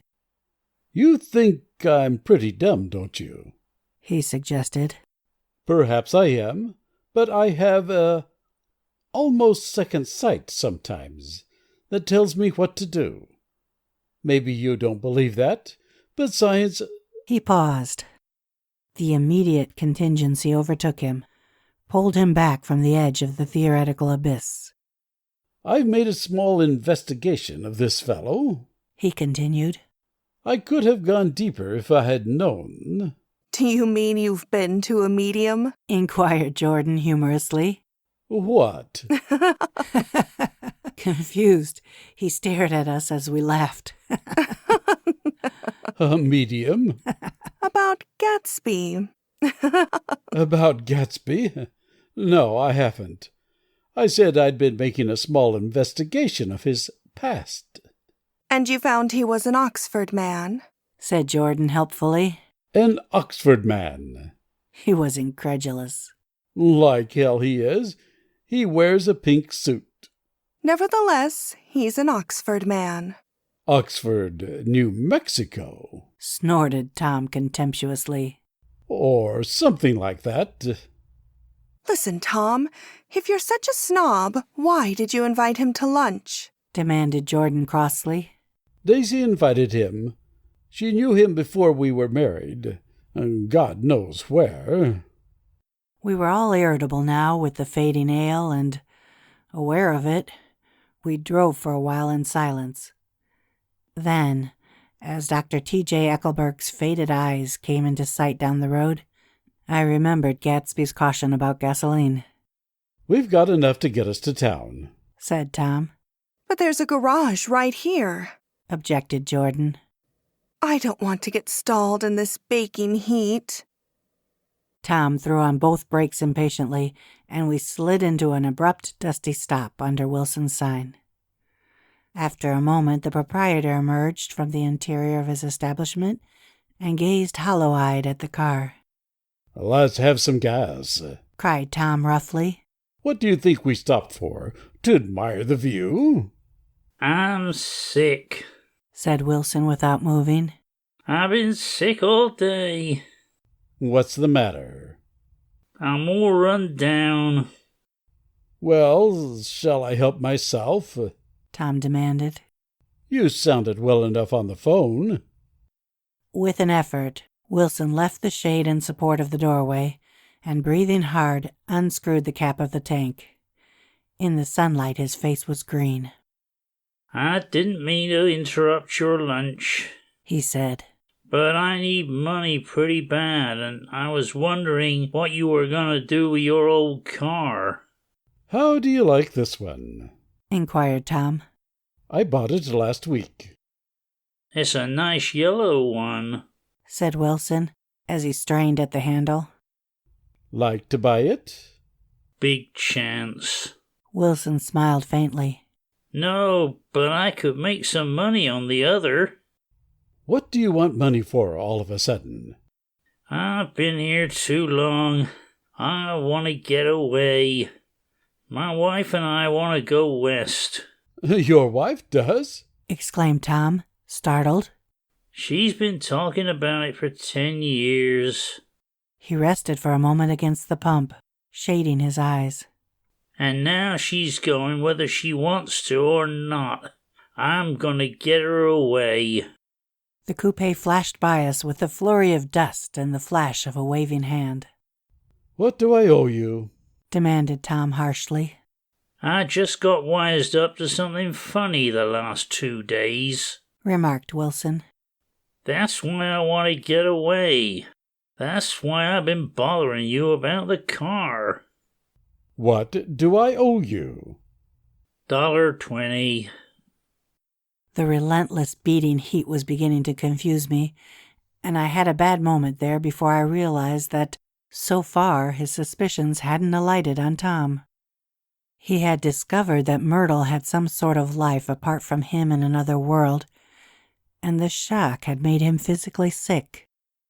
I stared at him and then at Tom, who had made a parallel discovery less than an hour before. And it occurred to me that there was no difference between men in intelligence or race so profound as the difference between the sick and the well. Wilson was so sick that he looked guilty, unforgivably guilty, as if he had just got some poor girl with child. I'll let you have that car, said Tom. I'll send it over tomorrow afternoon.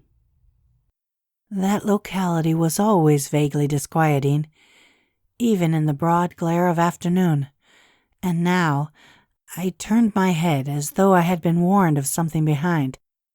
Over the ash heaps, the giant eyes of Dr. T.J. Eckelberg kept their vigil, but I perceived, after a moment, that other eyes were regarding us with peculiar intensity from less than 20 feet away. In one of the windows over the garage, the curtains had been moved aside a little, and Myrtle Wilson was peering down at the car. So engrossed was she that she had no consciousness of being observed, and one emotion after another crept into her face, like objects into a slowly developing picture. Her expression was curiously familiar. It was an expression I had often seen on women's faces, but on Myrtle Wilson's face it seemed purposeless and inexplicable, until I realized that her eyes, wide with jealous terror, were fixed not on Tom, but on Jordan Baker, whom she took to be his wife.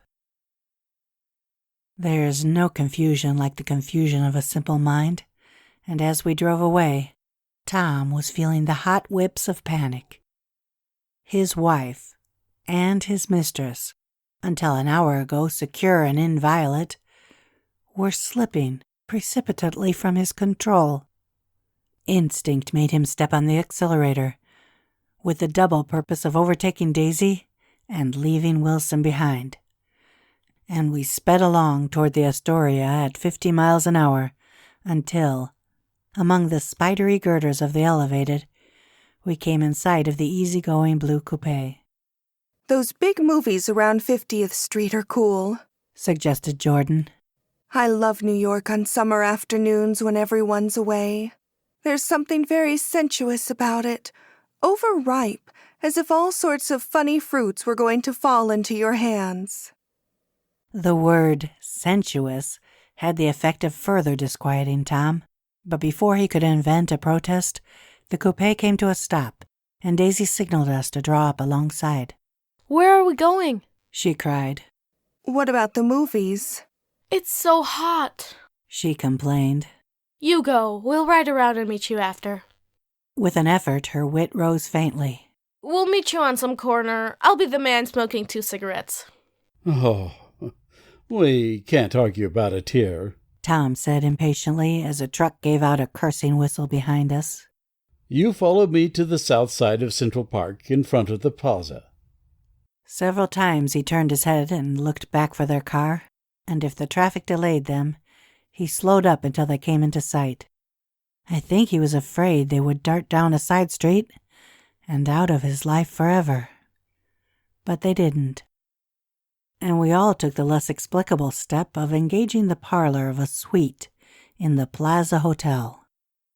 The prolonged and tumultuous argument that ended by herding us into that room eludes me, though I have a sharp physical memory that, in the course of it, my underwear kept climbing like a damp snake around my legs, and intermittent beads of sweat raced cool across my back. The notion originated with Daisy's suggestion that we hire 5 bathrooms and take cold baths, and then assumed a more tangible form as a place to have a mint julep. Each of us said over and over again that it was a crazy idea. Crazy idea. Crazy idea. We all talked at once to a baffled clerk. Cool. A place to have a mint julep. We're about to take cold baths. And thought, or pretended to think, getting it's hotter so every hot. Make us a cold drink. that we were being very funny. The room was large and stifling, and though it was already 4 o'clock, opening the windows admitted only a gust of hot shrubbery from the park. Daisy went to the mirror and stood with her back to us, fixing her hair. It's a swell suite, whispered Jordan respectfully, and everyone laughed. Open the other window, commanded Daisy without turning around. There aren't any more. Well, we'd better telephone for an axe. The thing to do is to forget about the heat, said Tom impatiently. You make it 10 times worse by crabbing about it. He unrolled the bottle of whiskey from the towel and put it on the table. Why not let her alone, old sport? Remarked Gatsby. You're the one that wanted to come to town. There was a moment of silence. The telephone book slipped from its nail and splashed to the floor, whereupon Jordan whispered, "Excuse me." But this time no one laughed. "I'll pick it up," I offered. I've got it. Gatsby examined the parted string, muttered, in an interested way, and tossed the book on a chair. "That's a great expression of yours, isn't it?" said Tom sharply. "What is?" "All this old sport business. Where'd you pick that up?"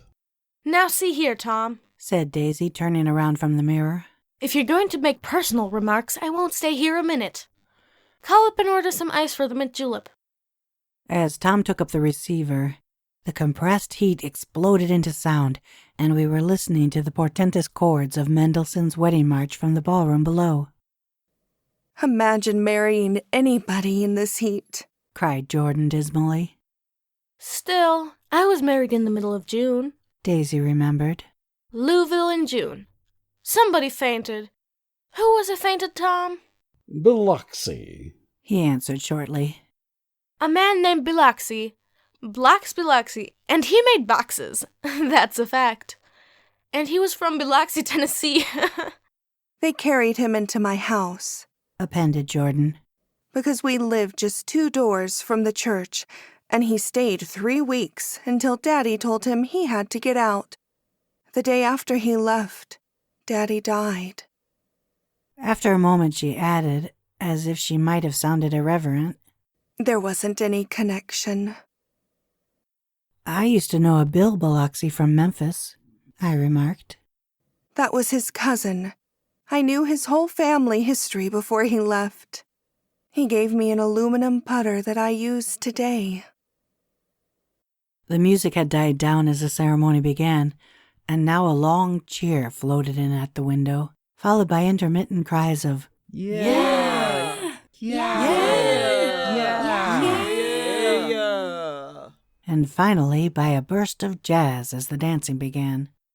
We're getting old, said Daisy. If we were young, we'd rise and dance. "Remember Biloxi," Jordan warned her. "Where'd you know him, Tom?" "Biloxi?" He concentrated with an effort. "I didn't know him. He was a friend of Daisy's." He was not, she denied. I'd never seen him before. He came down in the private car. "Well, he said he knew you. He said he was raised in Louisville. Asa Bird brought him around at the last minute and asked if we had room for him." Jordan smiled. "He was probably bumming his way home. He told me he was president of your class at Yale." Tom and I looked at each other blankly. Biloxi? "First place, we didn't have any president." Gatsby's foot beat a short, restless tattoo, and Tom eyed him suddenly. By the way, Mr. Gatsby, I understand you're an Oxford man." "Not exactly." "Oh, yes, I understand you went to Oxford." "Yes, I went there." A pause. Then Tom's voice, incredulous and insulting. "You must have gone there about the time Biloxi went to New Haven." Another pause. A waiter knocked and came in with crushed mint and ice, but the silence was unbroken by his "Thank you," and the soft closing of the door. This tremendous detail was to be cleared up at last. "I told you I went there," said Gatsby. "I heard you, but I'd like to know when." "It was in 1919. I only stayed 5 months. That's why I can't really call myself an Oxford man." Tom glanced around to see if we mirrored his unbelief, but we were all looking at Gatsby. "It was an opportunity they gave to some of the officers after the armistice," he continued. "We could go to any of the universities in England or France." I wanted to get up and slap him on the back. I had one of those renewals of complete faith in him that I'd experienced before. Daisy rose, smiling faintly, and went to the table. Open the whiskey, Tom, she ordered. And I'll make you a mint julep. Then you won't seem so stupid to yourself. Look at the mint. "Wait a minute," snapped Tom. I want to ask Mr. Gatsby one more question. Go on, Gatsby said politely. What kind of row are you trying to cause in my house anyhow? They were out in the open at last, and Gatsby was content. He isn't causing a row. Daisy looked desperately from one to the other. You're causing a row. Please have a little self-control. Self-control? Repeated Tom incredulously. I suppose the latest thing is to sit back and let Mr. Nobody from nowhere make love to your wife. Well, if that's the idea, you can count me out. Nowadays, people begin by sneering at family life and family institutions, and next they'll throw everything overboard and have intermarriage between black and white. Flushed with his impassioned gibberish, he saw himself standing alone on the last barrier of civilization. We're all white here, murmured Jordan. I know I'm not very popular. I don't give big parties. I suppose you've got to make your home into a pigsty in order to have any friends in the modern world. Angry as I was, as we all were, I was tempted to laugh whenever he opened his mouth. The transition from libertine to prig was so complete. I've got something to tell you, old sport, began Gatsby, but Daisy guessed at his intention. Please don't, she interrupted helplessly. Please let's all go home. Why don't we all go home? That's a good idea. I got up. Come on, Tom. Nobody wants a drink. I want to know what Mr. Gatsby has to tell me. Your wife doesn't love you, said Gatsby. She's never loved you. She loves me. Ah, you must be crazy, exclaimed Tom automatically. Gatsby sprang to his feet, vivid with excitement. She never loved you, do you hear? He cried. She only married you because I was poor and she was tired of waiting for me. It was a terrible mistake, but in her heart she never loved anyone except me. At this point, Jordan and I tried to go, but Tom and Gatsby insisted with competitive firmness that we remain, as though neither of them had anything to conceal, and it would be a privilege to partake vicariously of their emotions. Sit down, Daisy. Tom's voice groped unsuccessfully for the paternal note. What's been going on? I want to hear all about it. I told you what's been going on, said Gatsby. Going on for 5 years. And you didn't know. Tom turned to Daisy sharply. You've been seeing this fellow for 5 years? Not seeing, said Gatsby. No, we couldn't meet. But both of us loved each other all that time, old sport, and you didn't know. I used to laugh sometimes. But there was no laughter in his eyes. To think that you didn't know. Oh, that's all. Tom tapped his thick fingers together like a clergyman and leaned back in his chair. You're crazy, he exploded. I can't speak about what happened 5 years ago because I didn't know Daisy then. And I'll be damned if I see how you got within a mile of her, unless you brought the groceries to the back door. But all the rest of that's a goddamn lie. Daisy loved me when she married me, and she loves me now. No, said Gatsby, shaking his head. She does, though. The trouble is that sometimes she gets foolish ideas in her head and doesn't know what she's doing. He nodded sagely. And what's more, I love Daisy too. Once in a while I go off on a spree and make a fool of myself, but I always come back, and in my heart I love her all the time. You're revolting, said Daisy. She turned to me, and her voice, dropping an octave lower, filled the room with thrilling scorn. Do you know why we left Chicago? I'm surprised that they didn't treat you to the story of that little spree. Gatsby walked over and stood beside her. Daisy, that's all over now, he said earnestly. It doesn't matter anymore. Just tell him the truth, that you never loved him, and it's all wiped out forever. She looked at him blindly.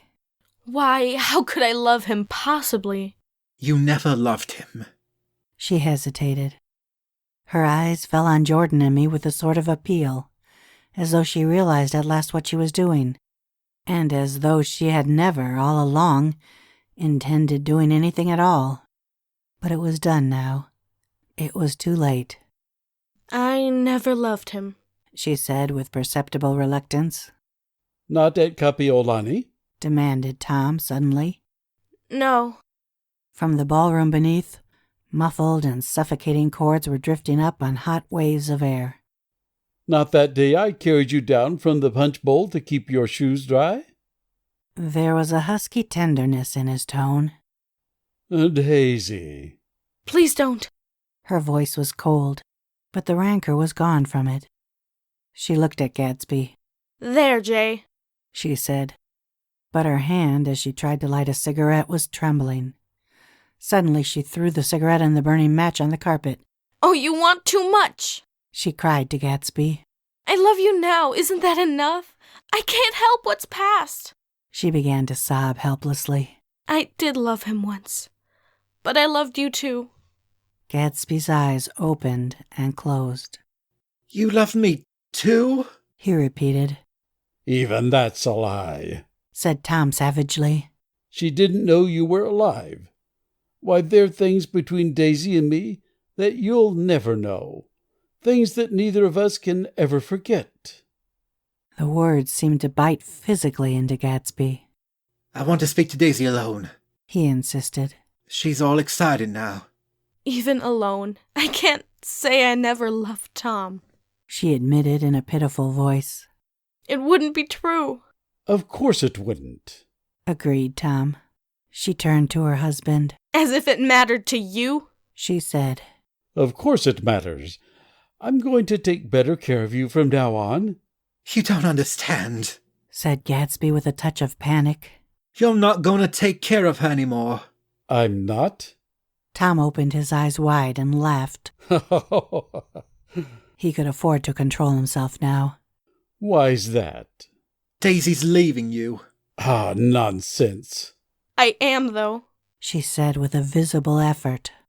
She's not leaving me. Tom's words suddenly leaned down over Gatsby. Certainly not for a common swindler who would have to steal the ring he put on her finger. I won't stand this, cried Daisy. Oh, please, let's get out. Who are you, anyhow? Broke out Tom.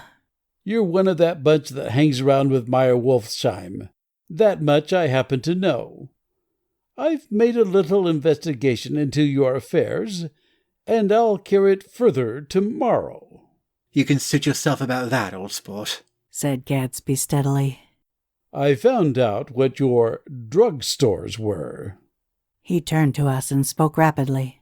He and this Wolfsheim bought up a lot of side street drugstores here and in Chicago and sold grain alcohol over the counter. That's one of his little stunts. I picked him for a bootlegger the first time I saw him, and I wasn't far wrong. What about it? Said Gatsby politely. I guess your friend Walter Chase wasn't too proud to come in on it. And you left him in the lurch, didn't you? You let him go to jail for a month over in New Jersey. God, you ought to hear Walter on the subject of you. He came to us dead broke. He was very glad to pick up some money, old sport. Don't you call me old sport, cried Tom. Gatsby said nothing.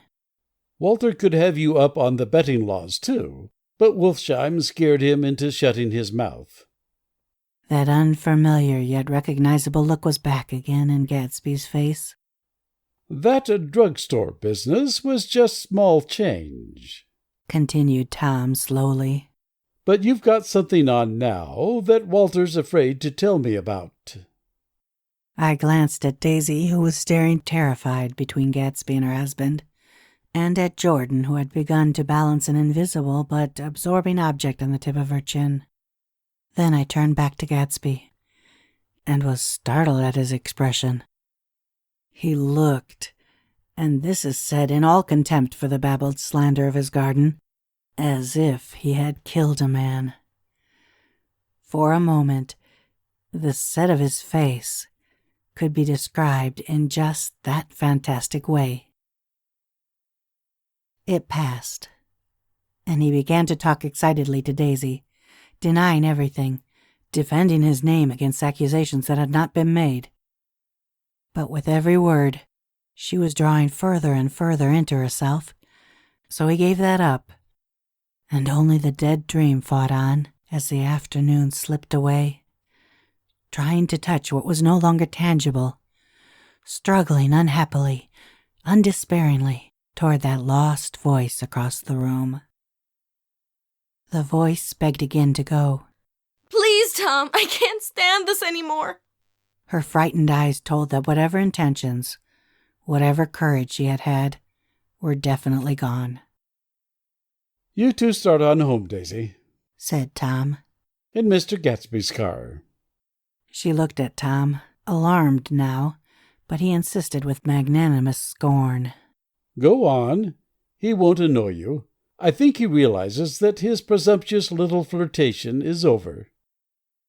They were gone, without a word, snapped out, made accidental, isolated, like ghosts, even from our pity. After a moment, Tom got up and began wrapping the unopened bottle of whiskey in the towel. Want any of this stuff? Jordan? Nick? I didn't answer. Nick? He asked again. What? Want any?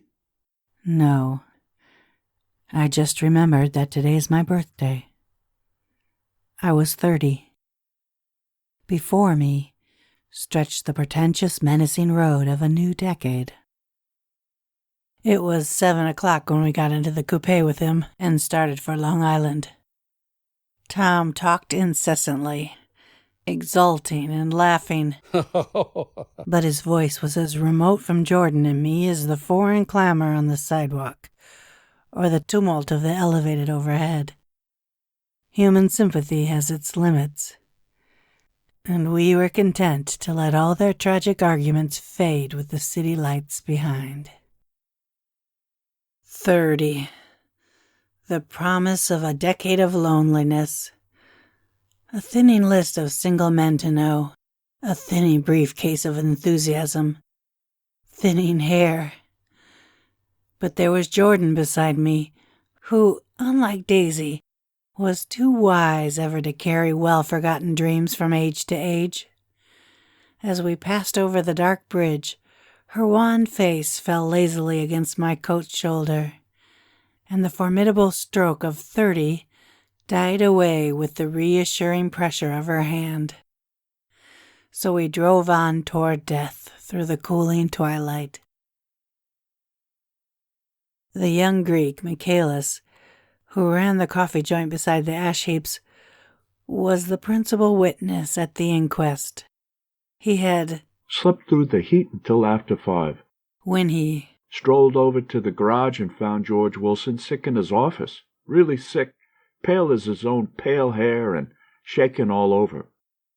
Michaelis advised him to go to bed, but Wilson refused, saying that he'd miss a lot of business if he did.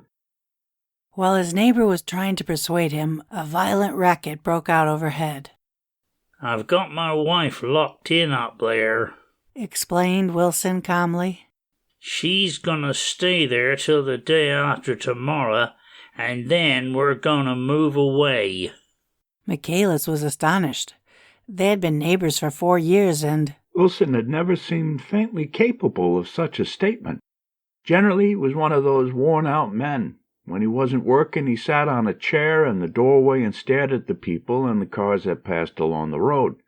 When anyone spoke to him, he invariably laughed in an agreeable, colorless way. He was his wife's man, and not his own. So naturally, Michaelis tried to find out what had happened. But Wilson wouldn't say a word. Instead, he began to throw curious, suspicious glances at his visitor and ask him what he had been doing at certain times on certain days. Just as the latter was getting uneasy, some workmen came past the door, bound for his restaurant, and Michaelis took the opportunity to get away, intending to come back later. But he didn't. He supposed he forgot to, that's all.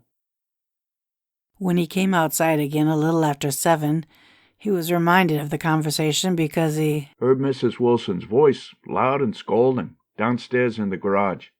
Beat me! He heard her cry. me down and beat me, you dirty little coward!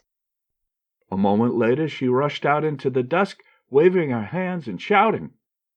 Before he could move from his door, the business was over. The death car, as the newspapers called it, didn't stop. It came out of the gathering darkness, wavered tragically for a moment, and then disappeared around the next bend. Michaelis wasn't even sure of its color. He told the first policeman that it was light green. The other car, the one going toward New York, came to a rest 100 yards beyond, and its driver hurried back to where Myrtle Wilson, her life violently extinguished, knelt in the road and mingled her thick dark blood with the dust. Michaelis and this man reached her first, but when they had torn open her shirtwaist, still damp with perspiration, they saw that her left breast was swinging loose like a flap, and there was no need to listen for the heart beneath. The mouth was wide open and ripped at the corners, as though she had choked a little in giving up the tremendous vitality she had stored so long. We saw the 3 or 4 automobiles and the crowd when we were still some distance away.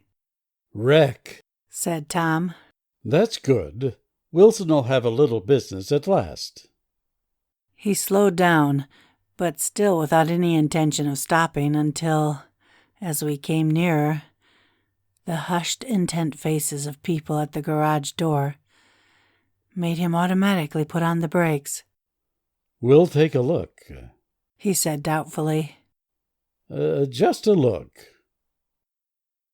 I became aware now of a hollow, wailing sound which issued incessantly from the garage. A sound which, as we got out of the coupe and walked toward the door, resolved itself into words. Oh my God! Uttered over and over in a gasping moan. There's some bad trouble here, said Tom excitedly. He reached up on tiptoes and peered over a circle of heads into the garage, which was only lit by a yellow light in a swinging wire basket overhead. Then he made a harsh sound in his throat, and with a violent thrusting movement of his powerful arms, pushed his way through. The circle closed up again, with a running murmur of expostulation. It was a minute before I could see anything at all. Then new arrivals disarranged the line, and Jordan and I were pushed suddenly inside. Myrtle Wilson's body, wrapped in a blanket and then in another blanket as though she suffered from a chill in the hot night, lay on a work table by the wall, and Tom, with his back to us, was bending over it, motionless. Next to him stood a motorcycle policeman, taking down names with much sweat and correction in a little book. At first, I couldn't find the source of the high groaning words that echoed clamorously through the bare garage. Then I saw Wilson, standing on the raised threshold of his office, swaying back and forth and holding to the doorpost with both hands. Some man was talking to him in a low voice and attempting from time to time to lay a hand on his shoulder. But Wilson neither heard nor saw. His eyes would drop slowly from the swinging light to the laden table by the wall, and then jerk back to the light again. And he gave out incessantly his high, horrible call. Oh my God! Oh my God! God! Oh God! Oh my God! Presently, Tom lifted his head with a jerk, and after staring around the garage with glazed eyes, addressed a mumbled, incoherent remark to the policeman. M-A-V. The policeman was saying. O. No, R. Corrected the man. M-A-V-R-O. Listen to me, muttered Tom fiercely. R. Said the policeman. O. G. G. He looked up as Tom's broad hand fell sharply on his shoulder. What you want, fella? What happened? That's what I want to know. Auto hit her. Instantly killed. Instantly killed? Repeated Tom, staring. She ran out in a road. Son of a bitch didn't even stop his car. There was 2 cars. Said Michaelis. One coming, one going, see? Going where? Asked the policeman keenly. One going each way. Well, His hand rose to the blankets, but stopped halfway and fell to his side. She ran out there, and the other one coming from New York knocked right into her, going 30 or 40 miles an hour. What's the name of this place here? Demanded the officer. Hasn't got any name. A pale, well-dressed Negro stepped near. It was a yellow car, he said. Big yellow car, new. See the accident? Asked the policeman. No, but the car passed me down the road, going faster than 40, going 50, 60. Come here and let's have your name. Look out now. I want to get his name. Some words of this conversation must have reached Wilson swaying in the office door, for suddenly a new theme found voice among his gasping cries. You don't have to tell me what kind of car it was. I know what kind of car it was. Watching Tom, I saw the wad of muscle back of his shoulder tighten under his coat. He walked quickly over to Wilson and, standing in front of him, seized him firmly by the upper arms. You've got to pull yourself together, he said with soothing gruffness. Wilson's eyes fell upon Tom. He started up on his tiptoes and then would have collapsed to his knees had Tom not held him upright. Listen, said Tom, shaking him a little. I just got here a minute ago from New York. I was bringing you that coupe we've been talking about. That yellow car I was driving this afternoon wasn't mine. Do you hear? I haven't seen it all afternoon. Only the Negro and I were near enough to hear what he said, but the policeman caught something in the tone and looked over with truculent eyes. What's all that? He demanded. I'm a friend of his. Tom turned his head, but kept his hands firm on Wilson's body. He says he knows the car that did it. It was a yellow car. Some dim impulse moved the policeman to look suspiciously at Tom. And what color's your car? It's a blue car, a coupe. We've come straight from New York, I said. Someone who had been driving a little behind us confirmed this, and the policeman turned away. Now, if you let me have that name again, correct. Picking up Wilson like a doll, Tom carried him into the office, set him down in a chair, and came back. If somebody'll come here and sit with him, he snapped authoritatively. He watched while the 2 men standing closest glanced at each other and went unwillingly into the room. Then Tom shut the door on them and came down the single step, his eyes avoiding the table. As he passed close to me, he whispered, Let's get out. Self-consciously, with his authoritative arms breaking the way, we pushed through the still gathering crowd, passing a hurried doctor, case in hand, who had been sent for in wild hope half an hour ago. Tom drove slowly until we were beyond the bend. Then his foot came down hard, and the coupe raced along through the night. In a little while I heard a low, husky sob, and saw that the tears were overflowing down his face. The goddamn coward, he whimpered. He didn't even stop his car. The Buchanan's house floated suddenly toward us through the dark, rustling trees. Tom stopped beside the porch and looked up at the second floor, where 2 windows bloomed with light among the vines. Daisy's home, he said. As we got out of the car, he glanced at me and frowned slightly. I ought to have dropped you in West Egg, Nick. There's nothing we can do tonight.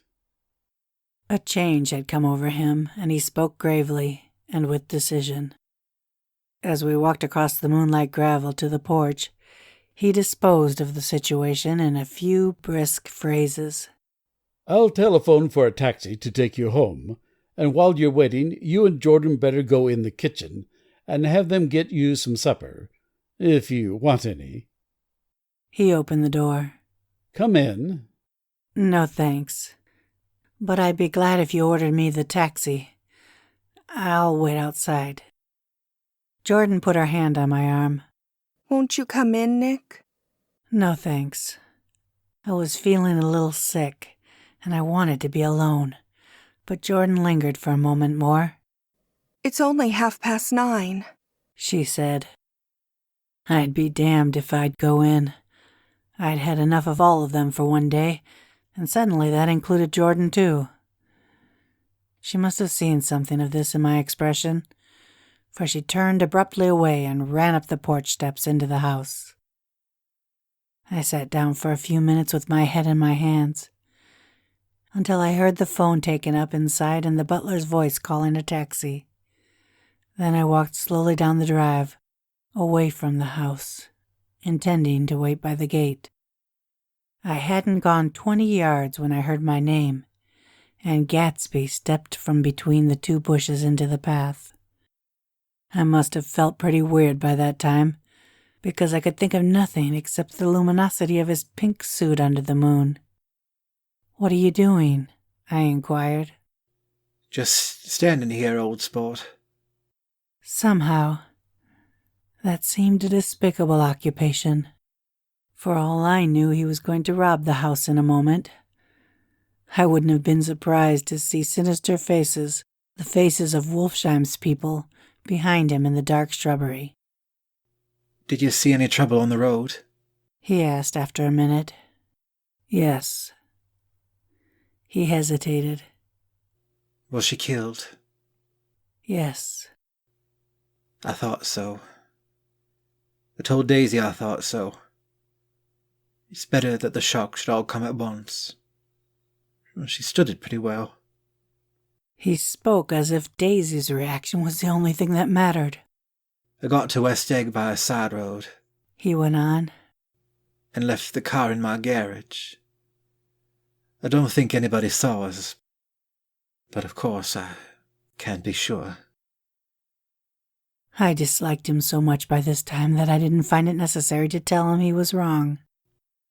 "Who was the woman?" he inquired. "Her name was Wilson. Her husband owns the garage. How the devil did it happen?" "Well, I tried to swing the wheel." He broke off, and suddenly I guessed at the truth. Was Daisy driving? "Yes," he said after a moment. "but of course I'll say I was. You see, when we left New York she was very nervous and she thought it would steady her to drive. And this woman rushed out at us just as we were passing a car coming the other way. It all happened in a minute, but it seemed to me that she wanted to speak to us. Thought we were somebody she knew. Well, first Daisy turned away from the woman toward the other car, and then she lost her nerve and turned back. The second my hand reached the wheel, I felt the shock. It must have killed her instantly." It ripped her open. "Don't tell me, old sport." He winced. Anyhow, Daisy stepped on it. I tried to make her stop, but she couldn't, so I pulled on the emergency brakes. Then she fell over into my lap, and I drove on. "She'll be all right tomorrow," he said presently. "I'm just gonna wait here and see if it tries to bother her about the unpleasantness this afternoon. She's locked herself into her room, and if it tries any brutality, she's going to turn the light out and on again." "He won't touch her," I said. "He's not thinking about her." "I don't trust him, old sport." "How long are you going to wait?" "All night, if necessary. Anyhow, till they all go to bed." A new point of view occurred to me. Suppose Tom found out that Daisy had been driving. He might think he saw a connection in it. He might think anything. I looked at the house. There were 2 or 3 bright windows downstairs, and the pink glow from Daisy's room on the second floor. "You wait here," I said. "I'll see if there's any sign of a commotion." I walked back along the border of the lawn, traversed the gravel softly, and tiptoed up the veranda steps. The drawing-room curtains were open, and I saw that the room was empty. Crossing the porch where we had dined that June night 3 months before, I came to a small rectangle of light, which I guessed was the pantry window. The blind was drawn, but I found a rift at the sill. Daisy and Tom were sitting opposite each other at the kitchen table with a plate of cold fried chicken between them and 2 bottles of ale. He was talking intently across the table at her, and in his earnestness, his hand had fallen upon and covered her own. Once in a while she looked up at him and nodded in agreement. They weren't happy, and neither of them had touched the chicken or the ale, and yet they weren't unhappy either. There was an unmistakable air of natural intimacy about the picture, and anyone would have said they were conspiring together. As I tiptoed from the porch, I heard my taxi feeling its way along the dark road toward the house. Gatsby was waiting where I had left him in the drive. Is it all quiet up there? He asked anxiously. Yes, it's all quiet. I hesitated. You'd better come home and get some sleep. He shook his head. I want to wait here till Daisy goes to bed. Good night, old sport. He put his hands in his coat pockets and turned back eagerly to his scrutiny of the house, as though my presence marred the sacredness of the vigil. So I walked away and left him standing there in the moonlight, watching over nothing. I couldn't sleep all night. A foghorn was groaning incessantly on the sound, and I tossed half sick between grotesque reality and savage, frightening dreams. Toward dawn, I heard a taxi go up Gatsby's drive, and immediately I jumped out of bed and began to dress. I felt that I had something to tell him, something to warn him about, and morning would be too late. Crossing his lawn, I saw that his front door was still open, and he was leaning against a table in the hall, heavy with dejection or sleep. Nothing happened, he said wanly. I waited, and about 4 o'clock she came to the window and stood there for a minute, then turned out the light.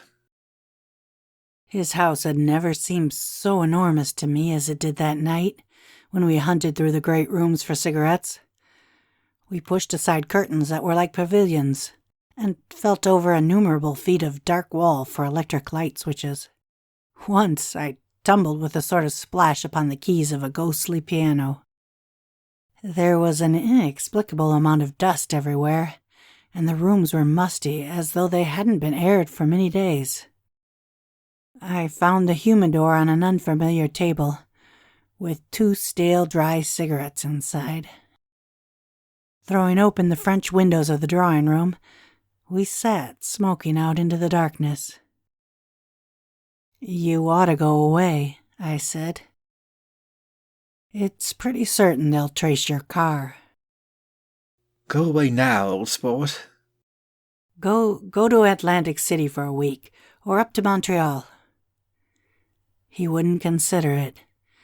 He couldn't possibly leave Daisy. Until he knew what she was going to do.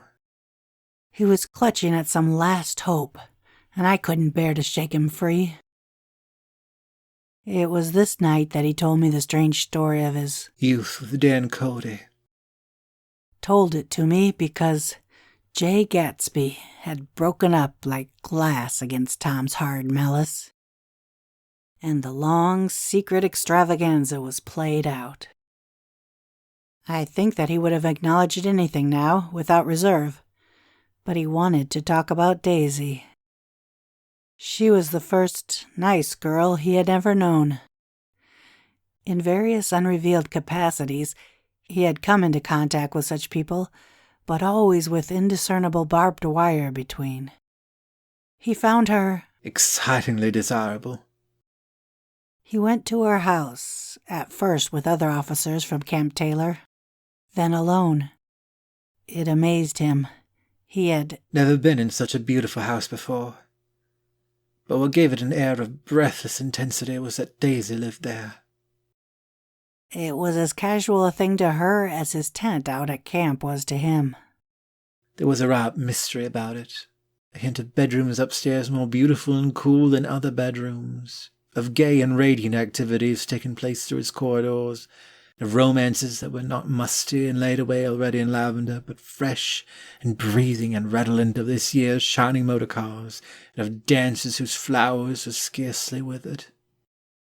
It excited him, too, that many men had already loved Daisy. It increased her value in his eyes.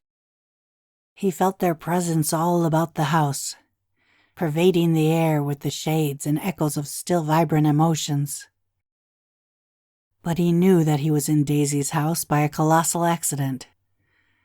However glorious might his future as J. Gatsby be, he was, at present, a penniless young man without a past. And at any moment the invisible cloak of his uniform might slip from his shoulders. So he made the most of his time. He took what he could get, ravenously and unscrupulously. Eventually, he took Daisy one still October night. Took her because he had no real right to touch her hand. He might have despised himself, for he had certainly taken her under false pretenses. I don't mean that he had traded on his phantom millions, but he had deliberately given Daisy a sense of security. He let her believe that he was a person from much the same stratum as herself, that he was fully able to take care of her.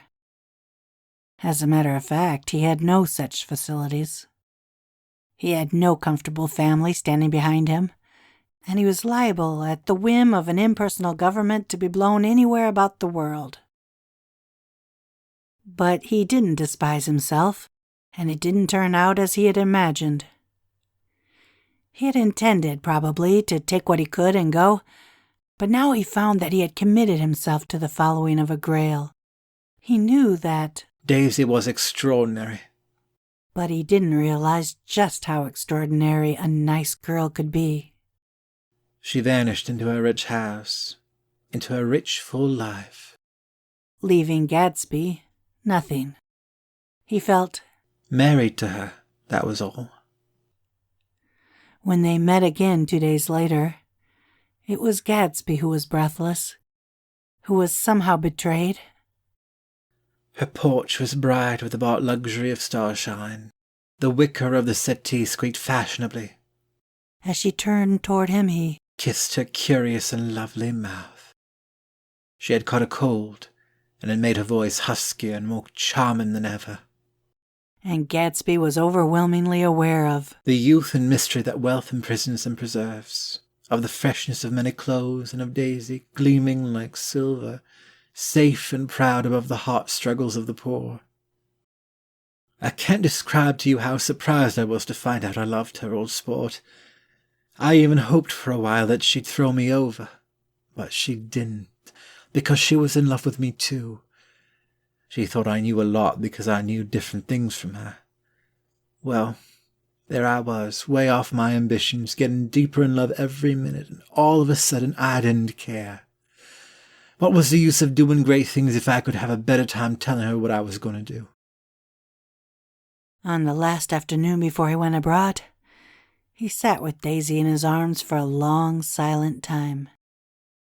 It was a cold fall day with fire in the room, and her cheeks flushed.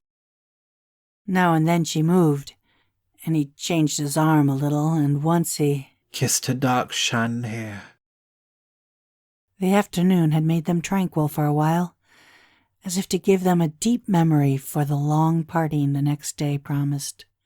They had never been closer in their mouth of love, nor communicated more profoundly one with another than when she brushed silent lips against his coat's shoulder, or when he touched the end of her fingers, gently, as though she were asleep.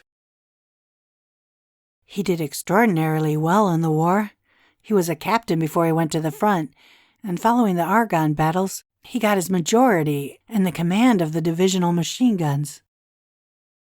After the armistice, he tried frantically to get home. But some complication or misunderstanding sent him to Oxford instead. He was worried now. There was a quality of nervous despair in Daisy's letters. She didn't see why he couldn't come. She was feeling the pressure of the world outside, and she wanted to see him and feel his presence beside her and be reassured that she was doing the right thing after all. For Daisy was young, and the artificial world was redolent of orchids and pleasant, cheerful snobbery, and orchestras which set the rhythm of the year, summon up the sadness and suggestiveness of life in new tunes. All night the saxophones wailed the hopeless comment of the Beale Street blues, while 100 pairs of golden and silver slippers shuffled the shining dust. At the grey tea hour there were always rooms that throbbed incessantly with this low sweet fever, while fresh faces drifted here and there like rose petals blown by the side horns round the floor. Through this twilight universe Daisy began to move again with the season. Suddenly she was again keeping 6 dates a day with 6 men, and drowsing asleep at dawn with the beads and chiffon of an evening dress tangled among dying orchids on the floor beside her bed. And all the time something within her was crying for a decision. She wanted her life shaped now, immediately, and the decision must be made by some force, of love, of money, of unquestionable practicality, that was close at hand. That force took shape in the middle of spring with the arrival of Tom Buchanan. There was a wholesome bulkiness about his person and his position, and Daisy was flattered. Doubtless there was a certain struggle and a certain relief. The letter reached Gatsby while he was still at Oxford.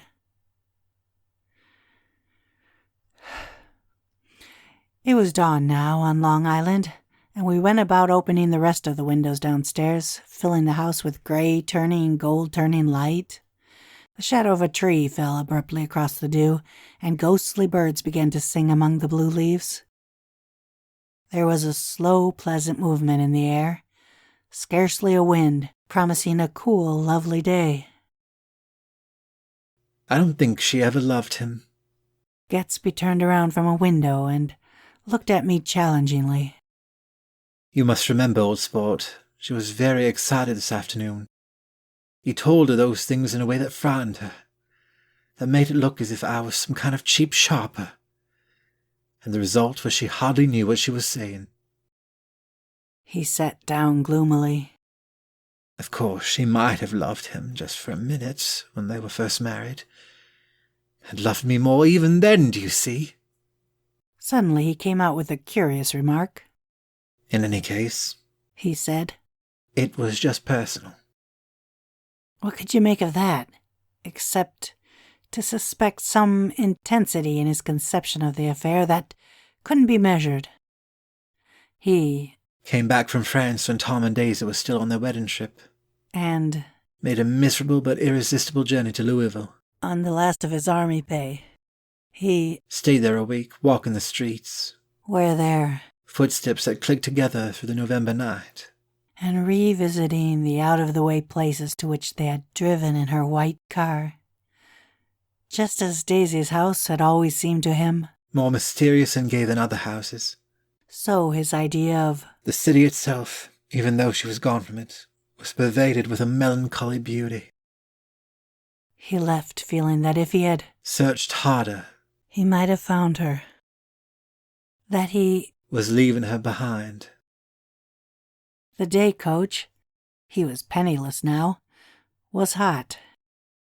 He went out to the open vestibule and sat down on a folding chair and the station slid away, and the backs of unfamiliar buildings moved by. Then out into the spring fields, where a yellow trolley raced them for a minute with people in it who might once have seen the pale magic of her face along the casual street. The track curved, and now it was going away from the sun which, as it sank lower, seemed to spread itself in benediction over the vanishing city where she had drawn her breath. He stretched out his hand desperately, as if to snatch only a wisp of air, to save a fragment of the spot that she had made lovely for him.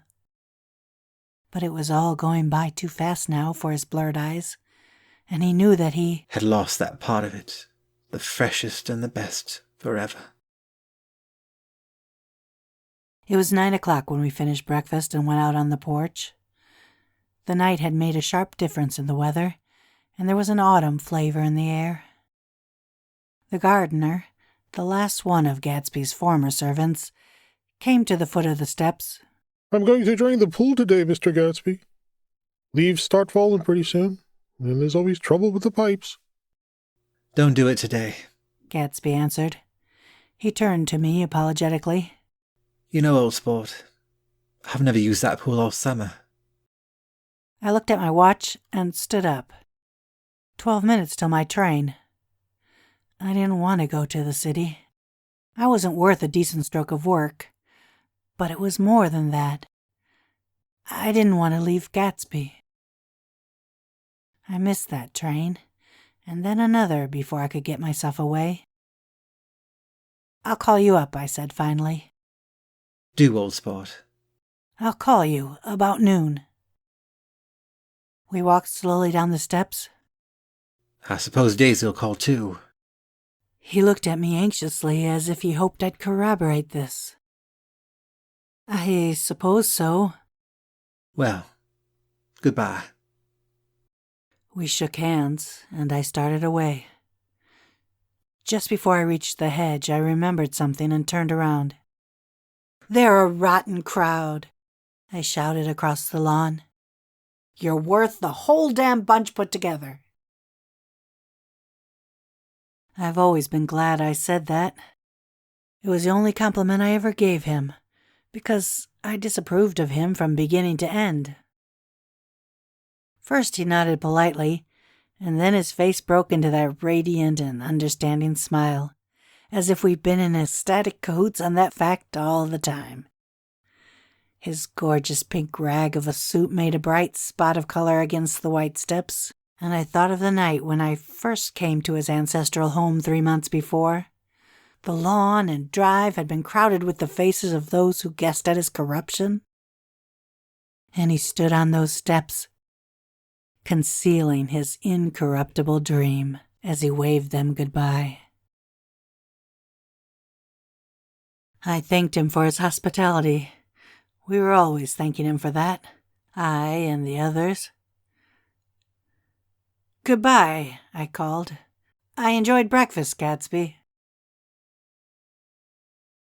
Up in the city, I tried for a while to list the quotations on an interminable amount of stock. Then I fell asleep in my swivel chair.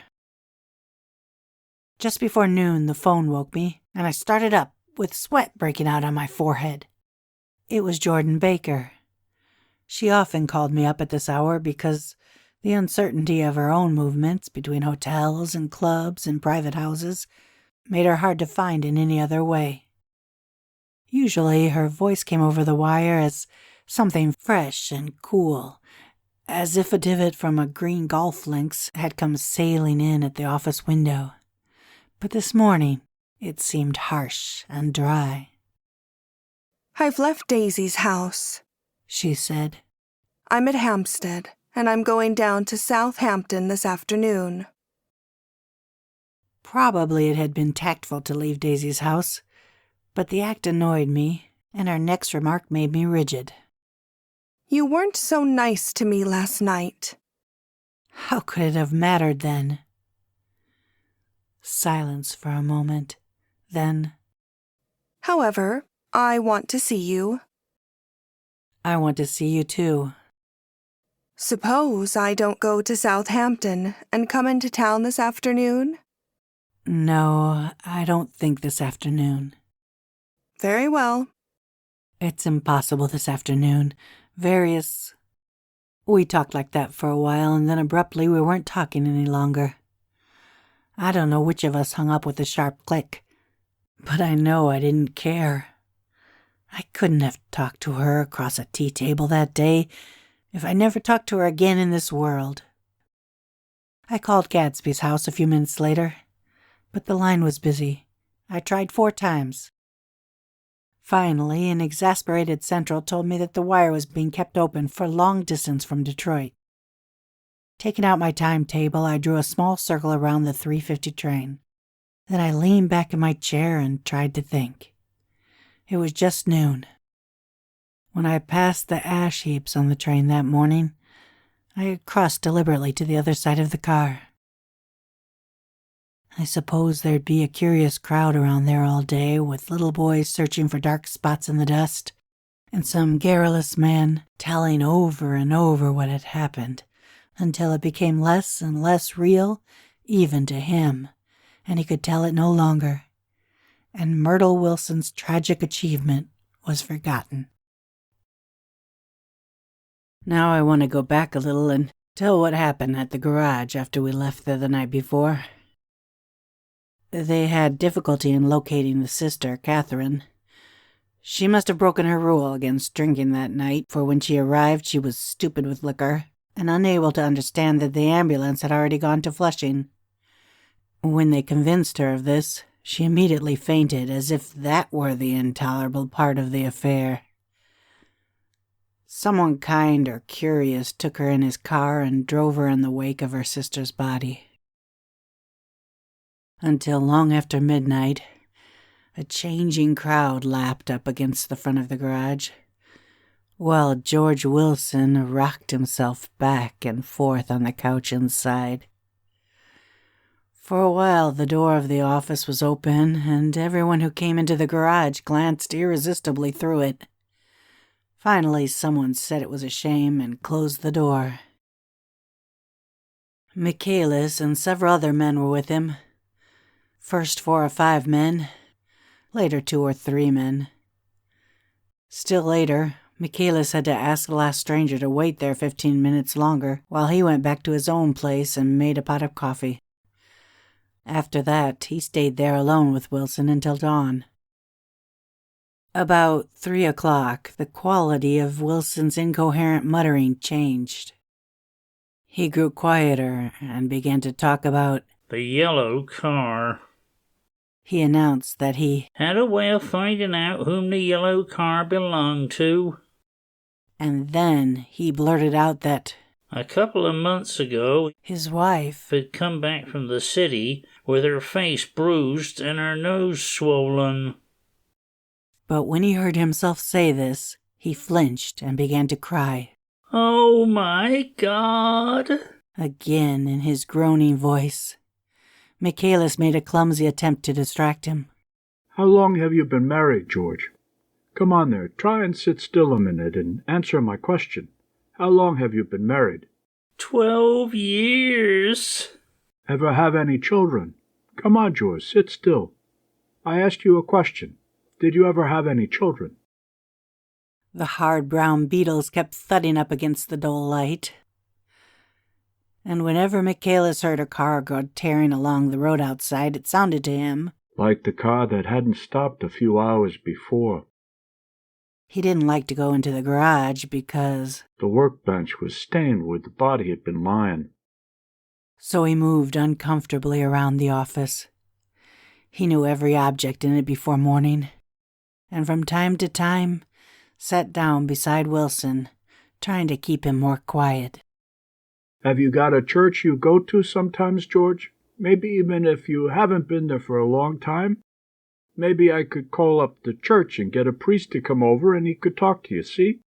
Don't belong to any. You ought to have a church, George, for times like this. You must have gone to church once. Didn't you get married in a church? Listen, George, listen to me. Didn't you get married in a church? That was a long time ago. The effort of answering broke the rhythm of his rocking. For a moment he was silent. Then the same half-knowing, half-bewildered look came back into his faded eyes. Look in the drawer there, he said, pointing at the desk. Which drawer? That drawer, that one. Michaelis opened the drawer nearest his hand. There was nothing in it but a small, expensive dog leash, made of leather and braided silver. It was apparently new. This? He inquired, holding it up. Wilson stared and nodded. I found it yesterday afternoon. She tried to tell me about it, but I knew it was something funny. You mean your wife bought it? She had it wrapped in tissue paper on her bureau. Michaelis didn't see anything odd in that, and he gave Wilson a dozen reasons why his wife might have bought the dog leash. But, conceivably, Wilson had heard some of these same explanations before, from Myrtle, because he began saying, "Oh my God," again in a whisper. His comforter left several explanations in the air. "Then he killed her," said Wilson. His mouth dropped open suddenly. Who did? "I have a way of finding out." You're morbid, George, said his friend. This has been a strain to you, and you don't know what you're saying. You'd better try and sit quiet till morning. "He murdered her." It was an accident, George. Wilson shook his head. His eyes narrowed, and his mouth widened slightly with the ghost of a superior. I know, he said definitely. "I'm one of these trusting fellas, and I don't think any harm to nobody. But when I get to know a thing, I know it. It was the man in that car. She ran out to speak to him, and he wouldn't stop." Michaelis had seen this too, but it hadn't occurred to him that there was any special significance in it. He believed that Mrs. Wilson had been running away from her husband rather than trying to stop any particular car. How could she have been like that? "She's a deep one," said Wilson, as if that answered the question. He began to rock again, and Michaelis stood twisting the leash in his hand. Maybe you got some friend that I could telephone for, George. This was a forlorn hope. He was almost sure that Wilson had no friend. There was not enough of him for his wife. He was glad a little later when he noticed a change in the room, a blue quickening by the window, and realized dawn wasn't far off. About 5 o'clock it was blue enough outside to snap off the light. Wilson's glazed eyes turned out to the ash heaps where small gray clouds took on fantastic shape and scurried here and there in the faint dawn wind. "I spoke to her," he muttered after a long silence. "I told her she might fool me, but she couldn't fool God. I took her to the window." With an effort, he got up and walked to the rear window and leaned with his face pressed against it. "And I said, God knows what you've been doing, everything you've been doing. You may fool me, but you can't fool God." Standing behind him, Michaelis saw with a shock that he was looking at the eyes of Dr. T.J. Eckelberg, which had just emerged pale and enormous from the dissolving night. "God sees everything," repeated Wilson. That's an advertisement, Michaelis assured him. Something made him turn away from the window and look back into the room. But Wilson stood there a long time, his face close to the window pane, nodding into the twilight. By 6 o'clock, Michaelis was worn out and grateful for the sound of a car stopping outside. Was one of the watchers of the night before who had promised to come back. So he cooked breakfast for 3, which he and the other man ate together. Wilson was quieter now. And Michaelis went home to sleep. When he awoke 4 hours later and hurried back to the garage, Wilson was gone. His movements, he was on foot all the time, were afterwards traced to Port Roosevelt and then to Gad's Hill, where he bought a sandwich that he didn't eat and a cup of coffee. He must have been tired and walking slowly, for he didn't reach Gad's Hill until noon. Thus far, there was no difficulty in accounting for his time. There were boys who had seen a man acting sort of crazy, and motorists at whom he stared oddly from the side of the road. Then, for 3 hours, he disappeared from view. The police, on the strength of what he said to Michaelis, That he had a way of finding out. Suppose that he spent that time going from garage to garage thereabouts, inquiring for a yellow car. On the other hand, no garage man who had seen him ever came forward. And perhaps he had an easier, surer way of finding out what he wanted to know. By 2:30 he was in West Egg, where he asked someone the way to Gatsby's house. So by that time he knew Gatsby's name. At 2:00, Gatsby put on his bathing suit and left word with the butler that if anyone phoned, word was to be brought to him at the pool. He stopped at the garage for a pneumatic mattress that had amused his guests during the summer. And the chauffeur helped him pump it up. Then he gave instructions that the open car wasn't to be taken out under any circumstances. And this was strange, because the front right fender needed repair. Gatsby shouldered the mattress and started for the pool. Once he stopped and shifted it a little. And the chauffeur asked him if he needed any help. But he shook his head, and in a moment disappeared among the yellowing trees. No telephone message arrived. But the butler went without his sleep and waited for it until 4:00. Until long after there was anyone to give it to if it came. I have an idea that Gatsby himself didn't believe it would come, and perhaps he no longer cared. If that was true, he must have felt that he had lost the old warm world, paid a high price for living too long with a single dream. He must have looked up at an unfamiliar sky, through frightening leaves, and shivered as he found what a grotesque thing a rose is, and how raw the sunlight was upon the scarcely created grass.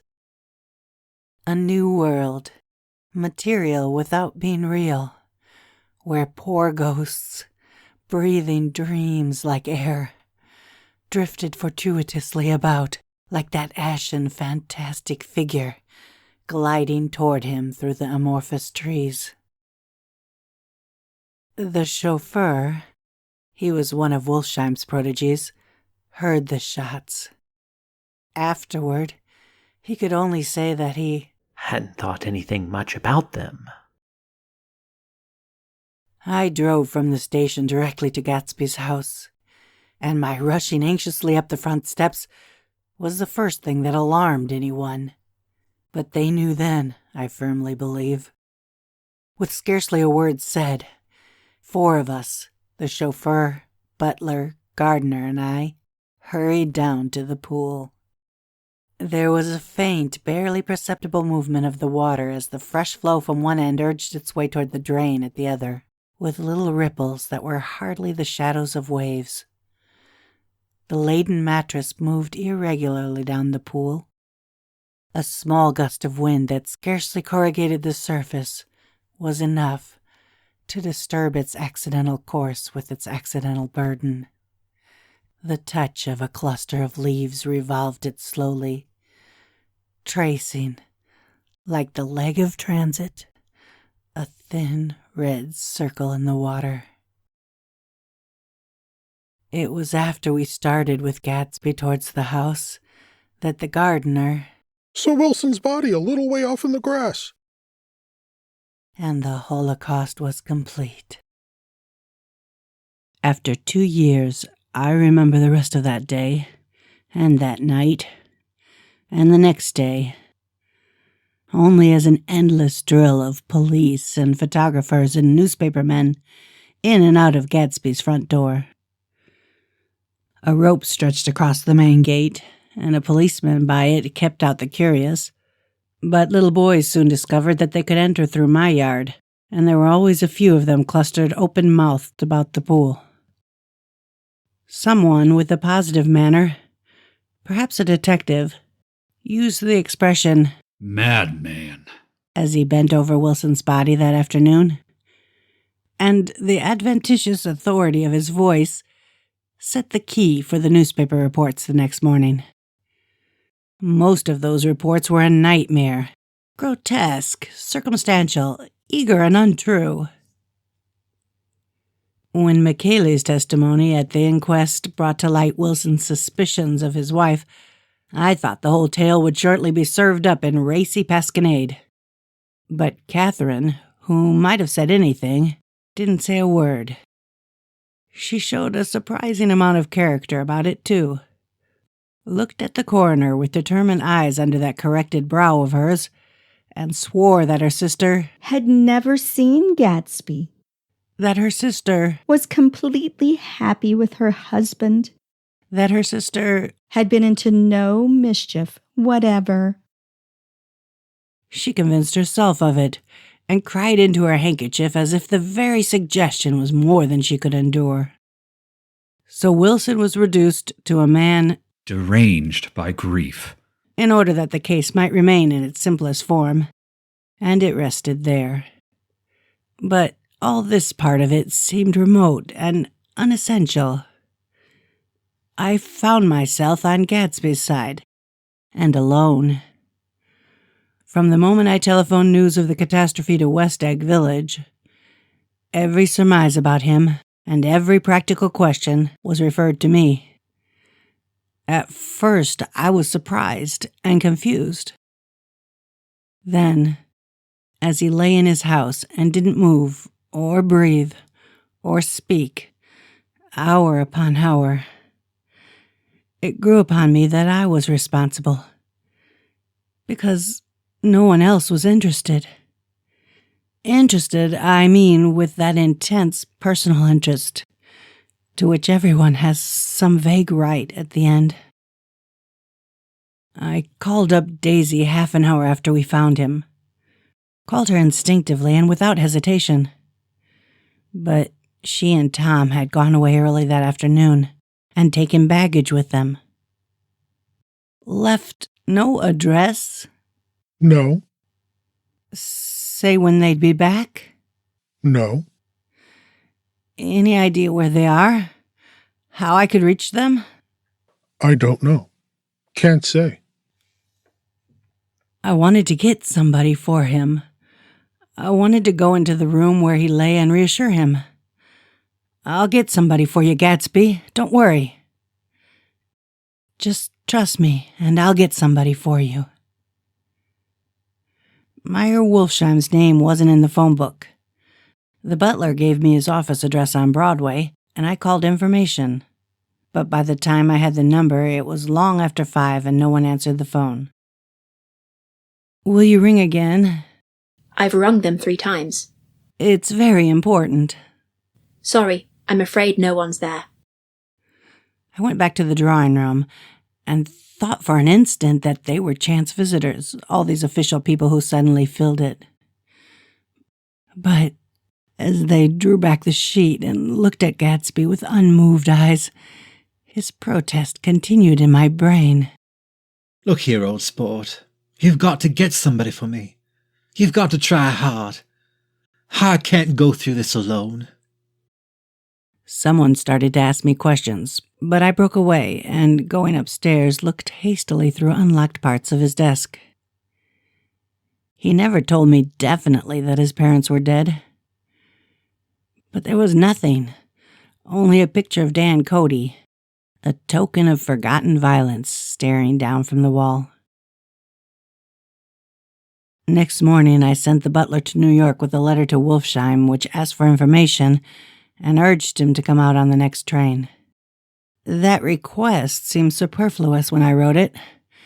I was sure he'd start when he saw the newspapers, just as I was sure there'd be a wire from Daisy before noon. But neither a wire nor Mr. Wolfsheim arrived. No one arrived, except more police and photographers and newspaper men. When the butler brought back Wolfsheim's answer, I began to have a feeling of defiance, a scornful solidarity between Gatsby and me against them all. Dear Mr. Carraway, This has been one of the most terrible shocks of my life to me. I hardly can believe that it is true at all. Such a mad act as that man did should make us all think. I cannot calm down now as I am tied up in some very important business and cannot get mixed up in this thing right now. If there is anything I can do a little later, let me know in a letter by Edgar. I hardly know where I am when I hear about a thing like this, and I am completely knocked down and out.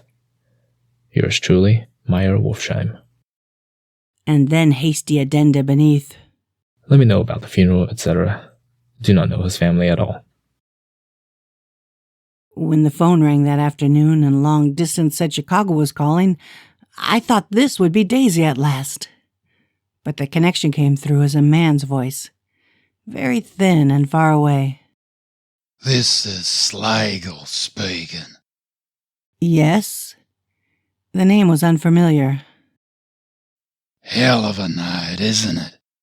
Get my wire? There haven't been any wires. Young Park's in trouble, he said rapidly. I picked him up when he handed the bonds over the counter. They got a circular from New York giving them the numbers just 5 minutes before. What do you know about that, eh? You never can tell in these hick towns. Hello, I interrupted breathlessly. Look here. This isn't Mr. Gatsby. Mr. Gatsby is dead. There was a long silence on the other end of the wire, followed by an exclamation, and then a quick squawk as the connection was broken. I think it was on the third day that a telegram signed Henry C. Gatz arrived from a town in Minnesota. It said only that the sender was leaving immediately and to postpone the funeral until he came. It was Gatsby's father, a solemn old man, very helpless and dismayed, bundled up in long cheap ulster against the warm September day. His eyes leaked continuously with excitement, and when I took the bag and umbrella from his hands, he began to pull so incessantly at his sparse gray beard that I had difficulty in getting off his coat. He was on the point of collapse, so I took him into the music room and made him sit down while I sent for something to eat. But he wouldn't eat, and the glass of milk spilled from his trembling hand.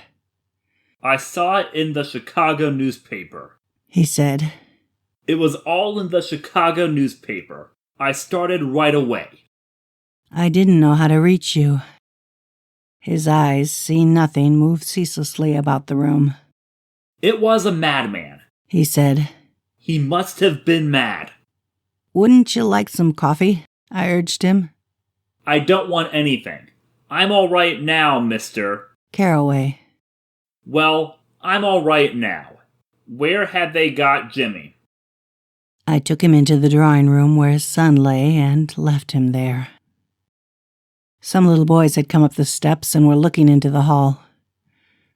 When I told them who had arrived, they went reluctantly away. After a little while, Mr. Gatz opened the door and came out, his mouth ajar, his face flushed slightly, his eyes leaking isolated and unpunctual tears. He had reached an age where death no longer has the quality of ghastly surprise. And when he looked around him now for the first time and saw the height and splendor of the hall, and the great rooms opening out from it into other rooms, his grief began to be mixed with an odd pride. I helped him to a bedroom upstairs. While he took off his coat and vest, I told him that all arrangements had been deferred until he came. I didn't know what you'd want, Mr. Gatsby. Gatz is my name. Mr. Gatz. I thought you might want to take the body west. He shook his head. Jimmy always liked it better down east. He rose up to his position in the east. Were you a friend of my boy's, mister? We were close friends. He had a big future before him, you know. He was only a young man, but he had a lot of brain power here. He touched his head impressively, and I nodded. If he'd have lived, he'd have been a great man. A man like James J. Hill. he'd have helped build up the country. That's true, I said, uncomfortably. He fumbled at the embroidered coverlet, trying to take it from the bed, and lay down stiffly, was instantly asleep. That night, an obviously frightened person called up and demanded to know who I was before he would give his name. "This is Mr. Carraway," I said. "Oh." He sounded relieved. "This is Klipspringer." I was relieved too, for that seemed to promise another friend at Gatsby's grave. I didn't want it to be in the papers and draw a sightseeing crowd, so I'd been calling up a few people myself. They were hard to find. "The funeral's tomorrow," I said. 3 o'clock here at the house. I wish you'd tell anybody who'd be interested." "Oh, I will," he broke out hastily. "Of course I'm not likely to see anybody, but if I do—" His tone made me suspicious. "Of course you'll be there yourself." "Well, I'll certainly try. What I called up about is—" "Wait a minute," I interrupted. "How about saying you'll come?" "Well, the fact is, the truth of the matter is that I'm staying with some people up in Greenwich, and they rather expect me to be with them tomorrow. In fact, there's a sort of picnic or something. Of course, I'll do my very best to get away." I ejaculated an unrestrained, "Huh!" and he must have heard me, for he went on nervously. "What I called up about was a pair of shoes I left there. I wonder if it'd be too much trouble to have the butler send them on. You see, they're tennis shoes, and I'm sort of helpless without them. My address is care of B.F. I didn't hear the rest of the name because I hung up the receiver. After that, I felt a certain shame for Gatsby. One gentleman to whom I telephoned implied that he had got what he deserved. However, that was my fault, for he was one of those who used to sneer most bitterly at Gatsby on the courage of Gatsby's liquor, and I should have known better than to call him. The morning of the funeral, I went up to New York to see Meyer Wolfsheim. I couldn't seem to reach him any other way. The door that I pushed open on the advice of an elevator boy was marked the Swastika Holding Company, and at first there didn't seem to be anyone inside. But when I'd shouted, "Hello? Hello? Hello?" several times in vain, an argument broke out behind the partition, and presently a lovely Jewess appeared in an interior door and scrutinized me with black, hostile eyes. "Nobody's in," she said. "Mr. Wolfsheim's gone to Chicago." The first part of this was obviously untrue, for someone had begun to whistle "The Rosary" tunelessly inside. "Please say that Mr. Carraway wants to see him." "I can't get him back from Chicago, can I?" At this moment a voice, unmistakably Wolfsheim's, called, "Stella," from the other side of the door. "Leave your name on the desk," she said quickly. "I'll give it to him when he gets back." "But I know he's there." She took a step toward me and began to slide her hands indignantly up and down her hips. "You young men think you can force your way in here anytime," she scolded. "We're getting sick and tired of it. When I say he's in Chicago, he's in Chicago." I mentioned Gatsby. Oh. She looked at me over again. Will you just... What was your name? She vanished. In a moment, Meyer Wolfsheim stood solemnly in the doorway, holding out both hands. He drew me into his office, remarking in a reverent voice that it was a sad time for all of us, and offered me a cigar. "My memory goes back to when I first met him," he said. "A young major just out of the army and covered over with medals he got in the war. He was so hard up, he had to keep on wearing his uniform because he couldn't buy some regular clothes. First time I saw him was when he come into Weinbrenner's pool room at 43rd Street and asked for a job. He hadn't eaten anything for a couple of days. 'Come on, have some lunch with me,' I said. He ate more than $4 worth of food in half an hour." "Did you start him in business?" I inquired. "Start him? I made him." "Oh." "I raised him up out of nothing, right out of the gutter. I saw right away he was a fine-appearing, gentlemanly young man, and when he told me he was in Oxford, I knew I could use him good. I got him to join up in the American Legion, and he used to stand high there. Right off, he did some work for a client of mine up to Albany. We were so thick like that and everything. He held up 2 bulbous fingers. Always together. I wondered if this partnership had included the World Series transaction in 1919. Now he's dead, I said after a moment. You were his closest friend, so I know you'll want to come to his funeral this afternoon. I'd like to come.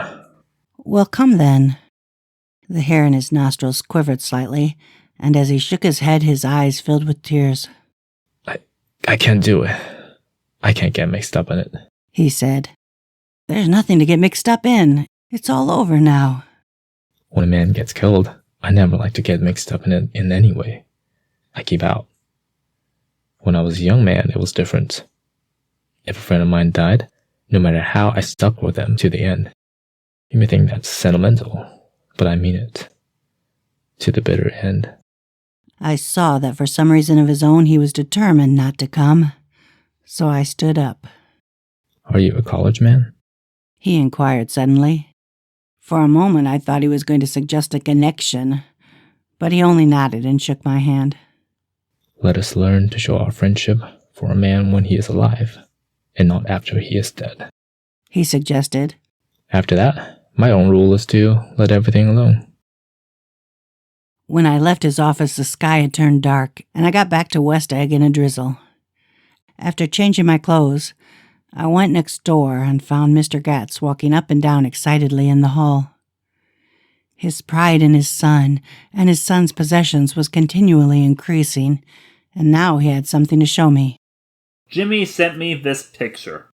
He took out his wallet with trembling fingers. Look there. It was a photograph of the house, cracked in the corners and dirty with many hands. He pointed out every detail to me eagerly. Look there. And he sought admiration from my eyes. He had shown it so often that I think it was more real to him now than the house itself. Jimmy sent it to me. I think it's a very pretty picture. It shows up well.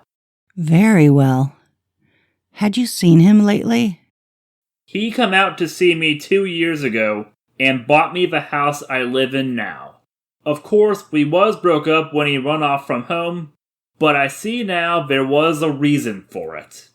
He knew he had a big future in front of him, and ever since he made a success, he was very generous with me. He seemed reluctant to put away the picture, held it for another minute, lingeringly before my eyes. Then he returned the wallet and pulled from his pocket a ragged old copy of a book called Hopalong Cassidy. Look here. This is a book he had when he was a boy. It just shows you. He opened it at the back cover and turned it around for me to see. On the last flyleaf was printed the word schedule, and the date September 12th, 1906. And underneath, rise from bed, 6 a.m. Dumbbell exercise and wall scaling, 6:15 to 6:30 a.m. Study electricity, etc.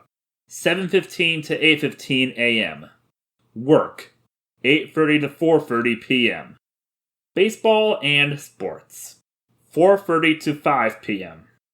Practice elocution, poise, and how to attain it, 5 to 6 p.m.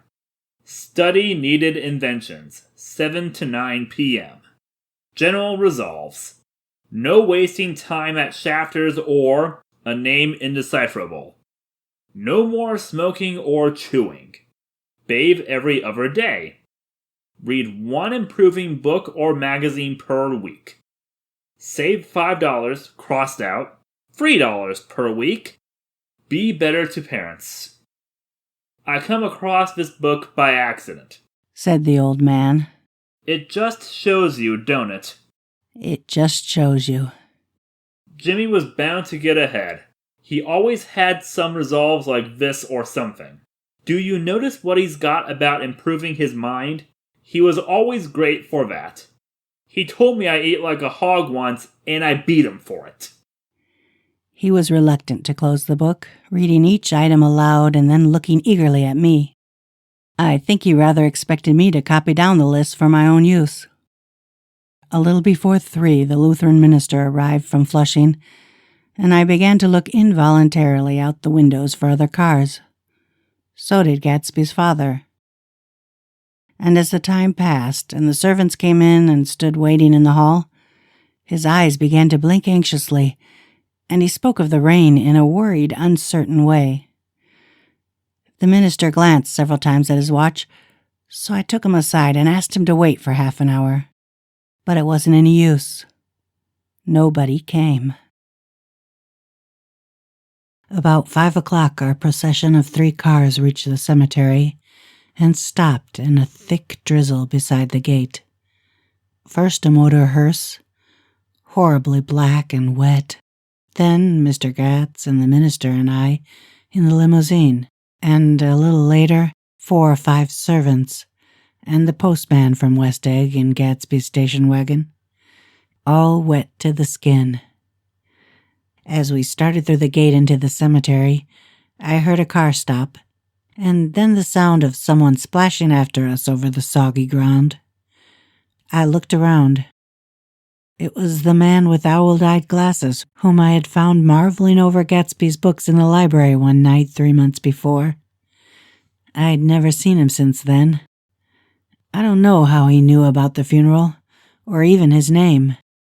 The rain poured down his thick glasses, and he took them off and wiped them to see the protecting canvas unrolled from Gatsby's grave. I tried to think about Gatsby then for a moment, but he was already too far away, and I could only remember, without resentment, that Daisy hadn't sent a message or a flower.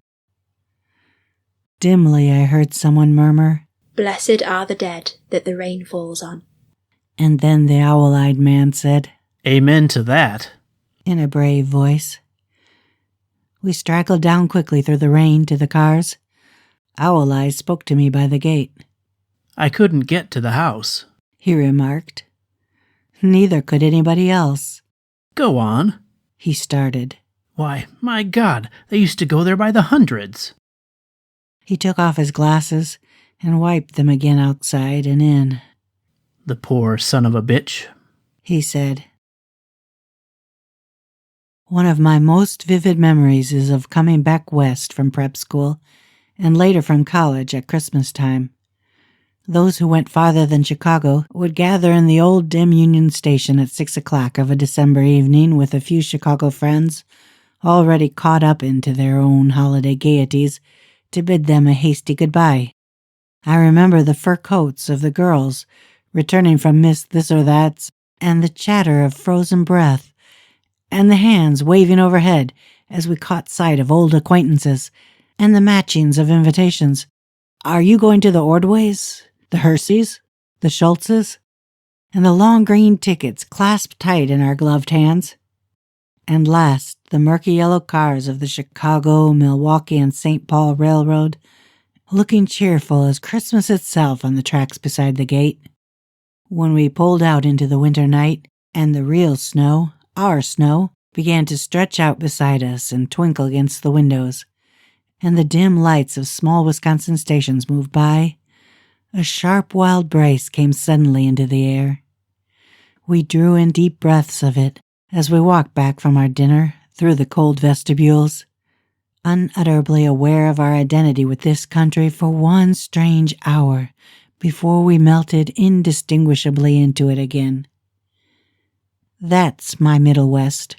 Not the wheat or the prairies or the lost Swede towns, but the thrilling returning trains of my youth, and the street lamps, and the sleigh bells in the frosty dark, and the shadows of holly wreaths thrown by lighted windows on the snow. I am part of that, a little solemn with the feel of those long winters, a little complacent from growing up in the Caraway house in a city where dwellings are still called through decades by a family name. I see now that this has been a story of the West after all. Tom and Gatsby, Daisy and Jordan and I were all Westerners, and perhaps we possessed some deficiency in common, which made us subtly unadaptable to Eastern life. Even when the East excited me most, even when I was most keenly aware of its superiority to the bored, sprawling, swollen towns beyond the Ohio, with their interminable inquisitions, which spared only the children and the very old, even then, it had always been for me a quality of distortion. West Egg, especially, still figures in my more fantastic dreams. I see it as a night scene by El Greco, 100 houses, at once conventional and grotesque, crouching under a sullen, overhanging sky and a lusterless moon. In the foreground, 4 solemn men in dress suits are walking along the sidewalk with a stretcher on which lies a drunken woman in a white evening dress. Her hand, which dangles over the side, sparkles cold with jewels. Gravely, the men turn in at a house, the wrong house, but no one knows the woman's name, and no one cares. After Gatsby's death, the East was haunted for me like that, distorted beyond my eyes' power of correction. So when the blue smoke of brittle leaves was in the air, and the wind blew the wet laundry stiff on the line, I decided to come back home. There was one thing to be done before I left, an awkward, unpleasant thing that perhaps had better have been left alone. But I wanted to leave things in order, and not just trust that obliging and indifferent sea to sweep my refuse away. I saw Jordan Baker, and talked over and around what had happened to us together, and what had happened afterward to me. And she lay perfectly still, listening in a big chair. She was dressed to play golf, and I remember thinking she looked like a good illustration. Her chin raised a little, jauntily, her hair the color of an autumn leaf, her face the same brown tint as the fingerless glove on her knee. When I had finished, she told me without comment that she was engaged to another man. I doubted that, though there were several she could have married at a nod of her head, but I pretended to be surprised. For just a minute, I wondered if I wasn't making a mistake. Then I thought it all over again quickly and got up to say goodbye. Nevertheless, you did throw me over, said Jordan suddenly. You threw me over on the telephone. I don't give a damn about you now, but it was a new experience for me, and I felt a little dizzy for a while. We shook hands. Oh, and do you remember, she added, a conversation we had once about driving a car? Why, not exactly. You said a bad driver was only safe until she met another bad driver. Well, I met another bad driver, didn't I?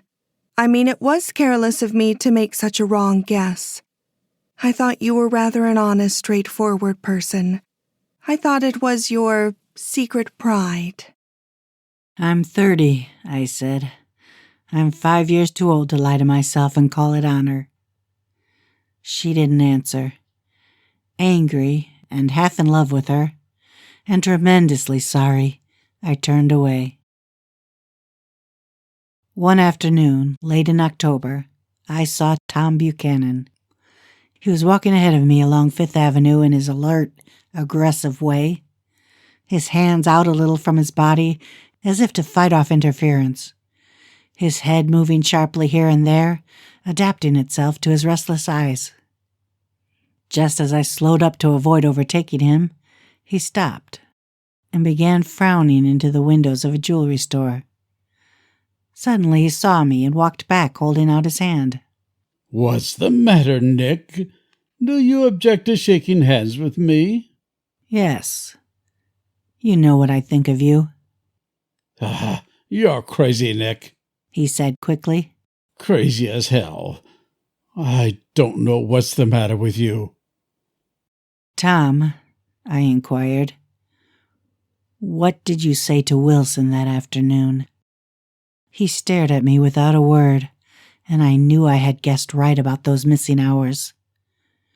I started to turn away, but he took a step after me and grabbed my arm. I told him the truth, he said. He came to the door while we were getting ready to leave, and when I sent down word that we weren't in, he tried to force his way upstairs. He was crazy enough to kill me if I hadn't told him who owned the car.